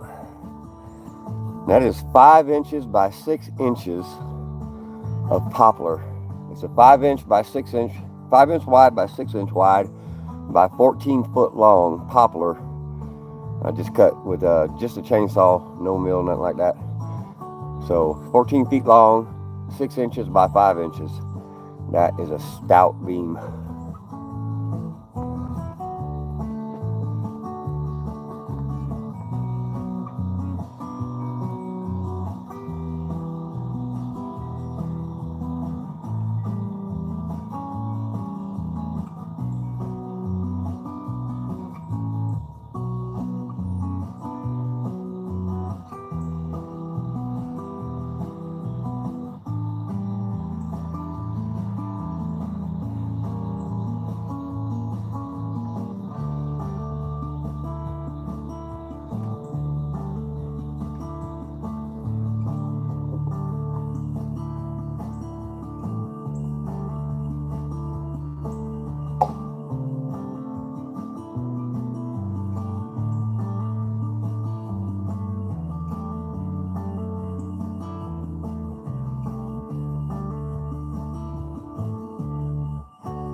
That one looks real nice.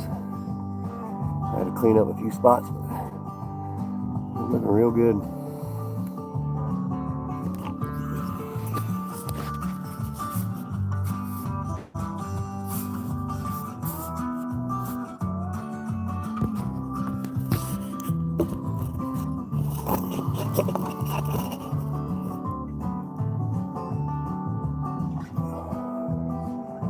I just removed the comment, says I went to get a drink of water in case everybody thinks I'm gone or something.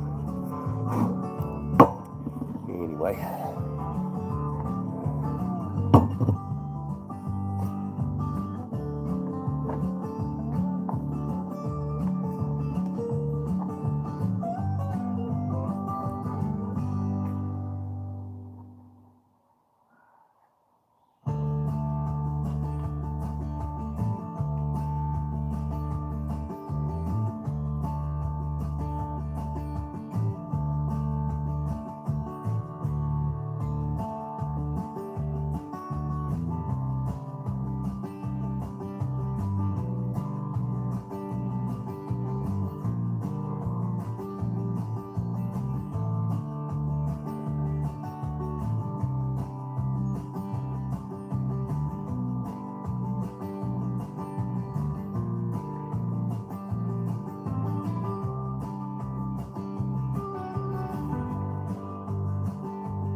Hi, buddy. What you doing, puppy dog? Come on. Come here, boy. Come here, boy. Good boy. Come here. I could use a glass of ice. That'd be nice.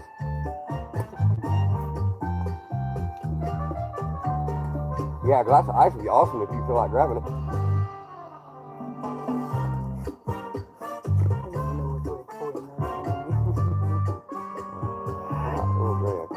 I got plenty of cold water. I'd like some hot tea, actually. I need a snack or something. I don't feel goofy. How about a couple of protein shake and a milk mix? But I don't want a bunch of milk. It's too hot to be drinking a bunch. It's like the same amount of milk as the protein shake. And then bring me some tea if you don't mind. I got plenty of cold water. What are we eating again? Not right now, no. I'll have to cool off before I eat some meal. Nope. Yeah. Yep. He's doing that protein shake. You good enough for me?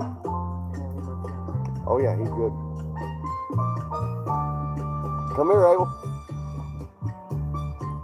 Hey, when you come back, will you bring me a handful of dog treats? Yeah. I ain't got any right now. Come here, Abel. Come on. Come here, puppy. Abel, come here. Come on, boy. What are you doing? Get over here. Come on. Good boy. Good boy.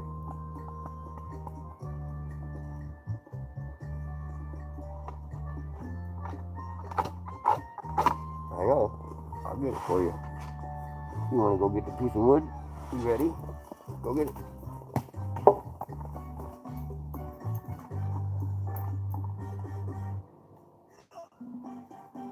Good boy. Good boy. Come here. Let me see it. Why don't you bring it over here and share it with me?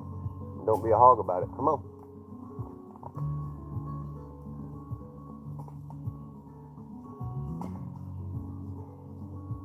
Come here, Abel.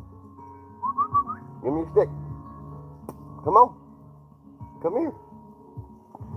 Give me that stick. You want this one? Go get it. Good boy. Good boy.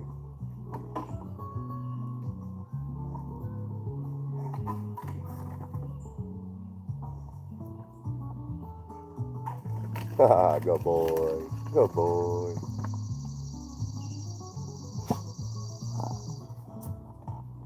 Where your stick at, buddy? What'd you do with it? Let's go get it. Let's get that stick. Alright, let me get it. You ready? Go get it. Good boy. Go get it.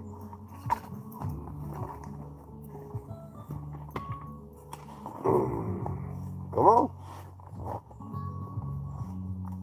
Go get the stick. Go get it. You go get that stick. Go get it. Here. Hey, go. No, you can't go up there. There ain't nothing up there for you but trouble. Oh, you gonna fight? Is that what you gonna do? We can go out here. Come on. You can't be over here by the camera gear. Come on. What's the trouble? What's the trouble? No. You're in for it now. You are in for it now. No.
child.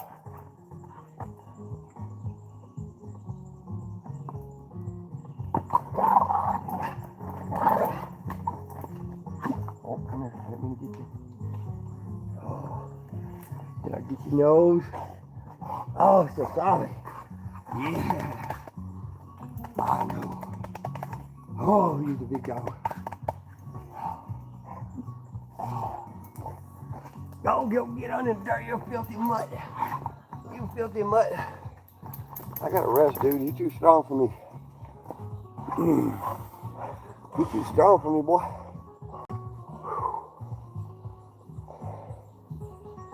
Oh, you little horse. Holy cow. You want a cookie? Here. Take a cookie. Alright. Oh, goodness. Nope, get out of there now. There ain't nothing to do. Quit messing with my camera. What in the world? Here, go get a cookie. You ready? Go get it. Abel, right there. There you go. Go, boy. Here's another one. There's another one. There's two of them right there, dude. Right next to each other. Boom, that one hit your toe. There's another cookie. Boom, right there.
pretty quiet right now.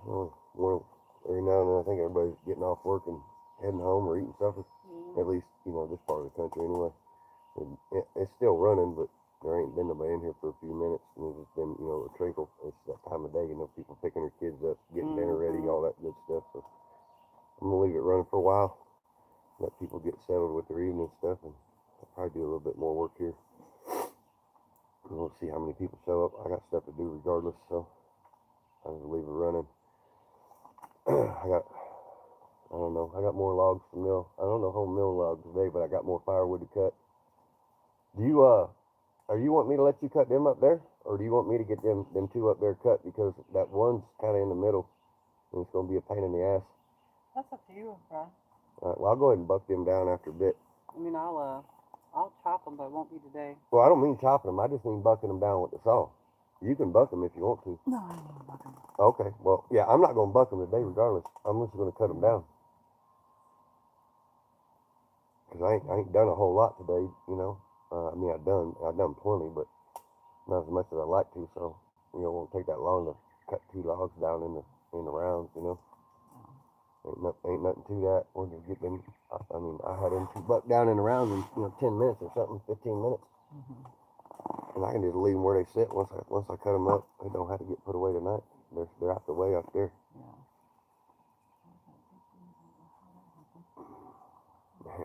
I got so many scrapes and bashes and bangs against me right now. I couldn't tell you where any of them come from.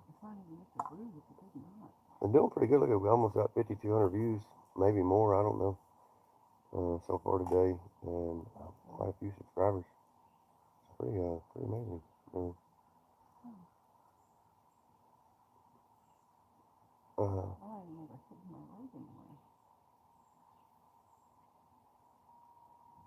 Yeah, much you've been doing ain't no surprise.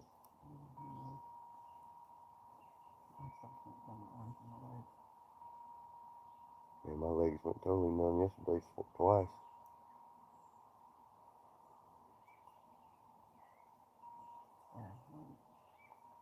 This morning, not now.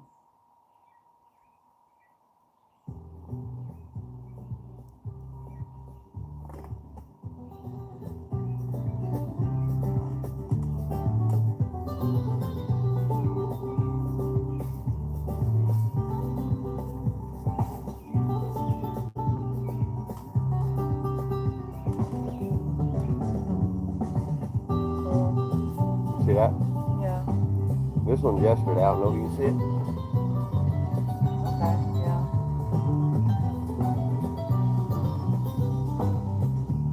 This morning that was 125. Okay, well, that's good.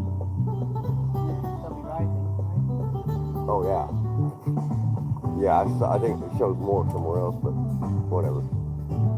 It might level off to that too. Sometimes it happens by accident. You'll do it by accident.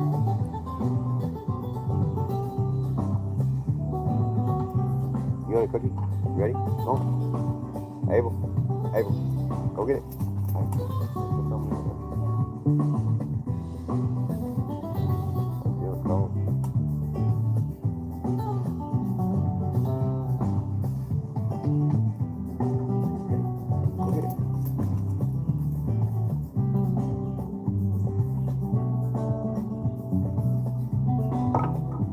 Taking a break. It's hot.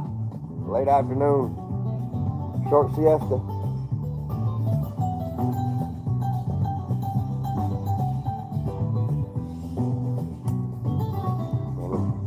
Mosquitoes biting the hell out of me today.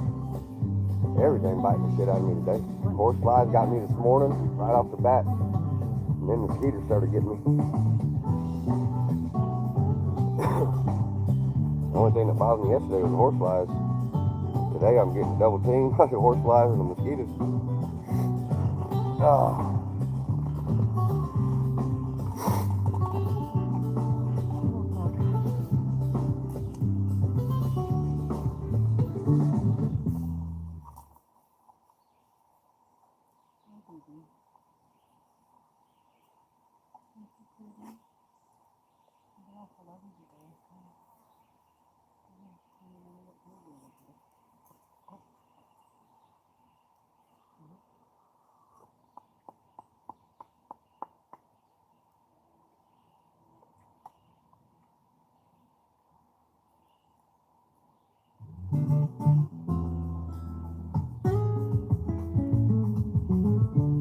Oh, that ain't gonna do. That's some elevator music.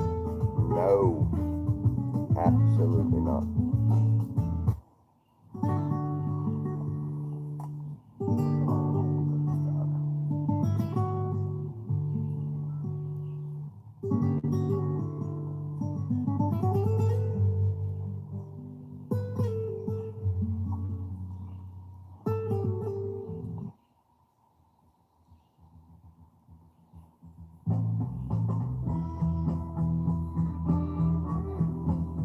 I don't think that's no better.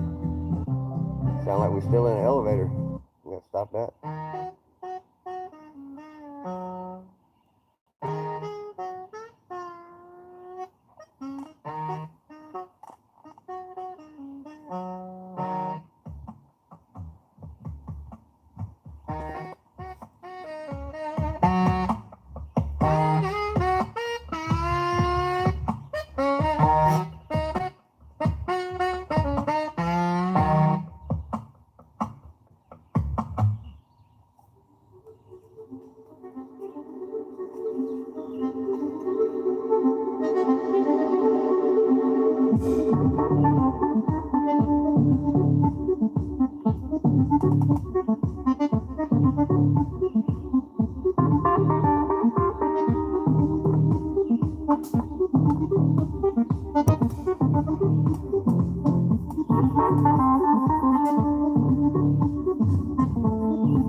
See if this thing's charged up yet.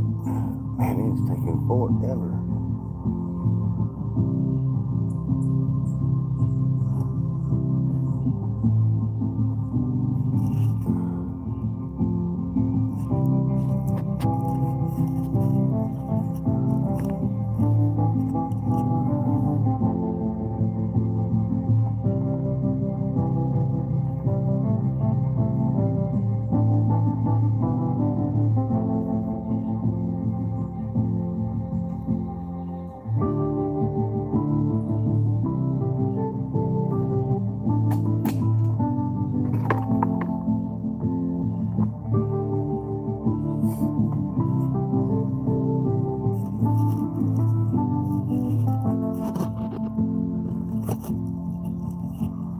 Might work, I don't know.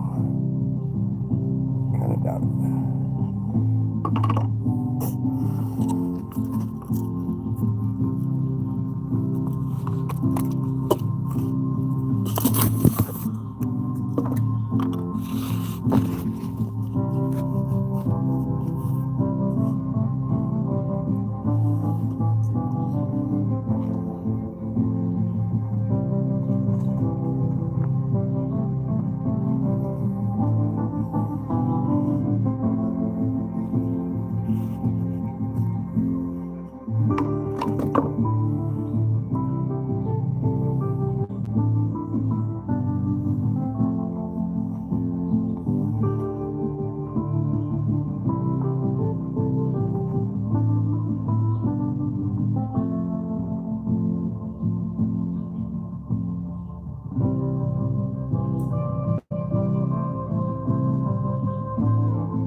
Getting ready to start working on something. Gotta go grab a drill.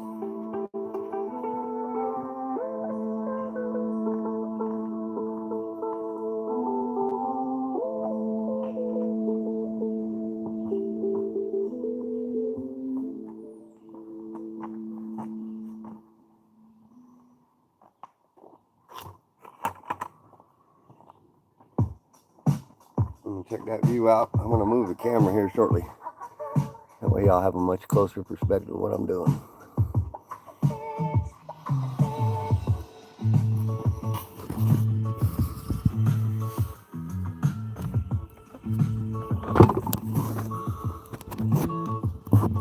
Not quite.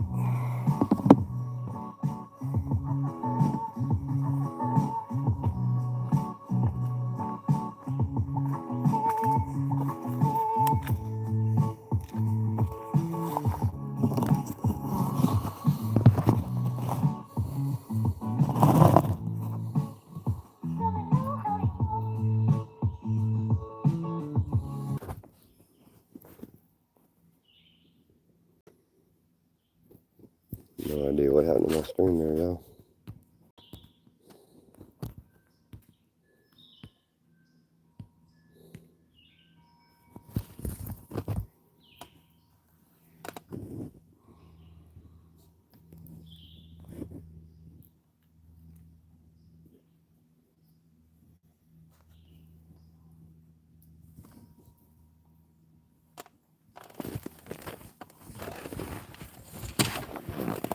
Alright, what happened here? Sorry if your stream got interrupted. I don't know what happened.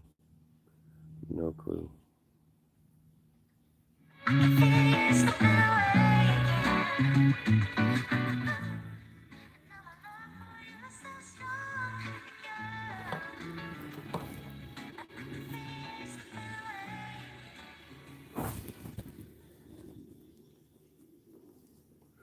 And a brief technical hiccup.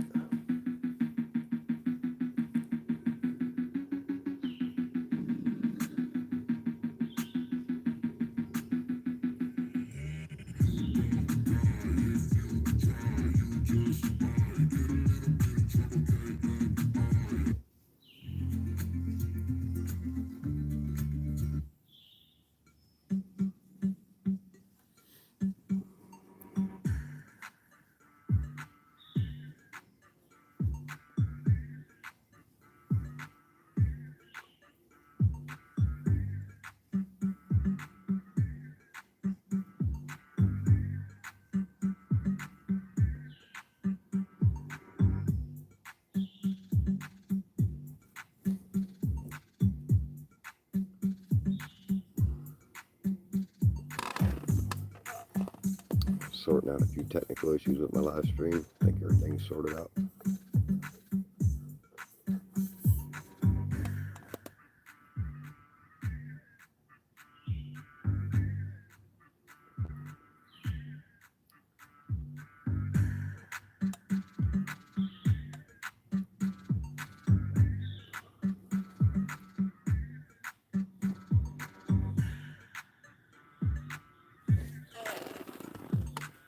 Okay, we'll get some going here in a second.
Good evening.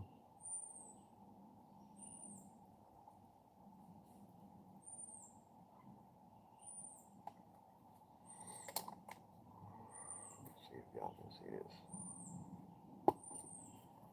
I'm getting ready to start working on something. I doubt if y'all can hear me. I'm getting ready to start working on something.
blood creeping up from the heathens. Got will, got fight, got pride, got reason. If they wanna go eat, then you know I'm gon' feed them. If you're coming for me, hope you're ready for a demon. I got eyes in the back of my head, I'm seeing. Take me for granted and you know I'm leaving. I'ma take what's mine with the webs I'm weaving. I could take this crowd from seeing to believing. Got a taste for blood and my tongue keeps bleeding. From the words I spit, so sharp, so freezing, so cold. Behold, frostbite they feeling. I could tear you apart or I could go heal them. Don't believe in fate, don't believe in ceilings. I just need a taste and my mind starts feeling. I don't pace myself, I grind on kneeling. Got enough for change, I just love the feeling. I ain't gonna give up. Got too little time, I'ma live up. Head down, push forward through the tough times. Anything worth doing is a tough time. I ain't gonna give up. Got too little time, I'ma live up. Head down, push forward through the tough times. Anything worth doing is a tough time. 'Cause I'm a with life for the fight, yeah, I'm here to get it. I got drive, got sight, always have a vision. I go by at night, I be in my feelings. I'm a big fine, need time, and I'll still be winning. I live life for the fight, yeah, I'm here to get it. I got drive, got sight, always have a vision. I go by at night, I be in my feelings. I'm a big fine, need time, and I'll still be winning. I can feel the blood creeping up from the heathens. Got will, got fight, got pride, got reason. If they wanna go eat, then you know I'm gon' feed them. If you come for me, hope you're ready for a demon.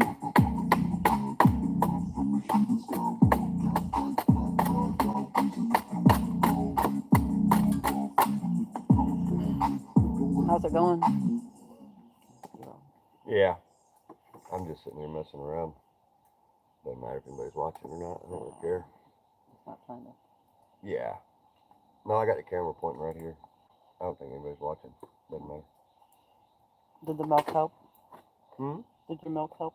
Mm-hmm. Yeah, thank you for that. Would you mind grabbing me the hydrocortisone? Yeah. It's on the shelf right inside the door. I put some of that Benadryl on the damn skis. It tore me up. It bite me on both my elbows all day long.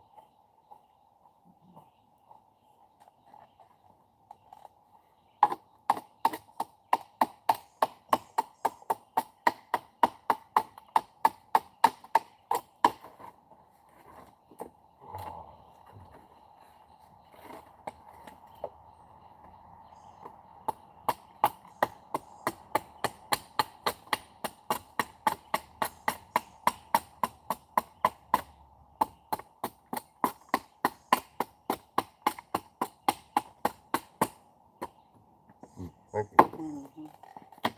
Oh, Look at that map. damn. No idea. You got kicked by a damn, You see it, right?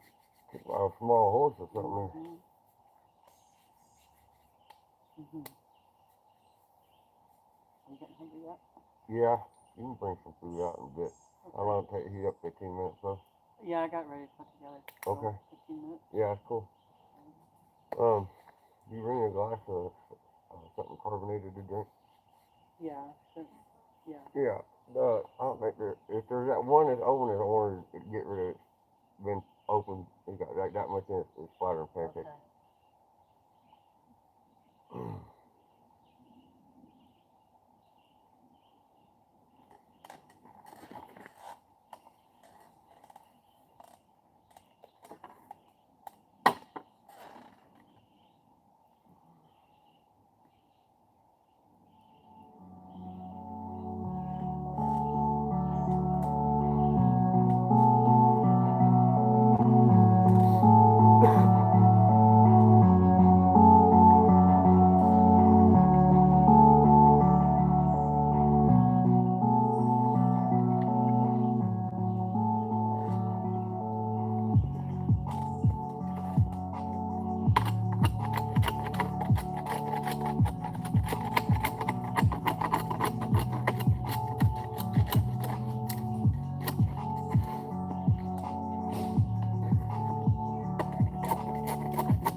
make it out, yeah.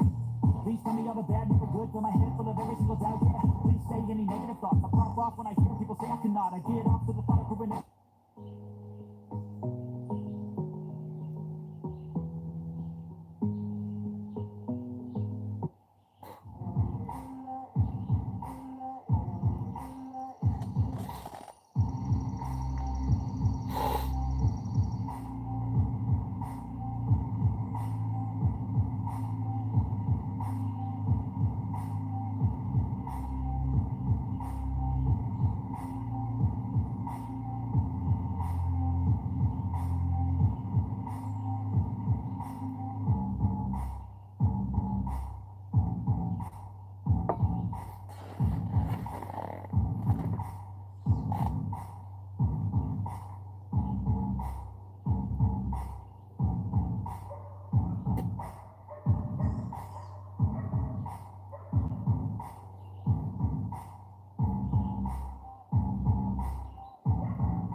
anybody out there.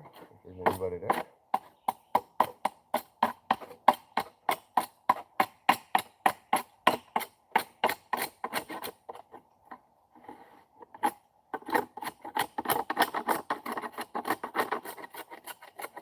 I'm making something for my shop.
Hello, hello.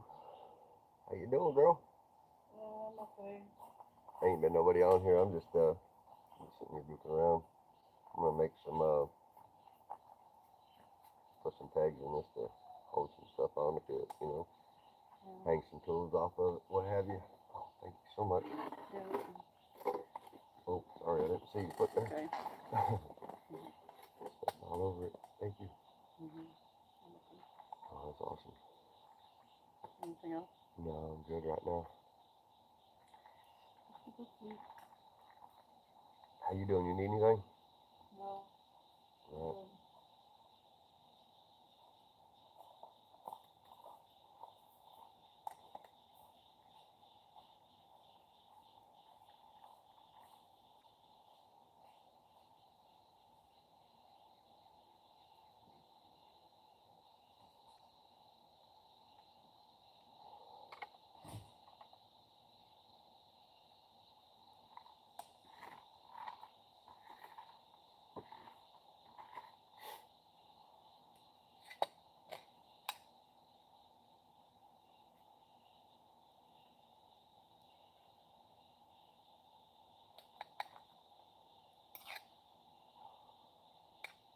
I love home cooking.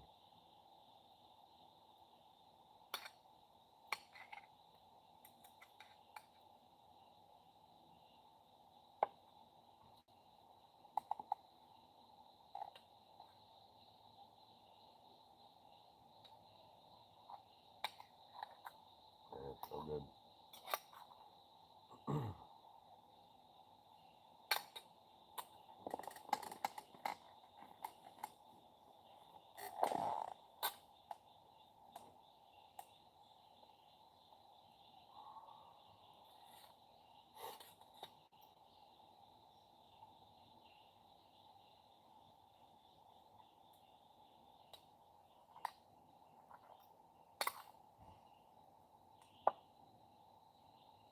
My wife is a fantastic cook. Thank you, young lady.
first meal of the day.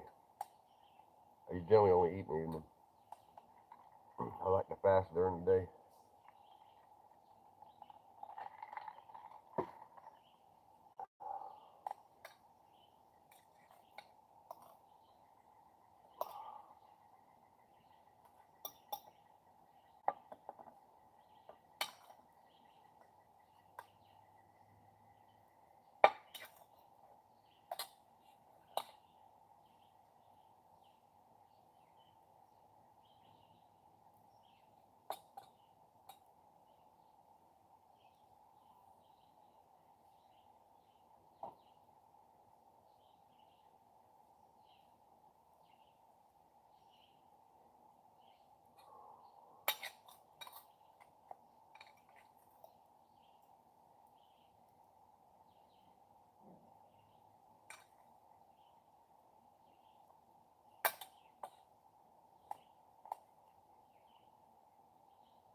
I don't know if anybody can hear me, but there's a beautiful bird over here just looking at me.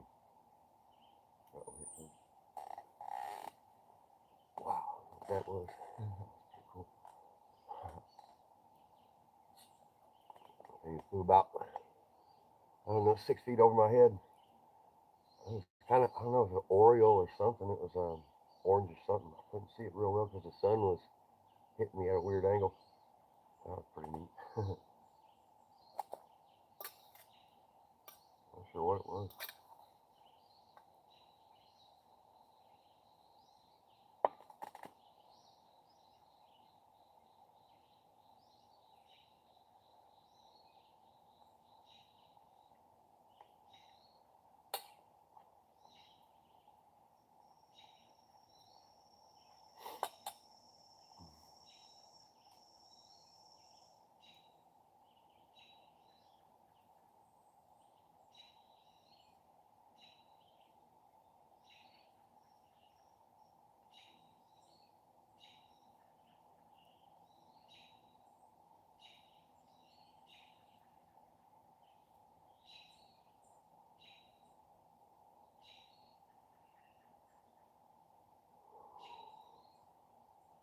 I'm so full.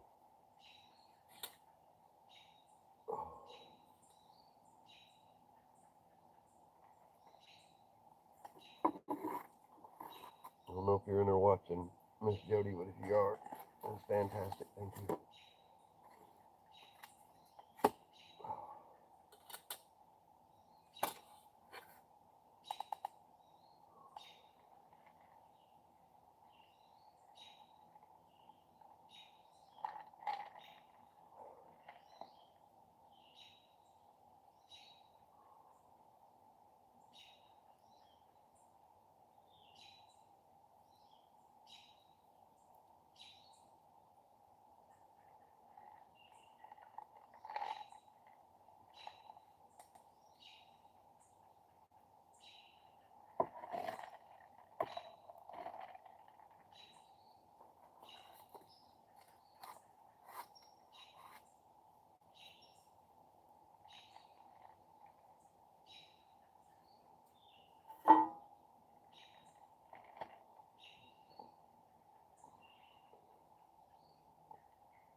was a close call.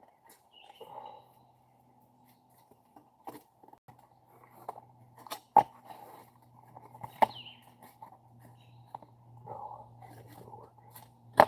No, whatever. Let's see.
You done? Yeah, with the food, yeah, I am. I'm about done with the last thing too. There ain't hardly nobody out anymore. Monday, everybody got the Monday blues sitting at home. Yeah. You want me to say that or? Yeah, absolutely. Okay. Save it. I gotta get stopped here in a little while. I'm enjoying this. I'm just decompressing, Yeah. winding down. I'm gonna start cleaning up all my stuff here. Yeah. Come in and take a shower. I don't know, whatever, half hour, hour. I ain't gonna run this stream that long though. I'm gonna shut it down here in the next few minutes. Okay. I'm just sitting here relaxing, enjoying it, and just unwinding for a minute, letting everything settle in. Take him with you though, because I don't want him knocking shit I over. will. Hi, baby. He won't come out. You my boy. You sure get in trouble with the a whole bunch, so don't you come here. I know what puppies on it. It's so hard being a puppy. You can't have this. If you do, you're sleeping with Papa. You ain't sleeping with me again. You little fucking bed hog. Nitty hog bed. Oh. That little spot down at the end of the bed though is, I need to put something there. A little. It's perfect for him to curl up in. He actually did finally. In the middle of the night. He did, yes. But it wasn't what it should have been for him, what it easily could have been. It would have been super comfortable.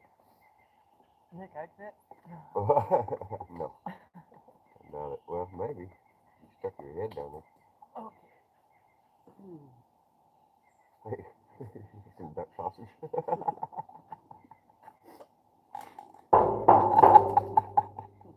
Come on, dog. Oh my goodness. Maybe later. Some duck sausage.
going on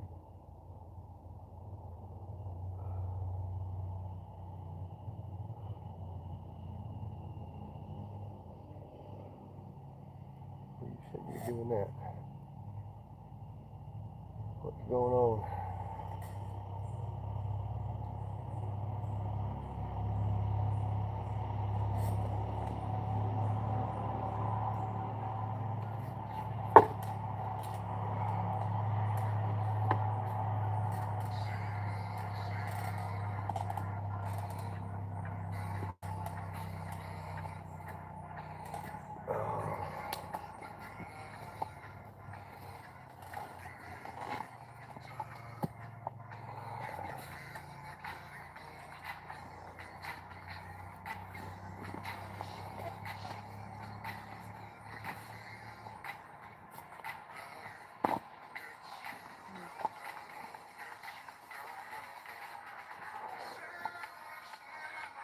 Battery full. Right.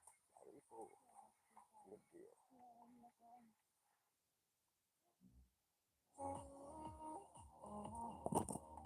Whoops.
it's gonna look too dry. I know that speed with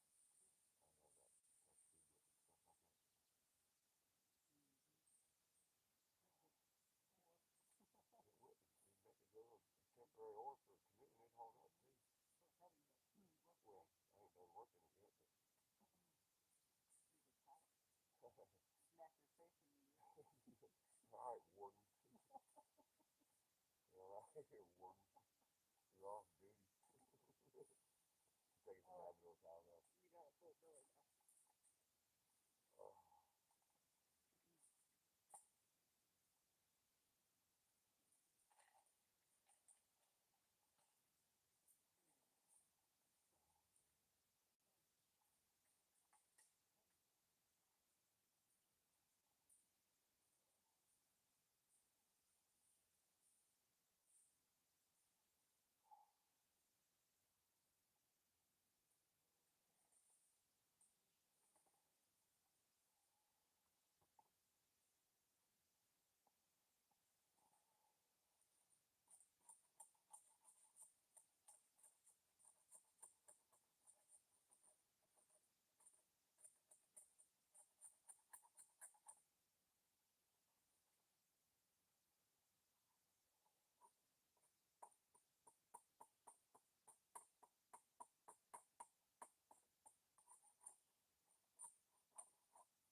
Good.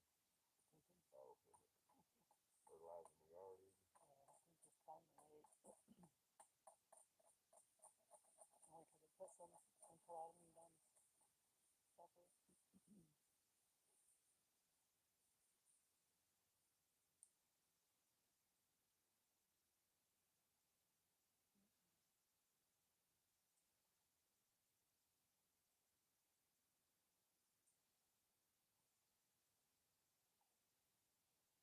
I think it's birds.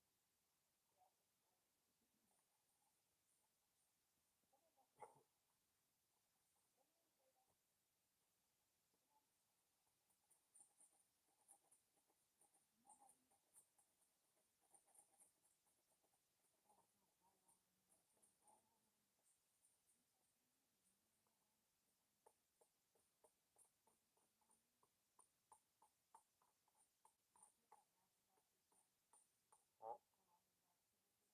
It is. I never emptied the laundry out. I was gonna fold it this morning, but I didn't. I forgot what. I forgot I had it out there.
stage, another project.